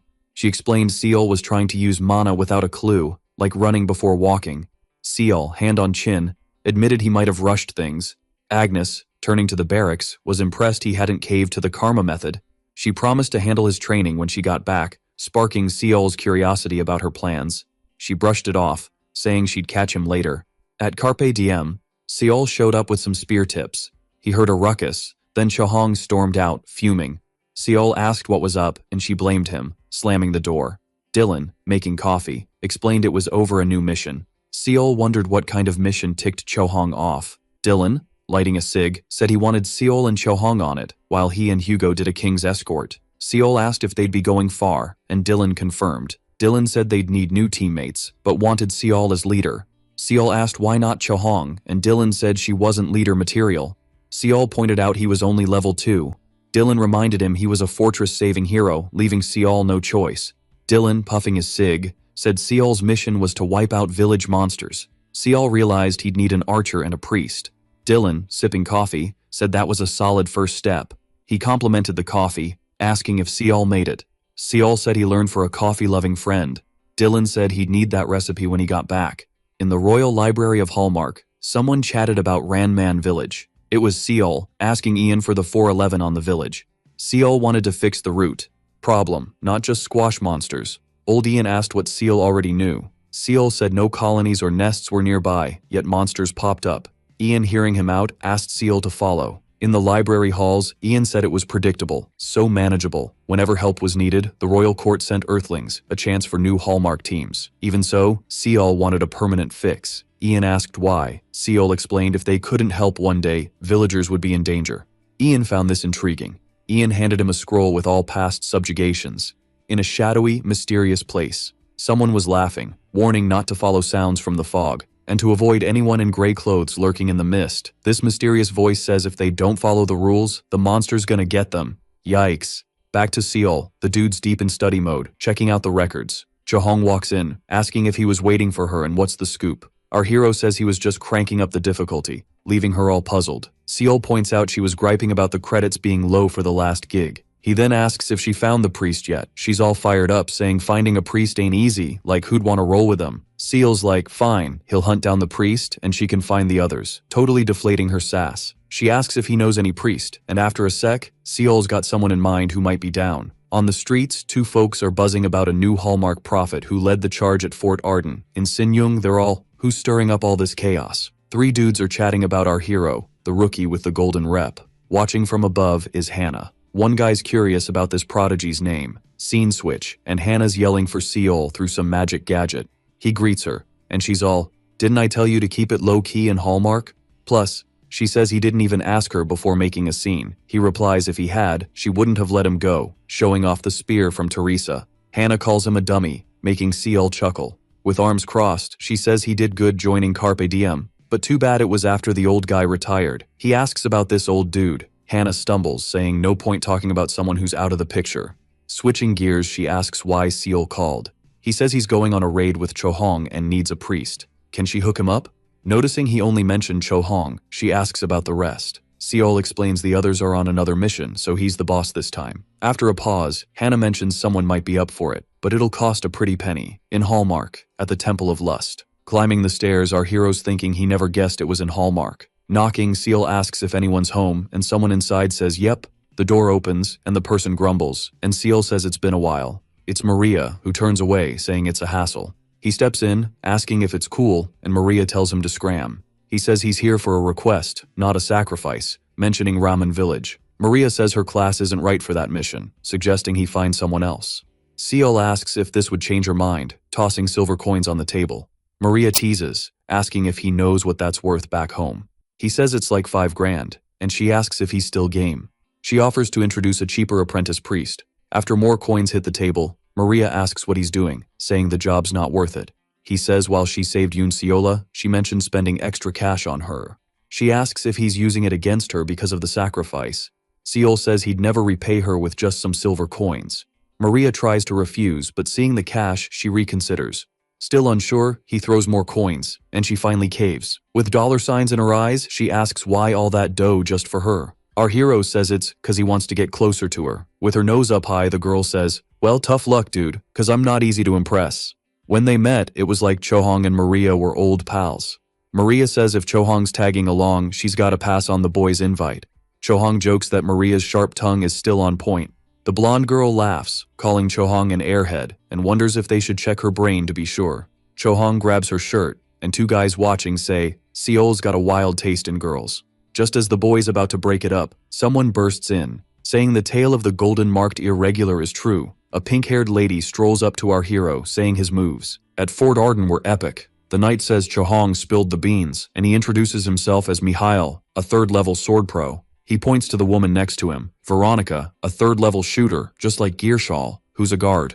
The young dude greets Seol, saying it's an honor to team up. When they roll into Ramen Village, Chohong and Maria are feeling queasy from the bumpy ride and last night's drinks.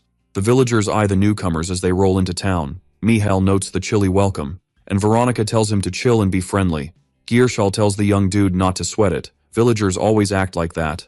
Then, a guard named Bryce asks if they're the monster-busting squad. Seol steps up as the mission leader, asking where the chief's at. The guy tells him to follow, and before they bounce, Seol asks Mihail and crew to look after the queasy girls. Nodding, the young dude agrees, saying they'll be at the inn. At the spot, Seol meets an old lady who mutters about the moon crying. Bryce rushes to his mom, asking why she's outside. The lady insists the moon really cried. Our hero, with his usual goofy grin, wonders if this ties into the town's mystery. Even as Bryce tells her to rest, she keeps on about the crying moon. Then, 2 village kids show up, and Bryce asks if they can guide Seol. The older brother tells the younger to head home, while the guard explains his mom's been unwell. On the way to the mayor's crib, Seol's still puzzled by the lady's words. Checking out the town, Seol sees it's super chill. Calling him Earthling Nim, the boy asks if he's here to handle the monster. Seol notes the kid seems spooked and reassures him he's got it covered. The young boy says he's just curious, though adults freak if he nears the night fog. In his head, Seol thinks the village is too chill for the situation, yet no kid seems scared. Seol advises the boy it's smart to be cautious. Confident, the boy says he doesn't get the fuss, since after Earthlings show up, monsters stay away for 9 months.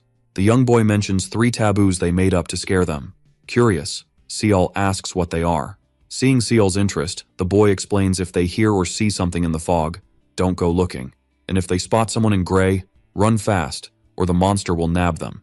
Scratching his ear, the boy says the elders repeat this non-stop, but he adds Bryce's grandma said it was all lies, before she lost it.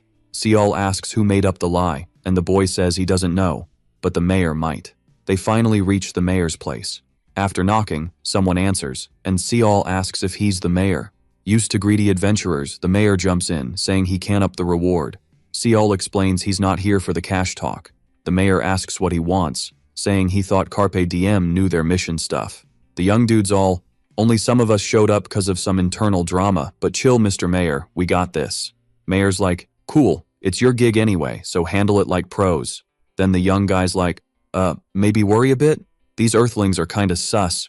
Mayor's eyes go wide, slams the door. No clue what you're on about, Seol. Later, Seol and his squad are on a citywide scavenger hunt for earthling clues. Mihail's all, mutants are like ninjas, no footprints, nada. As they're strolling, Veronica's like, hold up guys. Everyone freezes, and just when Veronica thinks it's a false alarm, splat, a slime lands on her. The knight's all heroic, but his moves are totally useless. Chohong's like, step aside kid, and boots the slime into next week, saving Veronica. Mihail slices the slime, asking Veronica, what was that gooey mess? She explains, sneaky monster was in stealth mode, waiting to pounce. The split slime reassembles, morphing into a humanoid, and Gearshal's like, stay sharp folks. More slimes pop up, forming a gooey army. Mihail's like, how's this even possible? Slimes aren't supposed to do that. Chohong's smashing monsters. Less talk, more smash, dude. She starts whacking slimes left and right. Suddenly she spots something incoming and pops her shield. A shot from a slime. Chohong's fuming. Mihail, watch my 6. She turns, realizing the slimes are regenerating despite her hits. The slimes swarm the group tending to Veronica. While healing Veronica, Maria's like, we're such noobs. She activates her artifact, creating a shield that the slimes can't crack. Maria's like, bought us some time guys. She adds, if the rumors are true, Fort Arden's hero can clear us a path. Our hero activates Fastina's earrings, charging at the slimes. Seol's all, this new spear's slicing through like butter. Chohong's watching, tries to warn him, but notices something cool. Seol's spear's freezing everything, stopping the slimes Regan. First slime, down, and Chohong's impressed. The rest of the slimes rush Seol. He leaps over them, dodging, and with Fastina's earrings, pierces another slime. The struck slime spins, trying to sting Seol. Seol's like, not today, deflects the sting, and defends himself. He slices 3 times, finishing 1 slime, hitting 2 more. He thinks, gotta thank the princess for this spear. But he's so focused on the rear, he misses what's ahead. Luckily Maria's nearby, casting a spell that traps the slimes. Seol wastes no time decapitating the slimes. After the battle, he thanks Maria, who says, "That's why you picked me." Seeing more slimes, he wonders if it'll ever end. Then a slime's head rolls off. Chohong's like, "Sorry for the holdup," and Seol's curious about her weapon's energy. She explains, "My class lets me add sacred magic to my gear." Charging at the monsters, she jokes, "If this was a movie, it'd be action-packed, rated for adults." As they fight like crazy, Mihail's taking down a monster. He's like, "How do they keep surprising me?" Eventually the battle's done, and Chohong's like, "Looks like we wiped him out." Mihail's all, "Seol's moves are so slick, he doesn't seem like a level 2, making Seol blush. Using his 9 eyes, Seol notices the defeated monsters turn colorless, not green. Chohong sees him thinking hard. "What's up?" Seol's like, "It's a mystery," leaving her puzzled. Then Seol drops the bomb that they still hadn't found where the mutants were coming from, and everyone's like, "Whoa, plot twist." Chohong's all, "Wait, what's this dude on about? We're just here to squash some mutant bugs, right?" The girl rolls her eyes, muttering about the guy being a total level-up junkie. Mihail's like, "Yo, maybe we should just bounce." And Maria's thinking she already got her cash secured. Chohong gets up in the young dude's face, reminding him of that time with Samuel, telling him not to get all greedy. The young man looks up and points at the sky. Where the moon should be, there's this tentacle thing just chilling. Seol dashes off, leaving the girl behind, yelling it's a clue. He's thinking, "No way I'm missing out on this epic moment." The young dude's hopping on some rocks when his squad finally catches up. Pointing at something super shiny, Seol's like, "Guys, I found the mystery clue." While sprinting, he notices his 9th eye's range is shrinking, and he's like, "Whoa, first time for everything." Climbing up a steep spot, the young man slips and takes a tumble. As he's trying to hang on, panic sets in, realizing he can't reach what he's after. When he hits the bottom, his friends are there waiting. Chohong's like, "Dude, chill and spill the tea on what's going down." With fists clenched, the boy mutters that the clue vanished. Standing up, he throws a punch, busting a hole in the wall. Seeing that, Mihail and Veronica are like, "Whoa, this mountain's a total fake." So he's like, "Let's start digging, squad." After some digging, they stumble upon a secret door. Chohong's all, "Is this the village's stash spot?" Maria's like, "Nah, villagers wouldn't bury it, duh." Mihail's like, "No way, this place is ancient." Using his 9 eyes, our hero sees the place is glowing yellow, meaning, "Watch out, peeps." Inside, there's a shadowy figure with long hair watching them. Chohong's like, "Maybe it's a study room where you're stuck until you hit the books hard." The guard's like, "Yeah, maybe that's why folks got trapped and studied till they dropped." He's thinking those folks probably made the mutants. Mihail, Chohong, Veronica, and Gearshal exchange looks, piecing it together. Maria's just thinking, these guys are such noobs. Realizing the room's just that, Seol's wondering what the 9 eyes were showing him. Seol hears Veronica say she found something, and Mihail's like, "Careful, it might be a trap." The girl pulls a candle holder, revealing it's a lever to a secret chamber. All confident, she's like, "Who do you think you're dealing with?" Mihail's impressed, saying, "This is getting wild." Using the 9 eyes, Seol sees everything's green, and he's like, "Let's roll in." Near the end of the corridor, Mihail's like, "Is this it?" "Nothing special here." Veronica points to a magic circle on the floor in the corner. The young man realizes the mutants were summoned here and left through the cave. Gearshal's like, "Who could pull this off?" Chohong's like, "Not the point. We gotta smash it." As the girl's about to wreck the magic circle, Seol taps her shoulder, saying, "Hold up." Looking at Veronica, he asks if there's another sign, and she's like, "By the wind, that's the exit. Should we check it?" Seol senses someone's tailing them. It's the mayor, saying they're taking forever and luckily didn't get wiped out. Seeing the guy knows something, the young man asks about those creatures. The man says there's a rumor about a magic whiz living in the mountains. Seol's like, "The mutants seem summoned by the magic circle." And the mayor's like, "Just smash the circle, problem solved." Mihail and his crew are like, "Isn't it sus the old guy shows up as we find the exit?" Geiershal's like, "Leaving now would be lame. We'll check it out. You guys go ahead."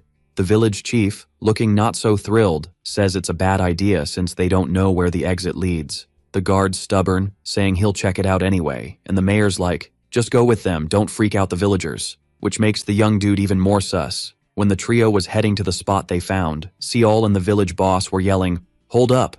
Even the kid was like, "Don't go." So they turned to Seol, all, "What's up?"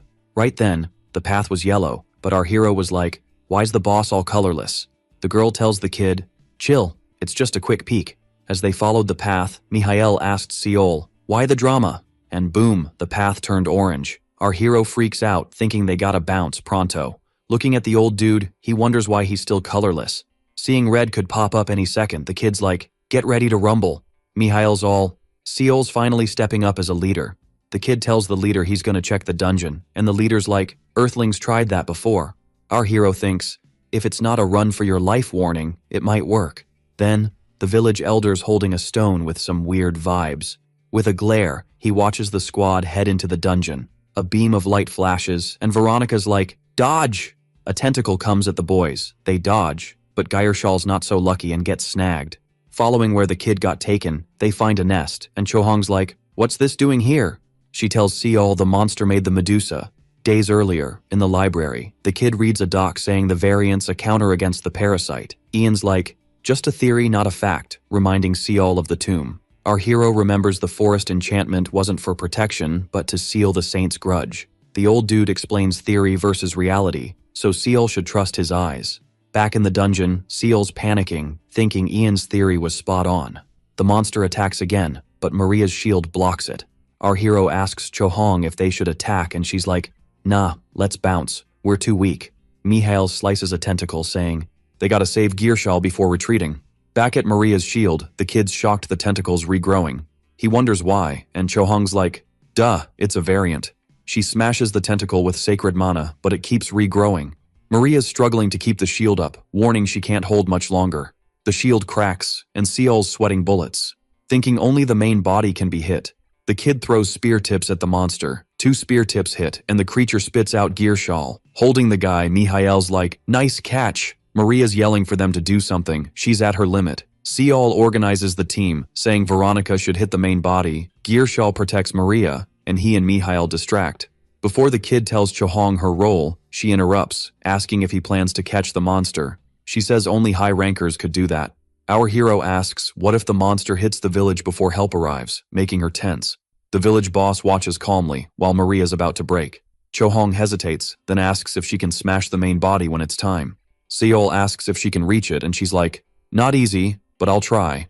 Activating his 9 eyes, the kid thinks he can't blame himself for past mistakes, but he can't doubt his eyes now. There's gotta be a way to beat the monster. Seol gives the go-ahead, the shield drops, and they all charge. With a tentacle zooming at him, he dodges and slices it up. Our hero's thinking, sure, the mutant heals fast, but it's slower than a snail on a lazy day. If they chop off more tentacles, Chohong can go full ninja mode. While he's plotting, a bunch of tentacles rush him, but Maria's magic traps them. No sweat. Seol jumps in, slicing them all with his spear like a boss. Suddenly, green goo, probably toxic, starts oozing from the cut tentacles onto him. Maria's got his back again, reminding him she's running low on spells, so chill out. The crew's wiped from the fight, and Chohong's like, "These tentacles are blocking everything." The mutant starts shrinking. Everyone's like, "Huh?" And then it spits out more slimes. Seol's all, "Fall back." But Maria's frozen, and Gyrshal steps in to save her. Veronica gets smacked by a tentacle, distracting Mihail, who also gets hit. Maria's healing them, and Gyrshal's like, "Shield me too," leaving her puzzled. He explains it's easier to shield them all together, so she rolls with it. Maria's like, "Hurry up," and Seol's trying to tell him to just guard Maria. Suddenly, Gyrshal bolts the other way, leaving Maria all, "Where's he off to?" Tentacles closing in, Maria pops the shield just in time. Seol's trying to reach her, but slimes are blocking his way. Turning to Gyrshal, Seol's like, "Hurry up," but realizes the dude's bailing. He's thinking, how's he running when we're getting pounded here? Chohong's like, "Seol, I'll make an opening, you finish it." She surprises him, activating a form, and Maria's like, "That's a 4th-ranking spell." Maria's shocked the girl learned something so epic. With her club, the girl leaps at the mutant. It tries to smack her with tentacles, but they get roasted by her powers. Seol's ready to finish the monster, but Maria's like, "Not yet, her powers last 30 more seconds." Still, Seol's eager to help, and Maria's like, "Then stay and guard me." He's confused, thinking if he guards her, who's helping Chohong? Maria whips out a ritual table, telling Seol to zip it and cover her. Seol follows orders, shielding her from incoming monsters. Meanwhile, Chohong's smashing tentacles with her club like a pro. She hits the monster's body, and it starts pounding the ground with tentacles. Seeing her coming, the mutant spews poison again, but Chohong's unfazed, landing a hit so hard the monster groans. Seol thinks one more hit will do it. As her power fades, Chohong starts to fall, and the monster smacks her away. Seol's worried, seeing her struggle to stand. A tentacle's heading her way, but Seol cuts it just in time. Seol, fired up, declares it's his turn to attack. He struggles to fend off the monster's attacks. He doubts he can land the final blow. Chohong can't believe it. Maria's finished the ritual and has a giant magic hammer. She smashes the mutant, shaking everything, and Seol wonders if it's finally over. Chohong yells it's Seol's time to strike. A tentacle speeds at Maria, and she's ready to accept her fate. But Seol swoops in, saving her from the attack. A wave of attacks kicked off, and when they blinked open, Maria and Seol saw Chohong right there, skewered by the tentacles. Turning to them, the girl asks why he didn't go for the final hit like she said. But then she's all sparing the monster to save someone. Classic him. Seeing that, the boy can only whisper her name. Maria's like, what about the nest that's still kicking? The mutant's tentacles stretch out, snagging Gearshal, who tried to bail. He's yelling for help, but then, chomp, monster snack time, and all you hear is crunching. Then, the monster spits out the dude's gear. Maria's jaw drops, wondering if the monster just had a traitor buffet. The girl's thinking she should have ditched Mihail and his crew. In front of Chohong's body, Seol's staring at the ground, totally lost. Maria hugs him, saying he should have let her go so he could bounce with the girl. Startled by Seol's racing heartbeat, Maria's like, why is it going nuts? She calls for Seol, but he's in his own world. His spooky future-seeing power kicks in, eyes going black and red. Maria's thinking, whoa, that's some serious murder vibes. A tentacle zooms at him, and the girl tries to warn him, but he just snags it like it's nothing. The mutant tries to poison him, but he's unfazed, standing tall after the dust settles. Seol rips the tentacle in half, monster goo flying everywhere. His face is all rage, veins popping. Another tentacle sneaks up, and Maria tries to warn him, but Seol gets smacked and goes flying. Rolling back, he's up again. Spotting his spear, he grabs it, eyes blazing red, and it's wrapped in purple flames. Maria's shocked, saying only top-tier warriors can do that. The boy's using the secret move, Highlander, a level 7 skill. With his spear, he slices the air, hitting a tentacle, making the monster howl. Seol's giving off this crazy killer vibe, marching towards the monster, which spins its tentacles like a merry-go-round. With quick moves, he spins his spear, making a shield. He busts through the mutant's tentacle barrier. It whips up a windstorm, and Maria's struggling to stay upright. Seol breaks through and shreds the monster. Maria's wondering if it's finally over, but the boy, in berserker mode, keeps attacking the dead monster. Maria's watching, totally freaked out. Eventually, the rage fades, and Seol snaps back to reality. Calling for Maria, he's like, what just happened? The girl's like, are you kidding? With his hand on his face, Seol says after seeing Chohong die, it's all a blur. Maria's like, what kind of main character manhwa story is this? He's like, no clue. Even though he's not sure, he thinks if he'd used it faster, Chohong might have lived. Hearing this, the girl's like, why decide who lives or dies? She starts using her mega healing spell on Chohong. The ground shakes from the magic. Meanwhile, Seol's like, maybe she can still be saved. He lies down, gazing at the night sky, and Maria teases him, asking if he'll cry like manhwa characters to get up. Seol's like, nah, no tears left. She's not the female MC Maria, fists clenched and exhausted, jokes she might have to smack him more to vent.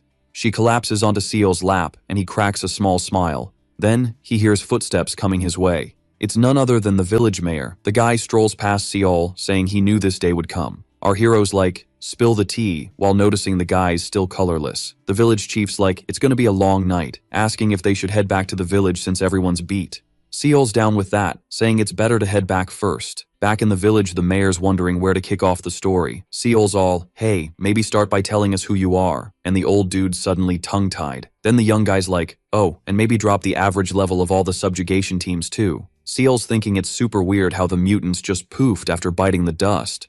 Plus, it was no accident that the mutants leveled up every time they showed up.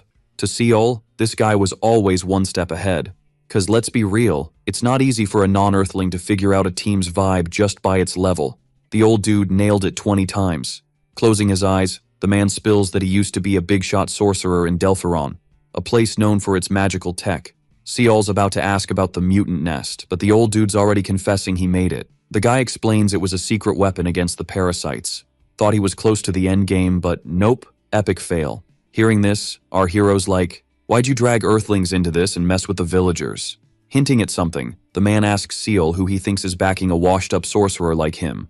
Realizing it, the boy's like, wait, Are the villagers your partners in crime? The old dude warns Seol to watch his words. The guy's like, if Earthlings use paradise for fun, why can't we do something to survive?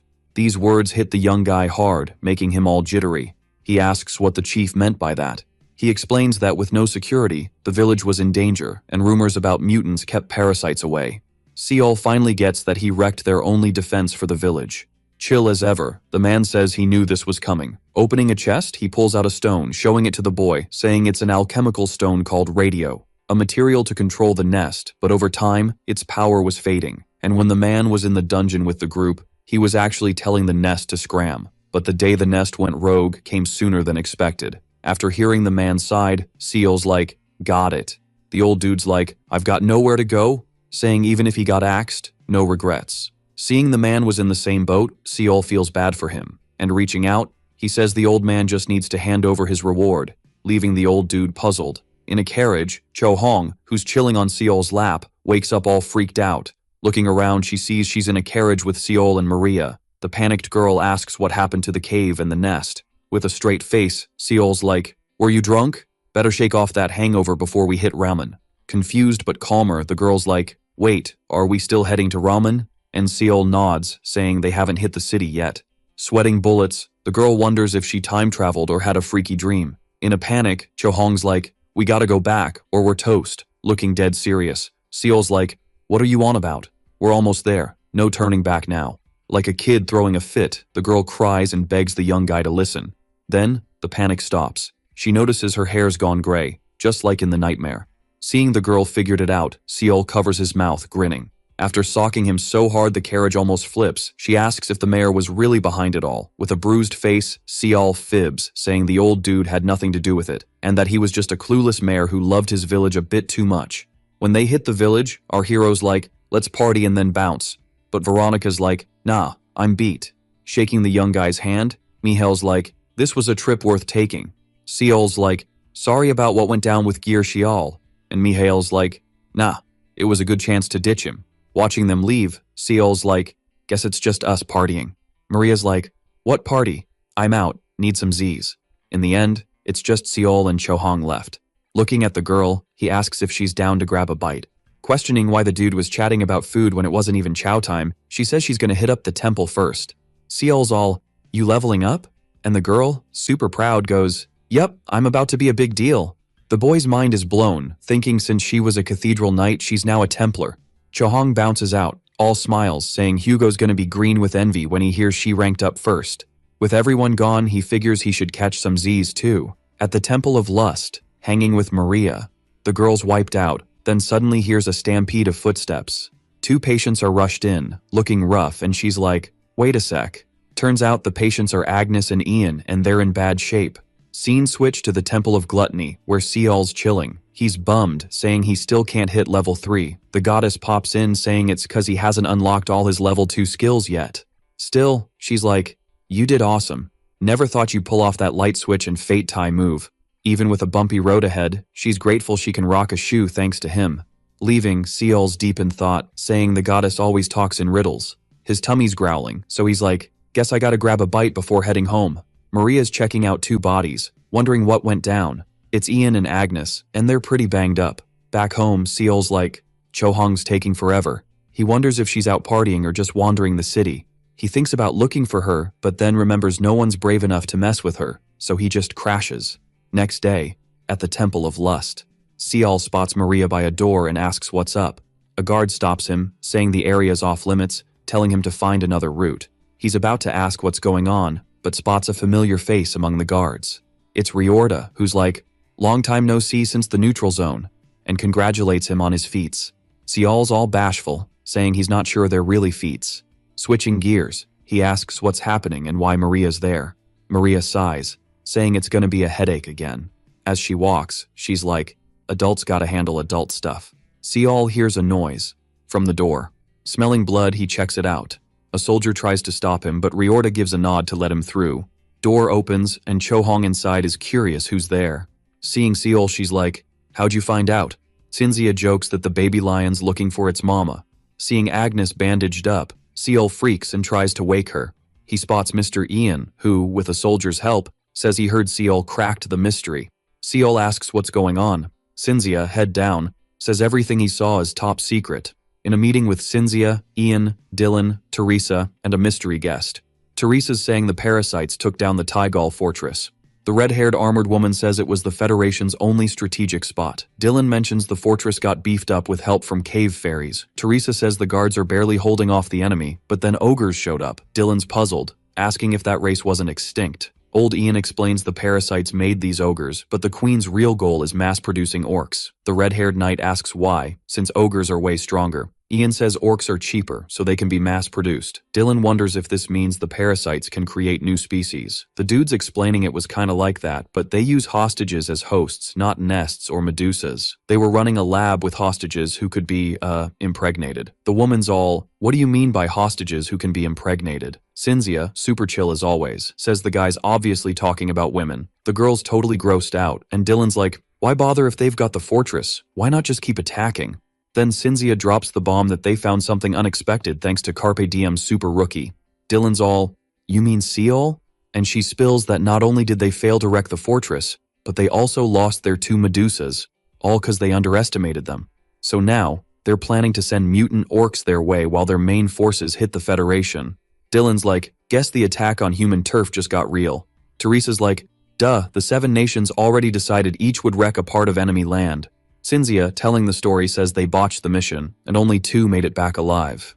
Freaked out, the young dude asks about Teresa, Hugo, and Dylan. The general's like, they're probably alive since the enemies need them. Seol's, all determined. Then we gotta rescue them now. The room goes dead silent until Ian breaks it, asking how they'd pull that off. The young dude's stunned, speechless. The old guy's like, even with Hallmark's best team, they failed, and now the enemies are on high alert. But if they really go for it, the place becomes a full-on battlefield. He'd love to help because of the captured folks, but they're not the only ones there. Can't let civilians get caught up in their mess. Seol, quiet till now, asks if they're just gonna sit and watch. Super mad, he's like, is it normal for Earthlings to ditch allies when things get tough? Or is it just business for Ian? Then, bam, Cho-hong slaps him. She leans on him, venting that she'd risk her life to save them, no matter how many times. Seol, poker-faced, says those are just excuses and bails. Cho-hong tries to follow, but Cynthia stops her, saying the dude needs time, calling him an idiot. Outside, Seol's wondering why he can't save anyone. Realizing he said never, he wonders if it happened before. Inside, Cynthia says they should give all the data to the Federation since who knows what'll happen. She asks old Ian to draw a map. Ian's like, sure, and says rumors about the Delphinian Duchy aren't exaggerated. Seol, eavesdropping by the door, remembers hearing that name before. The mayor of Raman's writing in a book when there's a knock. He's like, who's visiting at this hour? Opens the door, sees Seol, looking wiped out. After chatting, the man admits he worked in the lab. He says thinking Delphinian would have a tiny lab because it's a principality is silly. Seol asks if there's any weakness even after beefed up security. With a serious face, he asks about a secret passage in the factory, surprising the man. The mayor's like, why do you think that? And Seol says the old man couldn't have left with the nest through the front door. Smiling, the man's like, I dig smart young folks like you. He opens a small chest, shows the same stone from before, saying it was boulder-sized when he took it. Our hero asks how he did it, and the old man says, just as the young dude guessed, there's a secret passage. But he's like, you're not seriously thinking it connects there, right? Making Seol nervous. Back at Carpe Diem HQ, Cho-hong's on the couch, still shook from everything. Then Seol walks in, and she's like, where have you been? When asked if she stayed up all night, the girl gets all fiery and asks how he thought she wouldn't freak out after what he said. Tearing up, Cho-hong says she was super close to them too, and yet he judged her like that. Hugging her, Seol says he's really sorry. Breaking free from his arms, Cho-hong starts playfully punching him, saying she hated him. Holding her shoulder, our hero says he's sorry, but he's got the solution, which gets her hyped. He says they should bounce, and she asks where to. Holding a scroll, he says they're off to save everyone. Handing the scroll to Ian, the dude checks it out, making everyone anxious. With a doubtful look, Ian says it's doable, but it's too soon to party, as the odds are slim. Cynthia says even if that's true, the boy pulled off another win, and Seol says he just didn't want to be late to the party. The general says they're not toast yet, as there's no sign they've returned to Earth. These words leave the boy puzzled, who asks what she means. She explains if someone bites it in paradise, they pop back to Earth, and Ian adds they lose their memories as a penalty. Seol asks if that's all, and Cynthia says if someone can't handle the memory gap, they might go bonkers, or worse. Hearing this, The boy says he's got no time to chill there. The woman then tells him to chill as the plan's rolling. In the Arden Valley, two people are strolling in the rain. As they near a house, one asks if this is the spot. Already at HQ using the boy's intel, the rescue plan kicks off. The rescue squad's packed with people close to the hostages. Miraculously, Chohong and Ian are back in action. Even Seol, who's just level 2, is in on the plan. At the Temple of Lust, Agnes says it's too late to stop them, even if she tried. But she warns the boy about snipers, which piques his curiosity. She says all she heard was a shot before seeing a hole in her chest. Seeing she can't do much, she asks Seol to promise to show off his monospear skills. Our hero agrees to this. On his way out, Seol bumps into Maria, waiting outside. Seeing him, she runs and hugs him, begging him not to go, as he might really die this time. The boy says he's done running, so he's gotta save them. Before he finishes, she pricks his finger and presses it on a paper. Taking the paper from Maria, he sees it says, if he dies, all his stuff goes to her. Snatching the document back, Maria says if he doesn't like it, he just shouldn't die. Looking at the sky, he thinks he's got one more reason to come back alive. And finally, the night of the plan kicks off. In the camp, a man walks up to Seol. He introduces himself as Ayase Katsuki and says they should at least try the plan, even if it's just a glimmer of hope. Our hero says they're in this together and asks if he mentioned she was his younger sister and says he's got one too. The man says whether the plan works or not, he'll pay the debt, so it's better for the boy to survive. Our hero thinks the man seems kinda cold, but he's a good dude. At that moment, the call goes out for the rescue squad to gather. Ian asks if everyone's ready, as now's the time to speak up if they want. Chohong tells the man to quit jinxing things, which gets a genuine laugh from the old man. With everyone in the magic circle, Ian fires up the magic, teleporting them to the spot. He reminds them the circle lasts 30 minutes and recharges in 72 hours, so if things go south, he'll bounce solo without a second thought. Entering through the secret passage, the man tells them to stay sharp. As they move through a corridor and into a room, they're shocked by the place's size, worrying about the time they'll spend there. Seol says for now, they need to focus on the spots with the lowest odds. Remembering they've got a map of the area. Seeing everyone was in the building, Katsuki's alright, let's roll with the plan. He puts his ear to a room, and boom, realizes there's a whole squad of enemies. With Seol holding the radio stone, we rewind a bit to the mayor of Ramen explaining how all the parasites' minds are like totally linked up, so they could be one big brain and still do their own thing at the same time. Seol's what if I mess with the commands from the big boss parasites to the little ones? Using the radio stone, Seol eavesdrops on the parasites who are beefing with each other. Katsuki gives the signal, listens again, and is like, whoa, everyone's just chilling in their spots. He opens the door and is like, let's bounce in. Seeing all those orcs frozen, they're shook that a simple stone could control them all. When asked if the orcs might just start moving, our hero's like, just don't poke the mutants. After passing the orcs, the priestess is like, took you long enough to get here. At the corridor's end, Katsuki's let's split up. Me, Chohong, and Ryan left. Seol and Yasi right. He says, find the hostages or not, be back in 5. While searching the prison, Yasi's like, why is it so empty? Our hero explains the parasites wouldn't leave them alone, plus, hostages were for making orcs. Grossed out, the dude starts to figure something out, but chickens out. Near the corridor's end, Yasi's like, nothing here, let's bounce. Seol's like, hold up, wondering what the orcs were eyeballing. Looking up, he spots Hugo hanging from a hook. Inside a container, an orc's like, did I just sense something? A hostage is begging him to just end it already. With his hand on the princess's head, he says the queen's nice, but he's not. Leaving the room, he tells her to wait for later, calling her the pink princess. Seeing Hugo's still breathing, Yasa's like, how's he still kicking? Seol, using the radio stone's power, orders the orcs to lower Hugo safely. Turning a crank, the orcs free Hugo. Hugo wakes up, gasping for air. Holding him, Seol's like, I'm here to save you. The priestess uses mega healing magic on him. Seeing Hugo hung on a hook, Katsuki's like, maybe to weaken him. Our hero's like, what does that mean? The dude asks if Seol knew how the queen used parasitic hosts in the first invasion. They controlled corpses, but for mass production, they didn't usually kill hostages. Our hero's like, so that's why they keep them easy to infect. And Katsuki's like, seems so. When asked why the girls were freaked out, the dude says they saw something nasty. He explains Ian's theory about hostages being food was spot on. Hearing this, Seol's worried about Dylan and the princess. Katsuki tells Chohong to take Hugo back, asking if she knows how crucial the first return is. The dude explains she should protect Ian, set up communication, and prep traps for their return. Nodding, she gets it and heads back with Hugo. Ciel tells her to stay safe, and she says, "You too." Following the map, they hit a room full of orcs and not so nice stuff. Checking the room, Katsuki's like, "Nothing's moving." Yasser thinks he spots his brother and bolts, ignoring the leader's warnings. Turns out, Yasser's brother's half replaced with animal parts. In tears, Yasser's like, "After all we've been through, it's starting again." Meanwhile, the group's almost puking from the stench. Looking around, Ciel's in shock at the sight. Running, he can't believe what's in front of him. Pushing an orc aside, the young dude's in denial, seeing Dylan's body. He thinks about saving his friend, but Katsuki stops him, saying it's too late. The priestess warns not to touch the body, saying it could cause problems, and Ciel asks if she just wanted to leave him there. Right then, the priestess kicks off a ritual. Seeing this, Ciel tries to point out that Dylan's missing arms, but she keeps going anyway.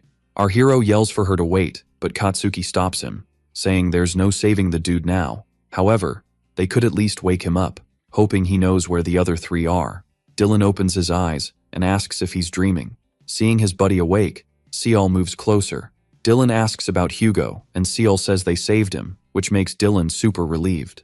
Noticing Priestess Rhine in the group, Dylan comments that the squad seems to be made up of people connected to the hostages. Getting the sitch, he admits he doesn't know where the others are, but they should be nearby, and the cleric thanks him. Katsuki approaches Dylan, saying it's been a while since they last met. Seeing Katsuki as the leader, Dylan feels relieved, thinking they won't have trouble getting back. Katsuki says Dylan's giving him too much credit, and Dylan, grinning, tells him to hurry and find his sister. The leader thanks him for understanding, pulling out his dagger. Confused, Ciel asks what he's doing. At that moment, he's held by his two other teammates. Katsuki tells Ciel he knows they need to let Dylan rest forever. Ciel denies knowing. Holding his dagger, Katsuki says they should let the man rest while they can. Ciel tries to argue back, but is cut off by Yasser, who says he gets how Ciel feels, but they need to save the others. Dylan calls Ciel, saying he's super happy now and never lost hope he'd come to save him. Even though his wish came true, Ciel apologizes for being late. Dylan says, on the contrary, he's grateful Ciel came at all, asking him to say goodbye to the others. Katsuki thanks Dylan for what happened 3 years ago, and Dylan says that settles his debt. Meanwhile, Ciel struggles, begging him not to do it. With a blank look, Dylan mentions he's never heard of Ciel's method. In his final moments, he remembers asking Ciel to teach him his coffee-making method when he got back from the expedition. With his friend's head gone, Ciel breaks down in tears. Katsuki tries to calm him, explaining the man wasn't really alive. The priestess says all that's left is to let him rest. On the ground, Ciel thinks if he'd been faster this wouldn't have happened. They call Ciel, saying they're running out of time. Our hero stands up and says he's going. Fueled by rage, he insists they need to save everyone. Apologizing, Yasser says he's heading back, feeling unsure. Looking at the priestess, Katsuki asks her plan. She says, although she doesn't want to, she has to go, as they need to save 3 people. At least 3 need to go. Katsuki says even if they see worse, they should stay focused. Ciel and Rhino nod in agreement. Heading down the stairs, Ciel thinks that since they couldn't save Dylan, at least they let him rest. Reaching a camp-like area, our hero wonders what's going on there. Walking through the camp, Katsuki jokes it's probably where the magic happens. They say it's the size of a village. Rhino asks what to do, and the man says they've probably separated the Earth folks. Ciel thinks it's too dark for his 9 eyes to help. Spotting a different place, the group decides to check it out and then head to the experiment hall. Entering the room, Ciel's spear activates mind-cleansing magic. He wonders if it's the aroma. The priestess asks if Katsuki thinks what she's thinking, and he agrees, saying it's an aphrodisiac. Seeing bodies around, he comments those people were likely drugged, unable to resist without the aphrodisiac. When asked what to do, the man says it's too late, as everyone there is already infected, and their only fate is eternal rest. Katsuki wonders why all this, and Ciel questions if he thinks Earth folks are partly to blame. For real? They just ignored reality and kept on with their epic adventures. The dude's all sure he could think that way, but it was really about dragging people into war. Ciel's like, Paradise gave him new hopes and goals, so he feels he owes that world big time. The guy's like, not many folks had the luxury of thinking that way, since most people had pretty rough lives on Earth. Our hero's like, even among those folks, some volunteered for risky missions, like the boy's sister. Katsuki's like, his sis just wanted to boost her fame points, even though he told her not to. He's like, in this case, his sis was paying the price for being so stubborn. They walk into a room and bam, there are cauldrons everywhere. He whips out his dagger, touches the liquid in one, and realizes it's more aphrodisiac. Seol's like, why's there a rope here? He lifts the rope with a lever and boom, pulls a woman from the liquid. Rhino's like, oh snap, it's Lawrence. Seol rushes to the girl, but Katsuki's like, hold up, stay back. He cuts the rope, frees the girl, and she wakes up, writhing in pain. The cleric uses magic to heal her massive wounds, stopping her pain. Our hero's like, if even Lawrence, a level 6 Imperial Knight, was in that state, he better watch out. Katsuki's like, the girl wasn't infected, so he tells the cleric to take her back. As they leave, the dude tells Seol they don't have time to check the whole room. Seol's like, you want to bail on this place? The dude's like, nah. He throws some powder saying from here on, they gotta take risks. The boy's like, what do you mean by risks? The young man's like, someone got dragged here, but there were only traces of one person. He's like, could it be his sis or the princess? They gotta leave it to luck. Seol's like, no matter what, if the dude's sure he won't regret it, they should go for it. Following the traces, our hero's like, what's your sis like? Katsuki's like, she's got black hair, a mark under her left eye, and she's pretty small. Seol looks over, sees some hostages who are already gone, thinking Agnes would have been toast if she hadn't escaped, and maybe the princess too. He wonders if humans are just incubators for parasites. Then, Katsuki finds his sis and bolts towards her. He gets to the room where she is, starts to say something but can't finish. He opens the cell, and we see the state she's in. Seol arrives and thinks, no way. Katsuki's like, to the parasites, Earthlings are no different from paradise folks. Seeing his sis is infected, he apologizes and draws his dagger. Seol's like, would you really do that to your sis? The young man's like, it's too late. He asks if the boy would stop him, reminding him there's less time to find the princess. Realizing he's helpless, Seol just turns away. After it's done, Katsuki tells his sis he'll see her again on Earth. He jumps up, saying they gotta find the princess. Our hero's like, how's this guy keeping it together in such a crazy situation? Now Seol gets why Dylan respects him so much. He's like, gotta focus on finding the princess now. They reach a barn with some orc babies. Seol spots a silhouette with pink hair, runs over thinking it's Teresa, but it's a native. Seol's like, phew, if it was the princess, he'd be lost. Katsuki hands him a stone, saying even if signals are mixed, they can still chat if they're close. Seol's like, is it time to split up? The dude's like, yep, time for the final gamble. Our hero's like, how much time we got? The young man's like, with withdrawal, 6 minutes and 40 seconds. Using the communicator, he's like, I'll definitely find her.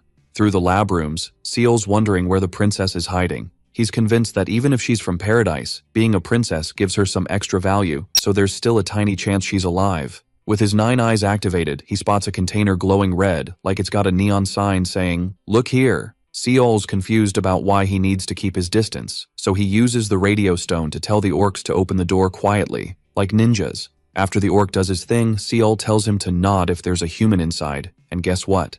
The orc nods. Seeing a woman there, Seol asks if anyone else is around, and the orc just stands there, basically saying, nope, just her. As he walks towards the container, he's wondering why everything's got this red vibe, like a weird horror movie set. Inside, he finds Teresa, all beat up with her wrists and feet tied, looking like she's had a rough day. When Seol touches her face, she wakes up, thinking it's the orc guard, and asks to be left to rest forever, like she's in a bad drama. Using his communicator stone, Seol tells Katsuki he's found the princess, like he's just completed a side quest. Hearing this, the princess, with eyes that have lost their sparkle, gets all confused, and Seol tells her they're heading back. Tears streaming, Teresa asks if it's a dream, and Seol's like, nah, it's real. I'm here to save you. And she's like, can I cry even more? Just then, footsteps echo, and it's the smart orc asking what all the noise is about, like a grumpy neighbor.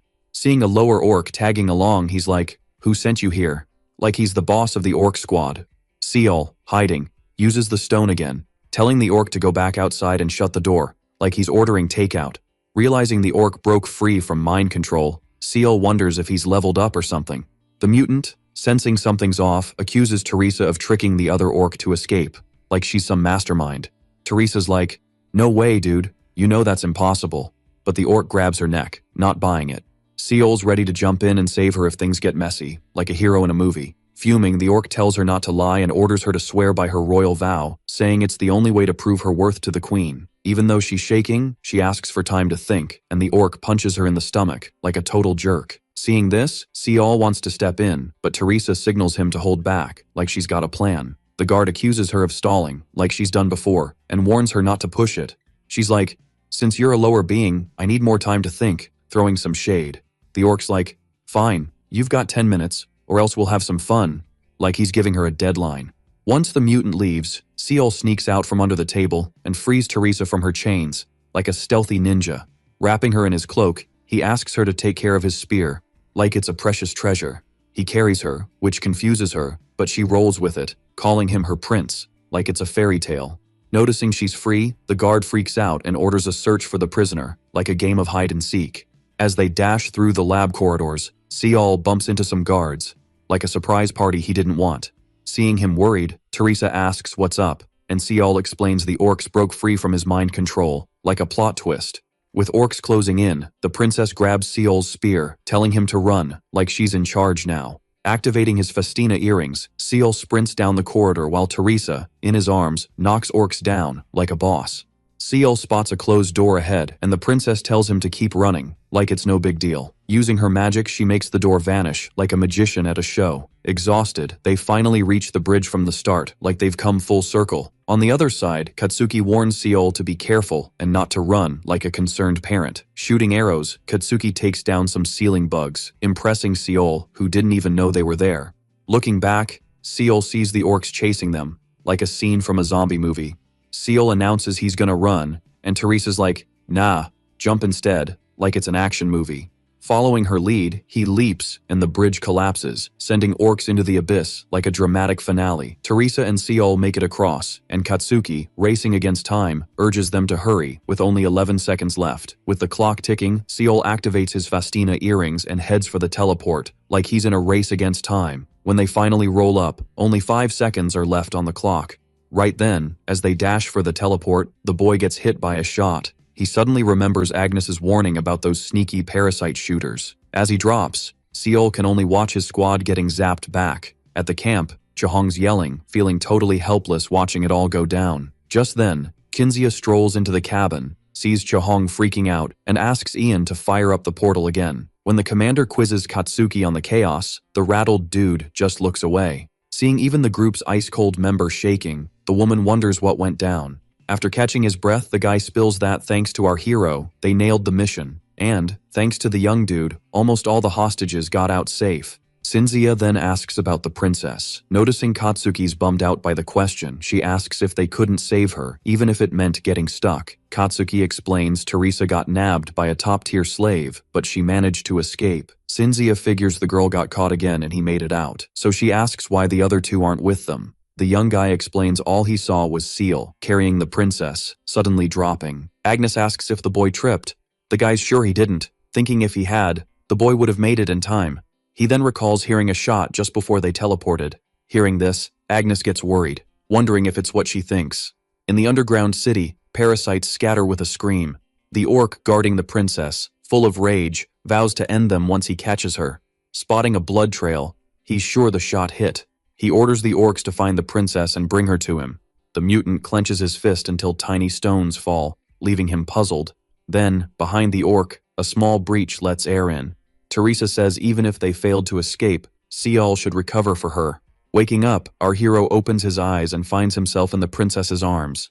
A bit flustered, he tries to wake her up. When she wakes, she asks if he's finally up.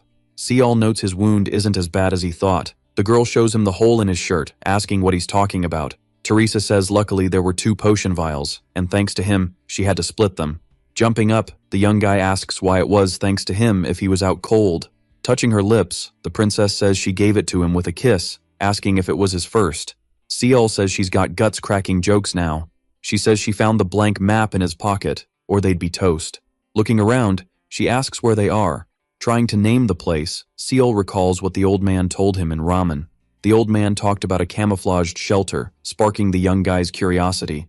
With a confident grin, the mayor says as a careful guy, he'd share just in case. He explains the real hideout's behind a bookshelf in his old room, but there's another way. Arms crossed, the old man says if he looks back, he'll see a gate with 3 floors, the risky route. Seeing the well-prepped room, Seol wonders why he went all out on a simple shelter. The man explains as a mage. It'd be a shame, and the hideout's a trick to fool others. Excited, the boy asks if the hideout's invisible. The mayor says pretty much, as no one would think a wizard would hide behind a bookshelf. Plus, he mentions a magical teleportation circle inside, hyping the young guy. But the old man warns against using it, explaining it leads to the Empire's heart, so it's only for meeting the parasite queen. Upon hearing this, Teresa jokes it's a good thing the circle didn't go all kaboom. With his 9 eyes, the boy spots the circle glowing orange, which screams, danger zone. But hey, the hideout's all green, so it's chill and safe. The princess cracks a joke about heading back out and becoming Monster Chow. But plot twist, our hero suggests they should actually step outside. Teresa's like, wait, what? And says he better make a plan before they bounce. She teases about sending him to Dreamland forever before he gets caught. With a spear at his neck, the boy's like, nah, I'm good. She asks if he knows what happens to prisoners there, and Seol's all about believing in that light at the tunnel's end. The girl's surprised, asking if he's really from Earth. He just stays quiet, thinking he's not ready to throw in the towel. Climbing the stairs, Seol flips on the 9 eyes and sees the entrance is green. He wonders if the monsters gave up, like NPCs in Roblox when you hide too well. The door's stuck, so the princess suggests they give it a team push. Boom. The door opens, and they see the place is totally wrecked. Seol's like, was this an earthquake's doing? Teresa picks up a rock, saying it was a thunderbolt, not an earthquake. This makes the boy curious about who's got that kind of power. When asked how she knows, Teresa explains the stone's called Thunder for its sound and explosive power. It's a secret weapon, and she's shocked they used it. After leaving, Seol apologizes to Teresa, and she's like, why? He says it's all his fault things ended up this way. The girl insists she should be thanking him for saving her life, asking if he really means it. The boy, looking bummed, says he's serious, leaving Teresa puzzled. He explains he was warned about shooters but didn't listen, which is why they're in this mess. Teresa asks why he thinks that, wondering if he regrets their situation. He says it's not her fault, and the place was doomed anyway. Standing up, she says it doesn't matter now, calling him her prince, and says they need to survive. A day after escaping, they're trekking through a black sand desert. Seeing no life, Seol wonders what it's like where the parasite queen hangs out. Spotting something, Teresa brags about her sense of direction. She asks if he sees the mountains to the north, saying they'll cross the canyon in 5 or 6 days. On day 2, Seol's shivering from the cold while trying to sleep. Seeing this, Teresa hugs him, sharing her warmth. On day 3, while walking in the desert, they run into some bugs. Seol quickly pulls her to hide. Activating the 9 eyes, he separates from her, dodging the bugs. On day 4, the boy realizes they're out of water. Reaching the canyons on day 5, they rest until a cockroach shows up. Using the last radio stone, Seol controls the bug, sending it away. On day 7, they're both wiped out, and the boy, hallucinating, almost drinks his spear, but the princess stops him just in time. Dehydrated, he faints and wakes up alone on day 8 near a forest, wondering if he's been ditched. But he trusts the princess wouldn't do that. He decides to get it together, hearing noises, wondering if it's Teresa. Stopping to listen, he realizes it's wolves. When Seol snaps back, he's surrounded by hungry beasts. Realizing his situation, he wonders if he should just give up. But remembering the princess's words, he decides to hang in there. Alright, so check this out. Our hero's got a wolf charging at him, and he's all like, nope, not today. He grabs his spear, thinking, I gotta make it out of this no matter what. He manages to jab the wolf, but it's more of a scratch than a stab. The wolf's all squirmy, shakes off the spear, and our guy's thinking, well, that was a hot mess. Then bam! A bullet takes out the wolf heading for Seol, and suddenly wolves are dropping like flies. Seol's brain's like, what just happened? And he just passes out. Someone catches him saying, this kid's got some serious guts. This mysterious dude tells his crew to clean up the mess. In a cave, someone notices the kid's waking up and hands him a fruit. Seol wakes up, chomps down on the fruit like it's no big deal. The same guy's like, wow, didn't think he'd just bite it, brave kid. Teresa pops in, asking if the kid's awake, and Seol sees the guy's wings, asking if he's an angel. The guy's like, haven't heard that in a while. We're just invaders in paradise now. Seol's giving him the side eye, thinking, so, fallen angels, huh? The princess tells him to chill with the suspicious looks. Even if they're fallen invaders, they're part of the Federation. And she reminds him they saved his butt, so Seol's like, thanks, I guess. The invader leader's like, no need to thank us, we were just on patrol. Teresa asks if they blew up the lab. He says stopping mutant production was key, but not top priority. They needed thunder for Tygal Fortress. The princess is like, so you chose humanity over the fortress? And he's like, not exactly. The Beastmen Alliance was against it, but humans reached out, so they went with it. They almost bailed because security was tight. Holding a crystal, he says guards just vanished underground. Teresa and Seol are like, If true, it's the first human Federation team up. The guy's like, yeah, but the lab's toast and enemies are on high alert. They're patrolling more, and snipers are everywhere, over 100 now. At this rate, they'd be toast before leaving the Forest of Denial. Ciel asks Teresa if they're near the Forest of Denial. She says yeah, and if they cross it, they can dodge the parasites. Ciel's like, I've got a plan. The leader asks if it's for everyone, and Ciel's like, yep. The leader nods to a teammate with a lie detector skill. She says the kid's telling the truth. The leader's like, alright, spill the plan. In a canyon, the leader says the plan's a big gamble, asking if Ciel's sure about that person. Ciel's like, I trust them, and the leader's like, let's start the spirit summoning. Everyone spreads their wings, and turns out they've got butterfly wings. Our hero's thinking, is all this to protect the person next to me? With the summoning starting, everyone takes flight, and Ciel's lifted by the woman next to him. Ciel's freaking out, and she tells him to chill with the grip, so he apologizes. After flying a bit, the leader says they're far enough. They start climbing higher, and once they're up there, the leader gives the go-ahead. Everyone activates wind magic, and Ciel's like, whoa, this is fast. He's thinking they might just pull this off. Flying over the forest, they spot a swarm of parasitic mutants. The mutants see them and start chasing. The leader starts chanting a spell, creating a shield around them. They hit the gas with the acceleration spell, crash into the parasites, and vanish into the bug-induced darkness. In the next moment, a light pops up among the mutants. It's the squad, who, after dodging the monsters, head down to the forest. While heading down, Ciel's thinking his plan's almost done. Suddenly, snipers pop up in the air, which freaks the boy out. In the next moment, some of the fallen invaders get taken down by the snipers. With a mutant horde coming their way, the ground invaders activate an explosive stone. Ciel, watching from above, feels bad about sacrificing those people. Our hero then spots a sniper lurking, but before he can act, the person holding him gets one of their wings blown up by a parasite. With that, the boy starts free-falling. Seeing this, the princess screams for him, unable to do anything. Even with a busted wing, the woman tries to save him, asking him to grab her hand. The boy manages to, and then she switches spots with him, using her body to cushion the fall. They crash into a tree, and thanks to that, much of the impact is reduced. Getting up, Ciel starts coughing blood. Our hero thinks he should bail ASAP, carrying the woman on his shoulder. Ironically, a bullet hits him just as he starts to move. Surrounded by parasites, Ciel wonders if this is the end. Crawling with tears streaming down, the boy refuses to go out like this. In the forest, the boy starts yelling for help. At that moment, a tomb opens. And just as the parasites are about to pounce on Ciel, a dark aura spreads through the area. This aura gently grabs a parasite by the head, doing an X-ray of the spine without machines. The remaining parasites get sliced into pieces. With Teresa, we see her sprinting through the forest looking for the boy. She finds some parts of the dead parasites, wondering what on earth is going on. Finding Ciel unconscious, the princess tries to approach, but the dark aura stops her. Hands up, looking like she's getting busted by the cops, she promises to stay put. At that moment, above the boy, a portal opens among the shadows. From this portal, a graceful woman emerges, placing the boy's head on her lap. Then we find out it's the saint, who says it seems the boy's been through a lot, and she tells him not to worry after all. She's already taken down everyone trying to hurt him. While crying, Ciel remembers everything he's been through. The boy thanks her for what she's done, and trying to cheer him up, she gives him a bracelet, as he seemed weak to her. Meeting Ciel, Teresa asks what the saint told him, and he says she asked him to visit her again. Seeing the invaders' leader, the boy apologizes, as people from the man's group died because of him. The man tells Ciel not to think that way. After all, there are still 4 of them left. Our hero then thanks him for the words, introducing himself as Ciel. While scratching his cheek, he asks if he could know the man's name. Opening his wings and showing a handsome face, the man introduces himself as Mikkel. Bidding farewell to the man, he says he'll remember that. At the Temple of Lust, a receptionist watches Ciel arrive using his spear as a cane. Reaching the reception, the boy collapses while asking for help. Opening his eyes, the boy realizes he's getting medical treatment. In his thoughts, he admits he missed that feeling. A few hours after the incident, a man asks for the help of the woman who healed Ciel, as without her, the church's hierarchy is in chaos.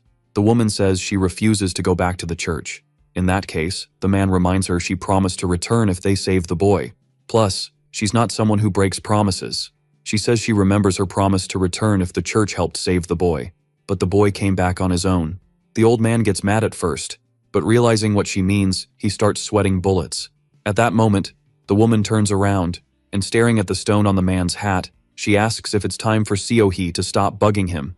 The stone then shatters, making all the red glow disappear. After that, the woman starts glaring at the man with anger. The door suddenly swings open. It's Seol, who, looking like a sleepwalker, is searching for someone, catching the priest's attention. Passing by the dude, he wraps his arm around the lady's waist, and she's all, "Didn't I tell you to hit the hay already?" The priest, catching this scene, is like, "Whoa, major blasphemy alert." With the kid perched on her lap, the lady's like, "Oops, my bad. Let this slide too many times." She's all, "Sorry, dude," and drags the kid back to his room. Meanwhile, Katsuki's squad is on a mission, heading back to the lab to save Seol and Teresa. In her head, Johong's like, "Hang tight, kiddo, rescue squad's on the way." Suddenly, the magic orb starts buzzing like a phone on vibrate. Ian picks up, sounding super ticked, and says the kid's back. In the Temple of Lust, Seol wakes up feeling something familiar, like deja vu. Then, bam, Johong kicks the door open, yelling for the kid. He's all, "What the heck is happening?" Johong, a bit red-faced, is like, "Why you staring? Forget my face or something?" The kid surprises her, asking, who are you again?" She's like, "Did you bonk your head or something?" And he's like, "Yep, memory's gone." This leaves her totally shook. She's all, "Seriously, nothing." And he's like, "Sorry, brain's a mess." With a blank stare, she's like, "I'm the dummy here, sorry." Then Seol's like, "Just kidding." She's fuming, punches the wall, and it crumbles. The kid's scared stiff, and she's like, "How dare you prank me?" Seol hugs her, saying, "Sorry, took it too far." She's like, "You don't get how I felt, and you joke about it?" Seol's all, "Forgive me?" And as she tears up, someone comments on the ruckus. It's Agnes, with Maria, who's like, "Why the hug fest?" Seol's surprised they showed up. Johong's like, "What's your deal here?" Maria, mixing up thoughts and words, says, "Seol loves to open his wallet." Johong breaks the fourth wall.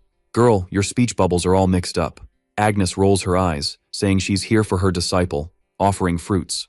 Maria remembers her stash, calls Seol over, and reveals a basket of beers. Johong's like, "Are you nuts? He can't drink now."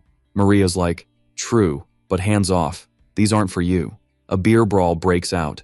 Then Hugo shows up, bear-hugging Seol, breathless, amazed he escaped. Someone's like, "Guess the kid's alive after all." It's Ian, with the princess and Katsuki. Seol's all, "Wow, thanks for visiting, guys." Laughing like a goof, Johong's like, "Sure you're okay up there?" Making him chuckle. Yuhui, strolling through the temple, spots the priest still hanging around. She's like, "Still here? Anything else to chat about?" The priest's curious, asking about the stone discovery. She's like, "You dig old stuff, but your jewel's new." The priest's surprised it's just that. Yuhui's serious, apologizing for smashing the jewel. He's like, "Shin Young will just give me another spy gem." She's silent, knowing what he means. As he leaves, he mentions perks of joining Shin Young. Turning away, Yuhui's like, "Whatever, but hands off Seol."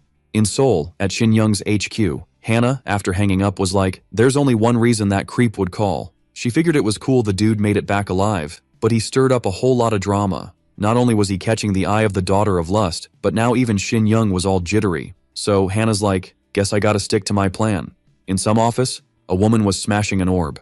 Turns out, it was the same lady who'd been spying on Yuhui. She remembered when the girl told her to quit bugging her. Smashing the orb, she cut her hand, saying things were about to get spicy. Back with Seol, he's staring down a portal. Looking back, he's like, "Do I really gotta go back?" Flashback to the hospital. Johong's asking why he looked so bummed. She said he should be stoked, cause he nailed his mission and saved 3 people. With a sad face, he wonders if Dylan's gonna be okay. Hugo's like, "It won't be easy, but Dylan's a tough cookie." Seol nods, agreeing with Hugo. Trying to cheer him up, Johong asks what he's gonna do, saying she and Hugo are heading back to Earth. Seol asks if Carpe Diem's breaking up for good, and she's like, "Nah, just a vacay." Hugo says Miss Foxy wanted Seol to head back to Earth ASAP. Seol's like, "You mean Hannah?" And Hugo's surprised he had a deal with her. Our hero spills that he turned down the contract, saying it was more of a personal deal. This shocks them, and Hugo's like, "No way you turned down Shin Young." But he says it shows how epic Seol is, getting mixed up with 4 of the 6 Paradise Crazies. Seol's like, "Wait, what are the 6 Crazies of Paradise?" Hugo explains there's 6 wild ones in Paradise, including Hannah, Maria, and Agnes. Johong adds that the 4th crazy is Miss Cinzia. Laughing, she says he's surrounded by crazies. Hugo warns about people who talk about themselves. Johong asks if Seol's going back to Earth. This makes him think, and he says the princess might invite him to the kingdom soon. She says he could just go and come back. Realizing he's making excuses, she asks if he doesn't want to go back. Busted, Seol admits he really doesn't want to return to Earth.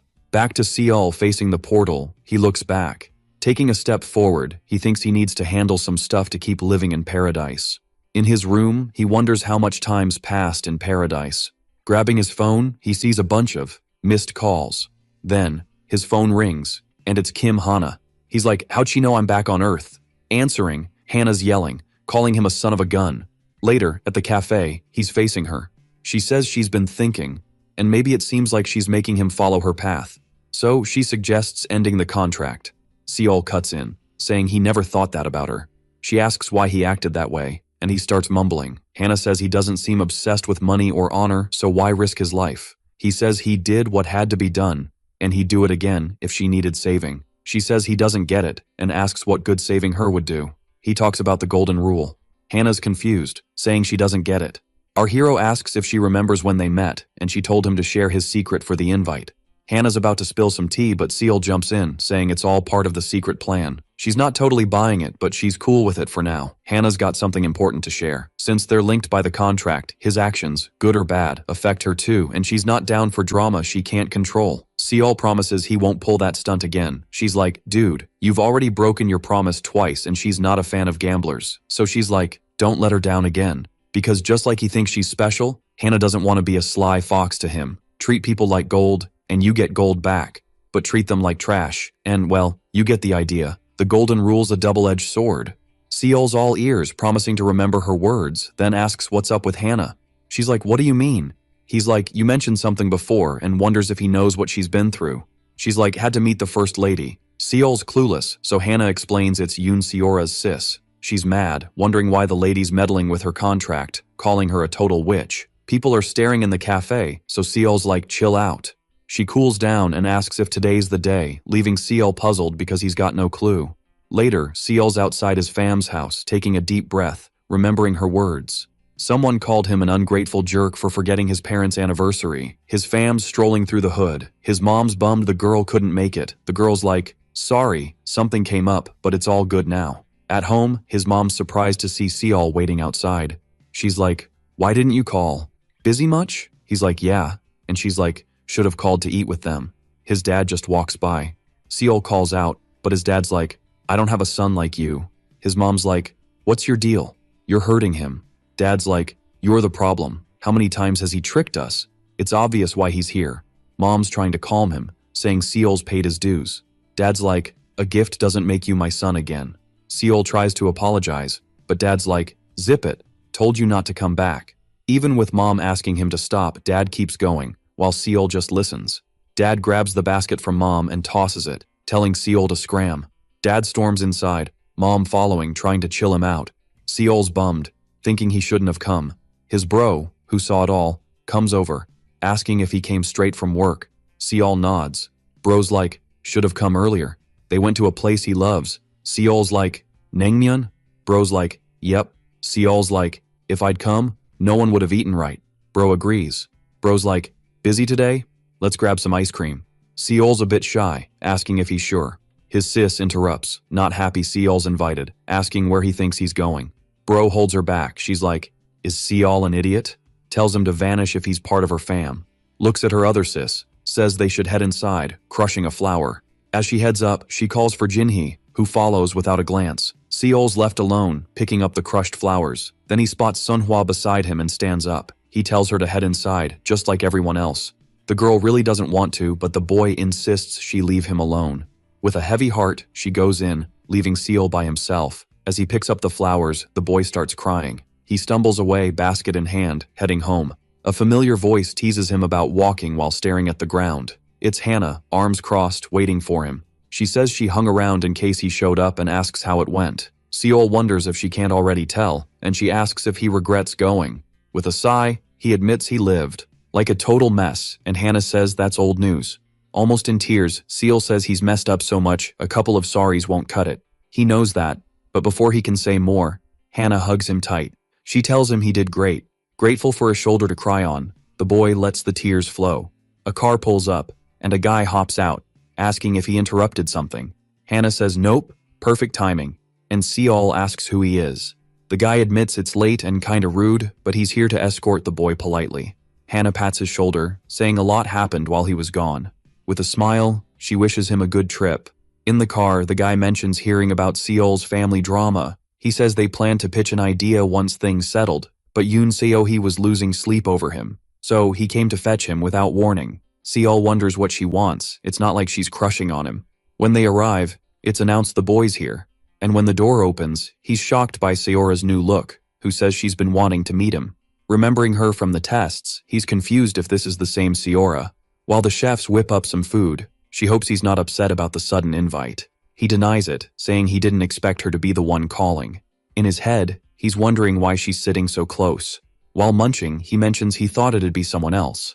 She guesses he means Yoon Seo-hwee, and Seol finds it odd she talks about her sister like a stranger. Cutting to the chase, Seora asks him to join her agency. She spills that she heard he'd be undercover for Sin Young, so he'd still be part of the pharma company. Joining means he'd be in a division, likely the director's. He asks if that's bad, and Seora says the director would probably bug him a lot. So, Seol asks about her, and she confidently says that won't happen in her division. Seora thinks she can finally be helpful to him. In a yellow convertible, he's heading home with Hana. Saying it was refreshing, she praises Seora. And Seol, sitting beside her, asks her to slow down. She says if he gets a fake gig at Sinyoung, Seora's department is the way to go. But she wonders how Seora dared to eye what's hers, and speeds up, suggesting a shopping spree. Freaked out, he yells for her to slow down, and she promises to buy everything today. Later, Seol's at the gym, lifting weights. Some women are totally checking out his muscles. Then, he gets a text on his phone. It's Seora asking what he's up to, and he's puzzled why she's asking. He tells her he's training, can't slack off just cause he's on Earth. It's cool having a friend from paradise. While our main dude's chilling in the library, he gets hit up by Seora, who calls him her magical lancer. She's all about how his name sounds epic, and he's like, "For real? What's your title then?" She drops that she's called Berserk, and he's like, "Oh, a warrior of light?" But she's totally not about that life. Our guy's deep into books on medicine, spear throwing, and cultivation, just vibing. Next to him, there's a girl blushing hard, totally checking him out while he reads. Seora pings him again, asking if he found the book he needed. He's like, "It was tough, but I got it." Closing a book, he's all, "Weird that Earth even has IQ as a thing." He mentions he's heading back, and Hannah's like, "You mean going in?" She jokes he's been on Earth longer than she thought, and after hanging up, she tells him to have a blast before bouncing back. After the call, the girl's like, "Wait, he's been here for 10 days? Our dude, Seol, thinks about how since visiting his mom, his fam's been radio silent. He rips up an invite, deciding from now on, it's all about training in paradise. In Hallmark, Seol's grinding hard, leveling up his QE skills with mana. He figures she probably needs magic training too, so he tests out the book's circulation arts. He sends mana from the upper dantian to the middle, then to the lower, and realizes his meridians are clear, unlike the book said. He remembers Agnes told him to snag Psycho Tears with a coupon she gave him. It's this ancient remedy that heals him up and boosts his mana flow. Grinning, he's all, "Thanks, Agnes." Seol notices his skills, and mana are leveling up. Walking with Agnes, he asks about it, and she's like, "Chi arts don't do that." She wonders if his magic spiked during the arts. He's like, "It built up for days, then poof, gone." She figures it's the remedy, saying Ki arts probably clear out the leftovers. He's like, "I didn't take any remedy." Then, remembers he ate something called dulce while being chased. Agnes explains dulce is a miracle fruit, but tastes like a nightmare, only eaten when you're about to kick the bucket. Anyway, she says Seol can level up the circulation art at level 4. It's like when magic leveled up to Ki arts. She says Ki arts can lead to divine arts with cultivation. She mentions learning solo is best, but he'll need contribution points to advance soon. Seol's like, "Didn't you say not to use them?" She explains cultivation doubles the challenge. Since the system's meant to be blessed, knowing how to use it is a skill, and he asks if he should master the basics. Happy he gets it, she nods with a smile. Back home, they spot a letter and wonder what's up. In Hallmark Palace, our guy's in front of the throne. He's thinking, is that dude the king, Prehi Hussy? The king asks if he's the earthling named Seol. Kneeling, Seol greets him, but the king's like, "No need for that." The king mentions he heard Earth's kings serve as the heavens. Standing, Seol says it's an honor to be there, and the king's glad he gets it. He tells Seol to treat him like the village chief, even if it's awkward. Prehi thanks him for his efforts, saying he heard Seol's been a big help to their world. Our guy's like, "Nah, you're giving me too much credit." Standing up, the king's all right, let's hustle." Holding the princess's hand, he jokes about not letting the guests starve, while Teresa giggles at the nervous dude.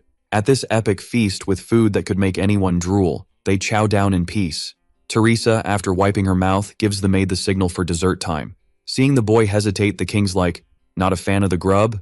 Seal's all, "Nah, it's awesome." Prehe's like, "Well, let's chill the vibe with a story Earthlings dig." He asks if Seal knows about the royal family versus Earthlings beef, and Seal's like, "Yeah, heard about it." Skipping the drama, the king says, Sin Young helped kickstart peace talks. The king's like, instead of the rebel leader, some randos showed up. Still, the guy's all, "I'm the king of Hallmark, who are you?"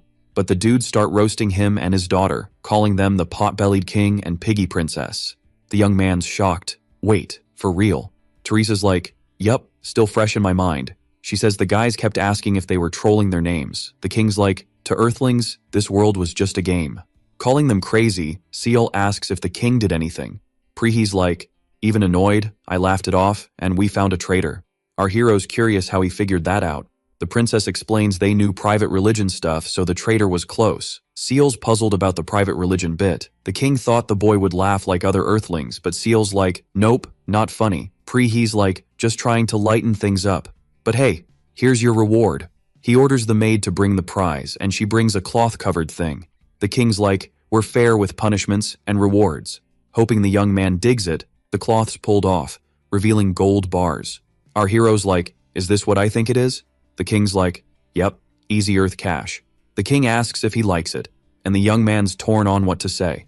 Remembering the saint in chief, the boy's like, "Got something to tell you." The king's like, "Spill it." And Seal says the kingdom's fair with rewards. He spills the mission tea and the king listens. The young man's like, "Couldn't have done it solo." With a chin stroke, the king's like, "Got it? Asking to use the reward for the villagers?" Our hero's like, "Heard there's limited space, but still asking." The king's like, "If that's it, I can try, but don't get it twisted." The king asks if he needed to go that far, leaving the young man deep in thought. Prehe's like, "Even if you kept the gold, no one's judging, but what's your deal?" Seal's like, "Just following orders," leaving the king puzzled. The young man explains it's a golden command, about giving back to those who helped him. Otherwise, he fears losing that care, and he's scared of that. Hearing this, the king's like, "Humans really have their limits." These words hit the young man, making him reflect. The king's all, "Yo, Seal, you sure you're not going to change your mind?" Seal's like, "Nah, I'm good," with total confidence. The princess is beaming, her eyes sparkling like she's just won the lottery. So the king's like, "Alrighty then, villagers can move into the city, and I'll help them out, body and soul. And they're gonna help out with the whole tomb situation too."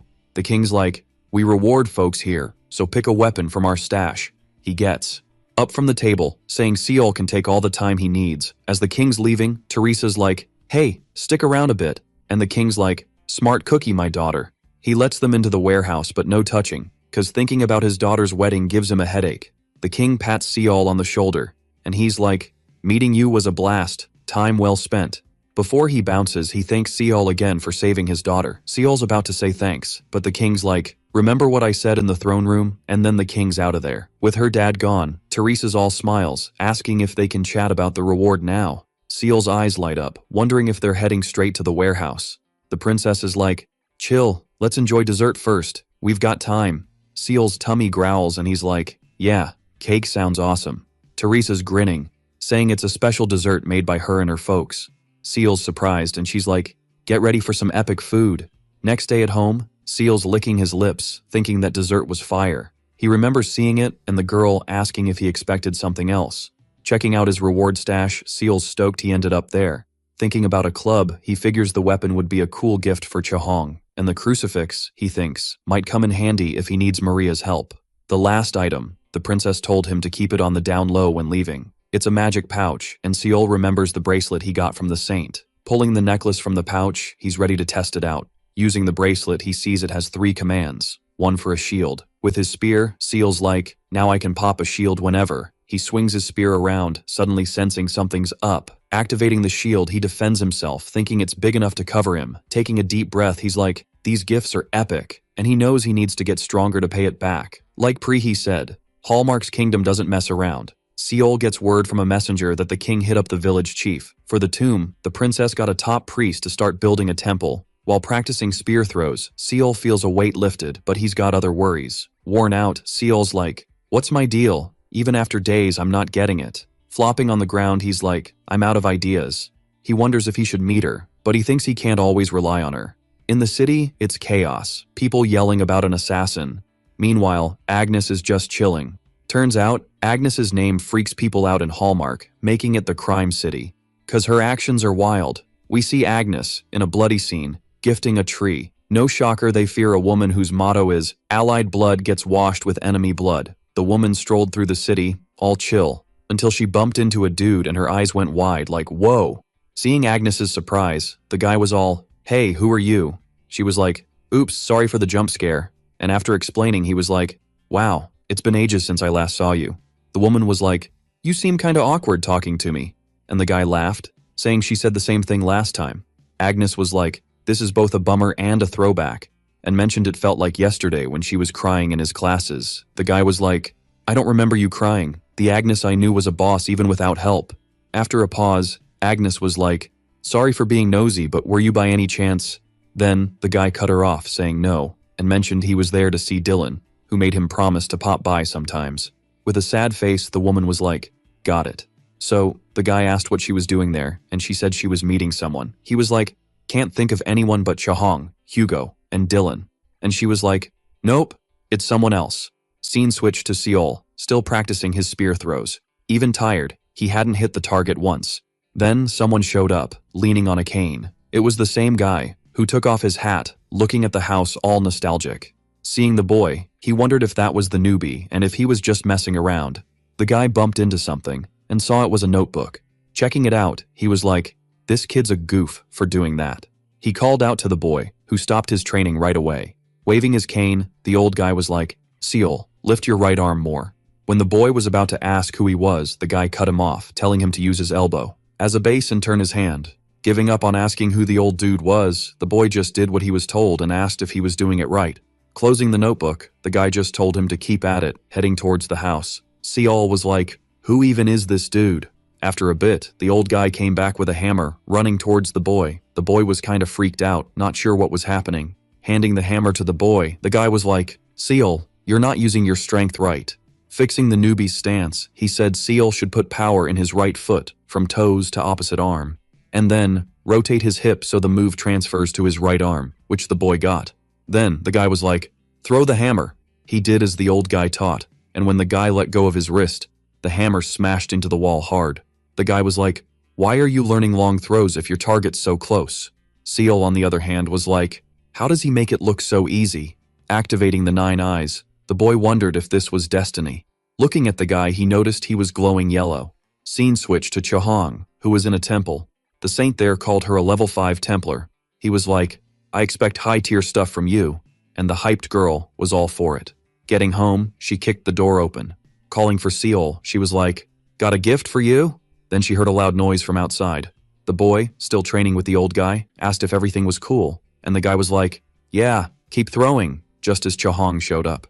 She arrived just in time for Seol to hit the shield the guy was holding. The girl was like, "Is that dude an enemy?" Lowering the shield, the guy was like, "Is that Chahong?" Realizing who it was, she screamed in surprise. Inside, the young man asked if the guy wanted some tea and he was like, "Nah." So he offered a cold drink, which the old guy accepted. Chahong, thinking to herself, was like, "Seol's already this guy's little puppy in no time." Grabbing a drink, the dude says he'll be back in a jiffy. Rubbing his shoulders, he groans about the pain and the lady's all, "You told the kid to keep chucking." He's like, "Didn't think a level 2 would pack such a punch." And Chahong's like, "Dude, speak up when you're beat or you'll be 6 feet under." Calling her out, he's like, "What's with the sass?" And Chahong's like, "Just worried, okay? Chill." He's like, "That's not how you show concern. Sounds like you're wishing me dead." The girl's all pouty, saying, "Well, that didn't work. Just wasted my cash." Hearing this, the old dude pauses, recalling times when Potts bonked his head and he tripped for no reason. Whacking her with his cane, he's like, "So, this was all you're doing?" Chahong's like, "We had reasons, you were a jerk." And the old man's like, "Only 'cause you guys were slackers." He's like, "Unlike Dylan, you need 100 explanations to get it." Hearing Dylan's name, Chahong's face dims, and she looks away. Noticing, he's like, "Heard what went down? You guys rocked it." Chahong's like, "Should've come back sooner. Dylan missed you." He chuckles, recalling the kid, saying they nailed it against the parasites and saved Dylan. The girl's like, "Actually, the mastermind was that dude," leaving the old man puzzled. She explains it was the kid he was just training, asking why he changed his mind after retiring. He's like, the kid begged me to train him, so I thought, why not? Switching topics, he's like, problem is, Dylan's gone, and Carpe Diem's on the brink. The girl's like, for real? I'm high tier now. And the old man jokes, world's ending, huh? After thinking, he's like, no choice. You should lead. Better you than Hugo. Chahong gets it, but feels annoyed for some reason. She's like, you're retired. Don't sweat it. We got this. He's surprised, saying she's finally acting like a veteran. Repeating her words, she's like, just meet your peeps and bounce. He's like, all right, when's Hugo showing up? And she's like, handle things right, okay? Asking if he knew how much folks asked if he'd really retired. Grinning, he's like, yep, I did. 5 days later, Hugo's back from Earth. In those days, their office saw more visitors than ever. People like Ian, Katsuki, Shinzia, and even the king came to see the man. During that time, they learned loads about Jiang Maldong. Turns out, he's from Area 1 and started Carpe Diem. Hugo's all hyped, saying his worries are gone. Seeing this, Seol's like, is he really that big a deal? And Hugo's like, totally. The kid's like, so, is he high tier? And his buddy's like, his worth's beyond Paradise's standards. Seol's like, what's that mean? Leaving Hugo baffled. Thinking he's like, there were 4 classes, but not all for combat. Seol's like, heard some folks are producers. And the man's like, exactly, everyone's got skills, but not all fit for battle. Thinking of an example, he mentions Miss Foxy, and Seol's like, you mean Hannah? And he's like, yep. He explains she started as an archer but hit high tier another way. Seol's like, she was an archer? And Hugo's like, hard to picture, right? In this case, the methods were contracts and Hugo's like, anyway, she's a top negotiator. Alright, buckle up, cause this story's about to get a glow up. Here we go. So, this old dude, total legend trainer status. Hugo's all, even Lust's daughter was famous, but she couldn't touch this guy. Seol, after just a few days of training, levels up his skills like a pro and even gets a class skill. He's feeling all epic, and his buddy's like, dude, should have asked Jiang to train you. Reminiscing about training, he jokes there were days he wished he was toast, but if he toughed it out, he pauses, leaving Seol hanging, who's like, what happens next? Then boom, Chohong yells, no way. She's all, the guy just got back to Earth and you want to keep him here for your own stuff? Hugo's like, yeah, that sounds kind of bad. And she's like, let him go, he gets caught up in stuff too easy. Then, the guy's like, our squad's in a pickle. And she's like, stick to your promise. They exchange some serious stink eye. Hugo storms off, all huffy. Chohong takes a deep breath and dives back into training. Seol's like, why can't the old dude stay? With a serious face, she stops and says, he's been here forever, almost since day 1. She explains staying in Paradise for over 10 years ain't a walk in the park, you gotta love this place. She's like, being a trainer at his age, helping peeps in Paradise deserves a standing ovation.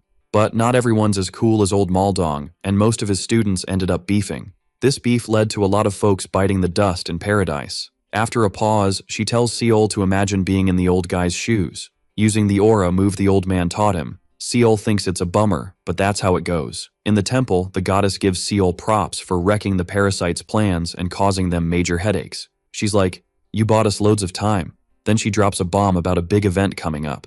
Seol, trying not to be rude, asks if she could be a bit clearer, cause she's talking in riddles. The goddess is like, didn't I already spill the tea? And says revealing too much would mess with the universe's rules. Seol's like, so, if you help one side, the other gets a boost too? She nods. She says there are paths ahead and he should chill and focus on leveling up. Seol's like, got it. And in the name of gluttony, she dubs him level 3 Mana Lancer. Seol's jaw drops and the goddess is like, what's the deal? He's like, Mana Lancer? Really? He's thinking, what's up with her naming skills?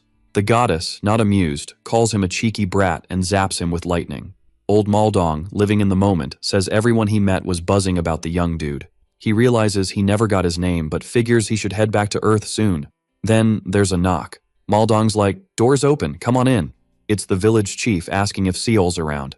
Hearing the name, Maldong's like, oh, that's the kid's name. He says Seol bounced a while ago, but the chief can chill. Maldong pours him some tea. The chief's like, this tea's fire. And Maldong's like, brought it from Earth, it's molasses tea, want some? He's like, you called the kid by name, so you're from Paradise, right? Why you looking for him? The chief's like, yeah, it's weird for a Paradise dude to hunt down an Earthling. Just as he's about to spill the beans, Maldong's like, doesn't matter where you're from, leaving the chief shook. Maldong's all, yo, you here for the kid or what? And says it's totally normal. The dude's like, you got it, man. Turns out he's a buddy of Seal's, and he's like, I'm the big cheese of this tiny village, Rahman. Right then, Seal rolls up and is like, what's this dude doing here? The guy's like, just here to say thanks from my village, and mentions it's been ages since he saw Seal. Grabbing Seal's hand, he jokes, you didn't turn into a total goofball, did ya? Leaving Seal all puzzled. The dude's like, heard you blew all your reward gold on the village? You know how worried I was? Maldong's eavesdropping and gets curious, while Seol's like, even the king was all flustered, so he had to admit the guy's help was clutch, cause he ain't the type to owe anyone. The guy's grinning, you really know how to pay back in style, kid. Remembering Maldong's there, Seol's like, oh, meet my buddy. The old dude's like, I'm Jang Maldong, just a chill dude from the sticks. The village chief's like, wait, are you the martial master of Hallmark? Shaking hands, he's like, I'm Arbor Muto, heard all about your paradise adventures. The mayor's like, thought Seal was different, but thanks to him, he saved tons of villagers. He's all kinda jealous of a student like that, shocking the dude, cause Seal ain't his student. Muto's like, oh, almost forgot, and whips out a paper. When asked, he's like, it's a map to my secret spot on Boulder Mountain. Maldong's thinking, why Boulder Mountain though? The dude's like, it's no biggie, just some old gear and books, keep the stuff and potions. But if Seal's not into it, he can pay. But Seal's like, nah, the stuff's cool. Seal's thinking, this guy's a famous mage, the stuff's gotta be good. As he's leaving, the dude's like, no rush, take your time, kid. Once he's gone, Maldong's like, who was that? And Seal's like, a big shot sorcerer from Delphinion. Realizing he's an imperial mage, Maldong's like, Muto's even more epic than I thought. Laughing, he's like, dude loves making things complicated, could've just asked.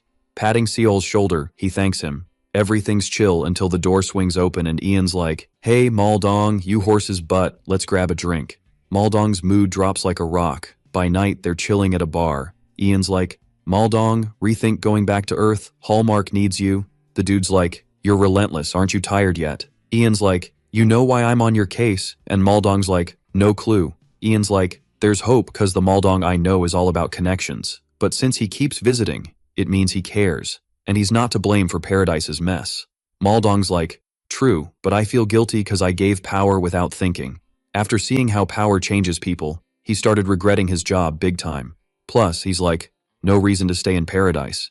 Ian's like, what about Seal? He believes change is happening cause Seal makes the impossible possible. Maldong's like, the kid's special, but humans are unpredictable. Sipping his beer, he's like, who knows how much the kid'll change? Ian's like, that's why we need you. Catching Maldong off guard. When it's time to head home, Ian's wasted, being dragged by a dude, and Maldong's like, just dump him on the street somewhere. As he bounced out, he remembered the dude's words. He mentioned they'd already flopped before, and now they were ancient. He wasn't asking Maldong to be the boss, just giving him a nudge in case their dream was still kicking. While strolling back, Maldong muttered it was easy for him to say that. At the Carpe Diem HQ, Seal was deep in thought, staring at the system screen. He was curious about those shadow arrows, recalling seeing something similar in Wuxia stories. Not wanting to waste time overthinking, he just dove back into training. Right then, Jang popped in, wanting to ask the kid something, catching him off guard. Jang asked why the young dude came to Paradise. Thinking for a sec, the kid said it was because he vibed with it there. The elder said something so vague wouldn't cut it, asking for specifics like fame, cash, and perks. So the kid said it was because he felt he belonged there, like he could start fresh. This got the old man curious, asking if he'd be bummed if Paradise vanished. With a serious look, the kid said, duh, obviously. Leaving the spot, the elder swung his cane and cursed Ian. Clueless about the situation, the kid wondered if he messed up. While heading down some stairs, the man remembered Muto's words saying Seal was a solid student, and Ian saying there was still hope. Slipping into his training gear, the man noted that hope wasn't just there, it was boosted. The next day, Chohong was yelling at the man asking if he was really staying. Scratching his ear, he told her to chill. Again, she asked if it was for real, and Hugo, hearing the news, was hyped. The man explained he wasn't coming out of retirement, but like it or not, without him, Carpe Diem would vanish and he couldn't let that slide. Plopping down on the couch, she said they wouldn't split that easily, and he'd probably regret it. Jang said since he mentioned it, he wanted to add something, asking what was the point of leveling up without reading emotions. Chohong then felt bummed, as she was planning to surprise the squad, but it still worked with the crew asking if it was true. While Hugo whined about losing, the girl reminded him she said she'd beat him to it. So, Seol asked what rank she leveled up to, and she revealed she hit the Templar rank, and Seol, hearing this, groaned about having the lamest name. Remembering something, Seol dashed off, asking the girl to hang on a sec. Surprising the girl, he handed her the club he got as a prize. He said the weapon was called Iron Thorns, made from meteorite, and reinforced twice, doubling its power. Holding the weapon, the girl said she felt sparks all over her body. The girl said she had something for Seol too. They were sandweights. The boy thanked her, while Hugo felt left out. The news of the Kingmaker's comeback spread through the city, and groups who heard the news quickly reached out. In front of Jiang, Katsuki said this was his master's wish. The man noted knowing Kyungdan Ryan would be the first to reach out when they heard the news. Kyungdan Ryan, a huge Japanese business group led by Master Ryan Tsuzi Yuki. Like the Triad, they had major sway in Paradise. Plus, they were a group where Umi Tsubami, one of Hallmark's top teams, was part of. Katsuki said his leader congratulated the elder on his return and wanted to help Carpe Diem by sending a skilled archer, and asked if just one person could have the honor of getting his acupuncture. Right away, the man refused. He said that, as the kid probably guessed, he didn't plan to do acupuncture ever again, and asked if that was all. Katsuki then said there were other offers if he turned down the first one and mentioned that, if allowed, the leader wanted to visit him. In that case, the elder told the young man to warn Suzy that if he mentioned acupuncture in his presence, he'd cut ties with him. Seol, watching the scene, wondered what kind of acupuncture would make his master act that way. Jiang said he didn't get what was happening, as the man knew his personality, and Katsuki revealed the leader did it on purpose. At that moment, thumping his chest, the boy revealed he became the leader of Umi Tsubame, a team-up in prep for the banquet. Hearing this, Chohong's all, "Is it party time yet?" Old Jiang's like, "Yeah, it's about that time, and things are still wild after the chaos." Katsuki's all, "You wouldn't believe it, the speedsters are already on the move." So the elder's like, "What about the royal family's ban after the mess?" And gets told it's lifted. Seol's wondering how many peeps he still doesn't know. Jiang's like, "Why's the young dude pushing for a team-up? Couldn't snag 2 invites?" The young dude's all, "Umi Tsubame's in bad shape and my master took half the squad to make a dream team for the party." Jiang's like, "Forming a dream team and leaving you out? Did you tick him off?" The boy's like, "Yeah, I was told not to join the rescue squad, but I had to save my sis, so I broke the rules." Old man's all, "Yuki's big on hierarchy, probably didn't dig that." So, he asks, "What's the plan?" And Katsuki's like, "Got a request from someone with an invite. This dude's an intermediate exec of the Triad, named Hao Win." Seol's feeling all uneasy hearing that name. The elder's like, "Heard the Triad lost to Sicily 'cause of drama."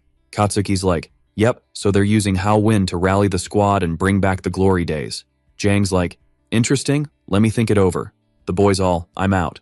Hugo's like, "This chance pops up every 2 years, I'm so in." With a smirk, he's like, "Nah, we ain't going anywhere. We need a solid archer." While Hugo and Chohong are bickering, Jiang's like, "Seol, what's your take?" The boy's all, not really sure." Old man's like, "Just spill your thoughts." The boy's like, "Well, given the squad's sitch, we should go." When asked why, he's like, "Our squad's value tanked."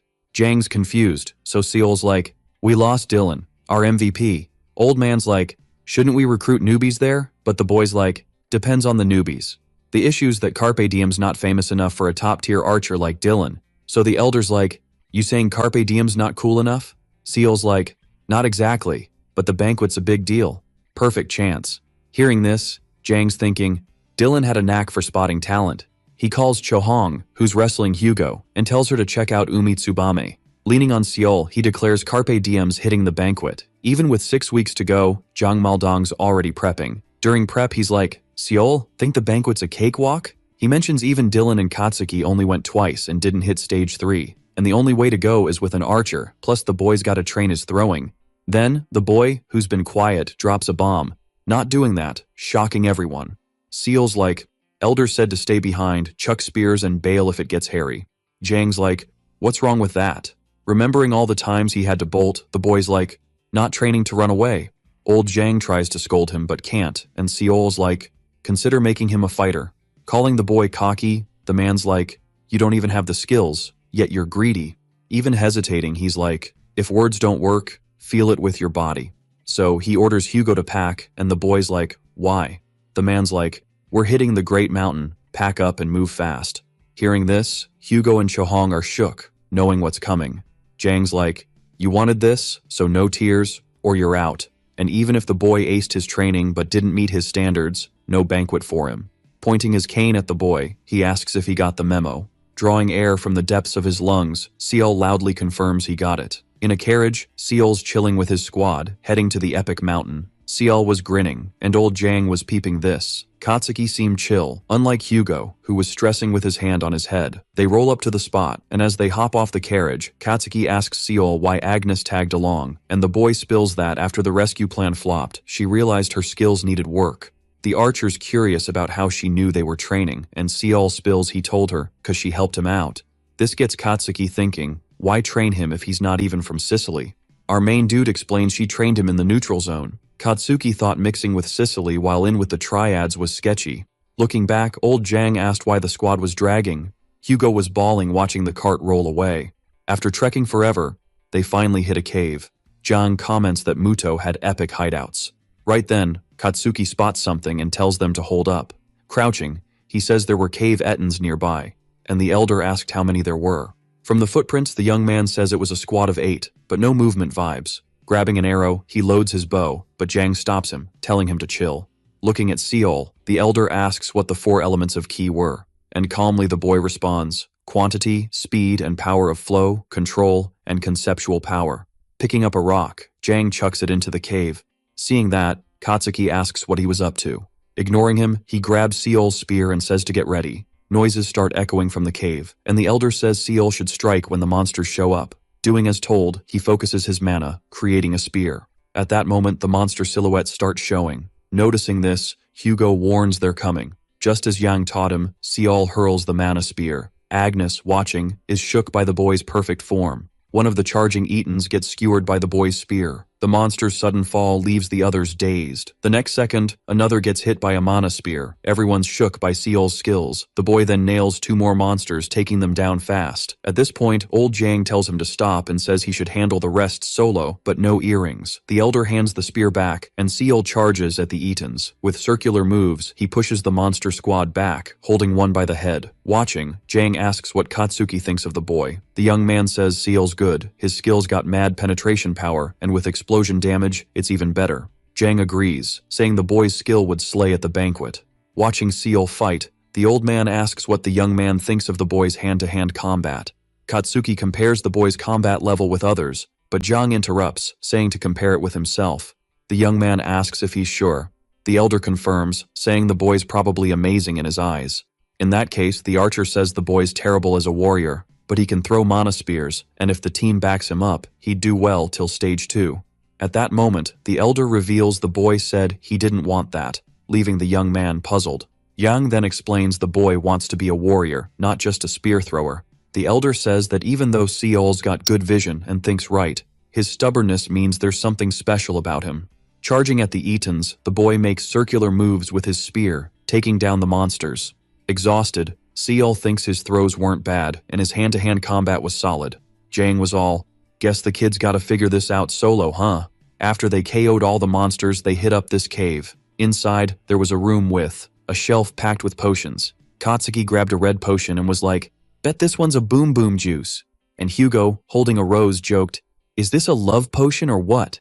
Old Jang was like, hands off peeps, this stuff's Seol's, and Seol was cool with it. Then Seol got why the elder was all no touching. As the sun dipped, everyone was training, but Seol's noise was like a concert in their heads. Hugo just shook his head like, nope. Jang finally gave the green light for the kid to chill. Seol flopped on the ground, all wiped out, wondering if he passed the first test. He asked the elder if training was done. The old dude was like, what are you on about? Get up. After a bit, Jang was like, we're here. Pointing at a mountain, he said, up and down 50 times, you can ditch the weights and use mana. But, duh, no earrings. And the old guy was like, show me your stubbornness, kid.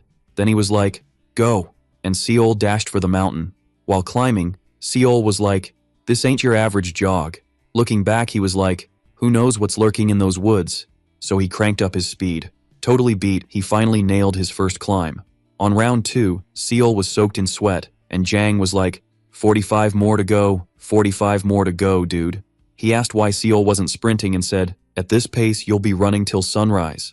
Seol tried to argue, but Jang cut him off, saying, if you don't dig my style, bounce. Hearing that, Seol, already drained, started running again, and Jang just sighed.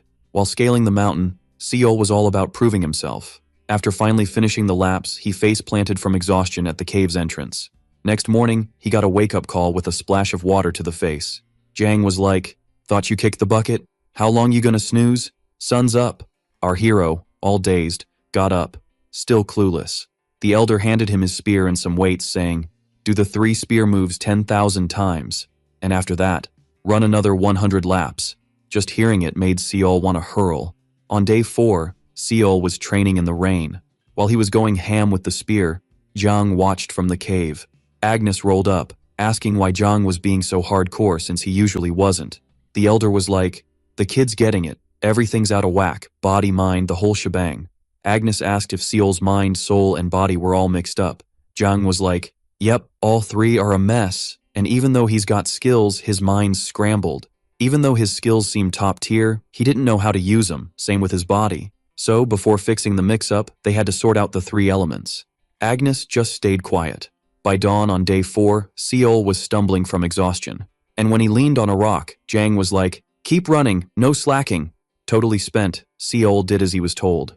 On day 5, Seol was training with his spear until he started to puke. Katsuki watching was like, "Dude, don't overdo it." He said Seol was only level 3 and could train again at level 4. Plus, no one aced the banquet on the first go. And if it was all cause of old Maldong, he said the old man wanted Seol to figure it out himself. Seol shot Katsuki a glare, and Katsuki was like, "The old dude would just give you a hard time." Then Seol pointed his spear at Katsuki, who was like, "You want to throw down or what?" Seol's all, "Yo, don't touch me, dude, even I don't know what I'm about to do." And Katsuki's like, "What's the big deal with a spearman chucking spears?" The boy just yeets one of his spears behind Seol. Seol's like, "Okay, but what if mana spears flop?" Katsuki's all, "That's why we roll in squads, bro." Our hero's like, "Remember who said there'd be surprises at the banquet?" And he's all, "Can you really back that up?" Katsuki's just standing there, speechless. Seol's like, "If you can't promise that, better prep for the worst." Then he just drops his spear and bounces. Right then, the elder rolls up, asking where the boy's at, and Katsuki's like, "He's off doing his running thing."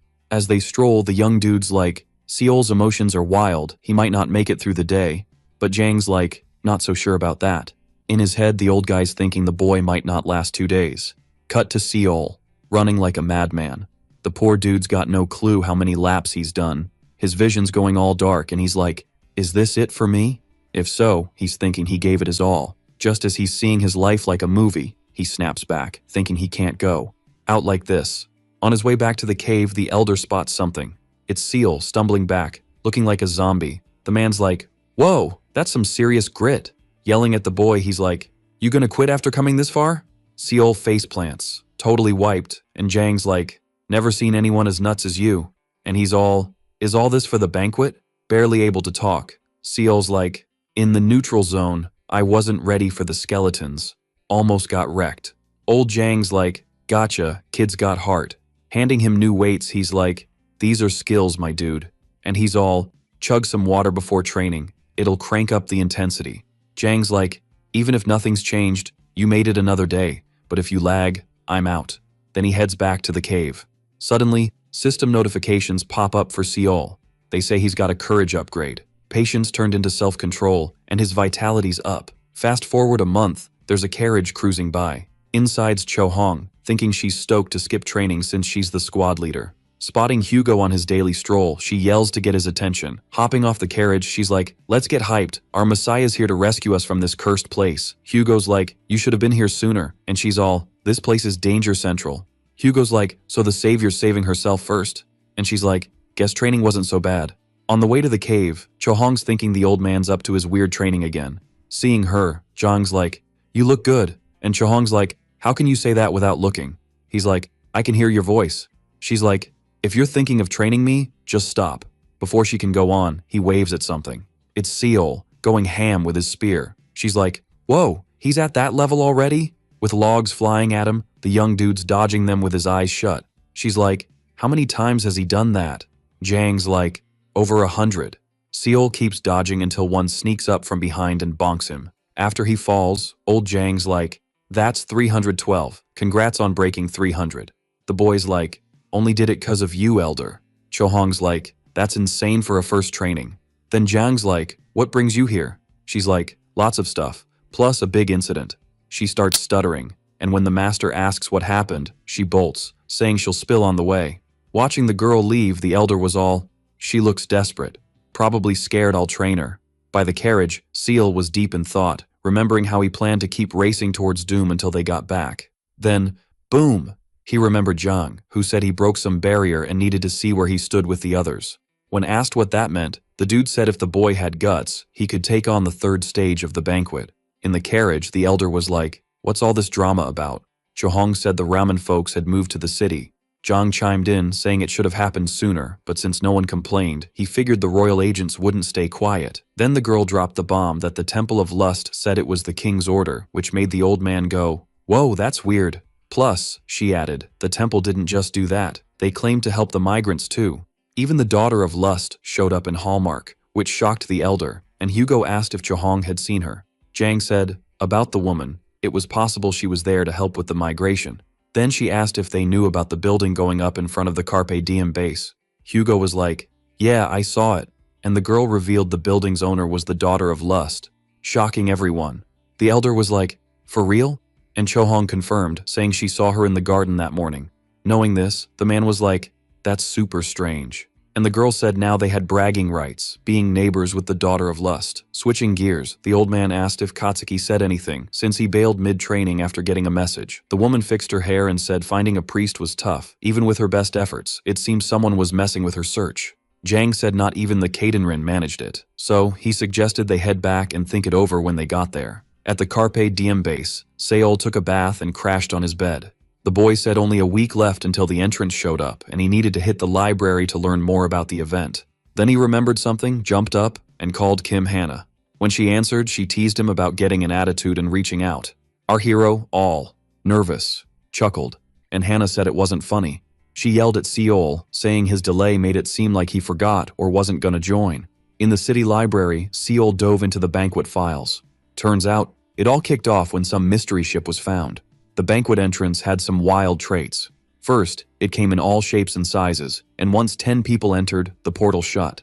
Once an entrance formed, it reappeared in the same spot after 2 years, and whoever entered went to some unknown place. The goal of the first and second stages was to reach the destination safely, like a brainy battle disguised as a team mission. In Stage 2, the average reward, displaced desire, could be snagged, and participants would dive into their final goals. The entry method and qualifications for Stage 3 were all over the place, with almost no info about it. This was because of the oath not to spill the beans that Stage 3 survivors took. So, nothing was known about Stage 3, except it happened on a ship, and the combined desire was the ultimate prize. Seeing the rewards could grant wishes, Seol wasn't shocked teams were going nuts for that banquet. Spotting a detail in Stage 3 records, the young man was shook. The records said everyone who entered Stage 3 rested forever. Remembering Yang, the boy wondered if this was the disaster the man mentioned. As he lay down, the young man pondered how many secrets the banquet still held. Seol was woken up by someone saying he won something. Chohong said, apparently, Kim Hannah was loaded. Pointing to the armor, Hugo noted it cost hundreds of silver coins, and Chohong wondered if the woman saw him differently. Remembering the lady hyping him up for hitting level 3, he thought Hannah didn't really have to do that for him.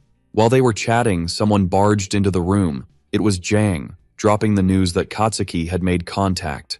Chohong asked if the dude had managed to find a priest, and the elder said someone like Katsuki had mad connections in tons of cities, so if he couldn't find one, Yuki was probably messing things up. But he said to chill for now, cause the dude claimed he had one last trick up his sleeve. Catching Seol's attention, Hugo asked if the boy could try to get Maria to join the squad. Hearing this, the young man asked if he was really sure about that. Zhang, though, said it was a solid idea, since the girl was nice and super talented. So, Seol said he'd give it a shot, even though he wasn't sure she'd be down. Realizing what the elder said about the girl, Seol asked who he called nice. In the Temple of Lust, Maria sneezed and wondered why it suddenly felt like Antarctica.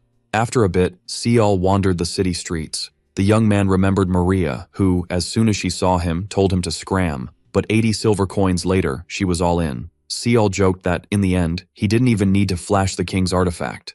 Right then, the boy spotted Katsuki, chilling in front of a shop. He went up to the guy, and at the same time, they both revealed they found a priest, leaving them totally confused. 2 days before the banquet, the squads met at the Carpe Diem base. A dude in Hawaiian gear introduced himself as Jun Sakamoto and greeted them, saying it was awesome to meet them. Shaking Seol's hand, the guy was all pumped and asked if he was the one who turned down Shin Young. Our hero confirmed, and Jun said he loved bulgogi and kimchi, and besides that, he knew all the sports stars. Seol said he was into sashimi, and the guy, hearing this, said they'd totally vibe. Looking at the crew behind the boy, Jun greeted everyone like old pals. Seeing this, Seol thought, apparently, the guy already knew everyone. Then Chohong called for Jun, asking who the hooded person was. The young man admitted he had no clue who it was, so Chohong asked if they hadn't invited her. Katsuki, who'd been quiet till then, said it was personal, but he vouched for the woman's skills. Annoyed, the girl said it's basic manners to show your face when joining a team, skills or not. Getting closer to the woman, Chohong said she should ditch the dark cultist vibe and lose the hood. Katsuki said that woman wasn't someone the girl could treat like that. Chohong asked if he was asking her to trust someone who wouldn't even show their face, then someone told them to chill. It was Jang who said if it were an expedition, he'd ignore it, but they were talking about the banquet. He said the girl was right to be cautious, asking the young man to spill the tea. Even hesitant, Katsuki revealed the woman was introduced to him through Seo Yuhui, and he vouched for her by name. But he mentioned there was a personal issue making things tricky, hoping they'd get it. Hearing the name Seo Yuhui, Seo wondered if it was the same person who helped him escape the lab. Jang said if Seo introduced the priestess, he got it, but he asked if he could at least know her level. The woman looked at Katsuki for approval and saw he was nodding, asking her to do so. So, she gestured with her hand to show she was at level 5. Chohong, seeing this, got even more ticked off and flipping her middle finger, said that was her, while Katsuki shook his head in disapproval.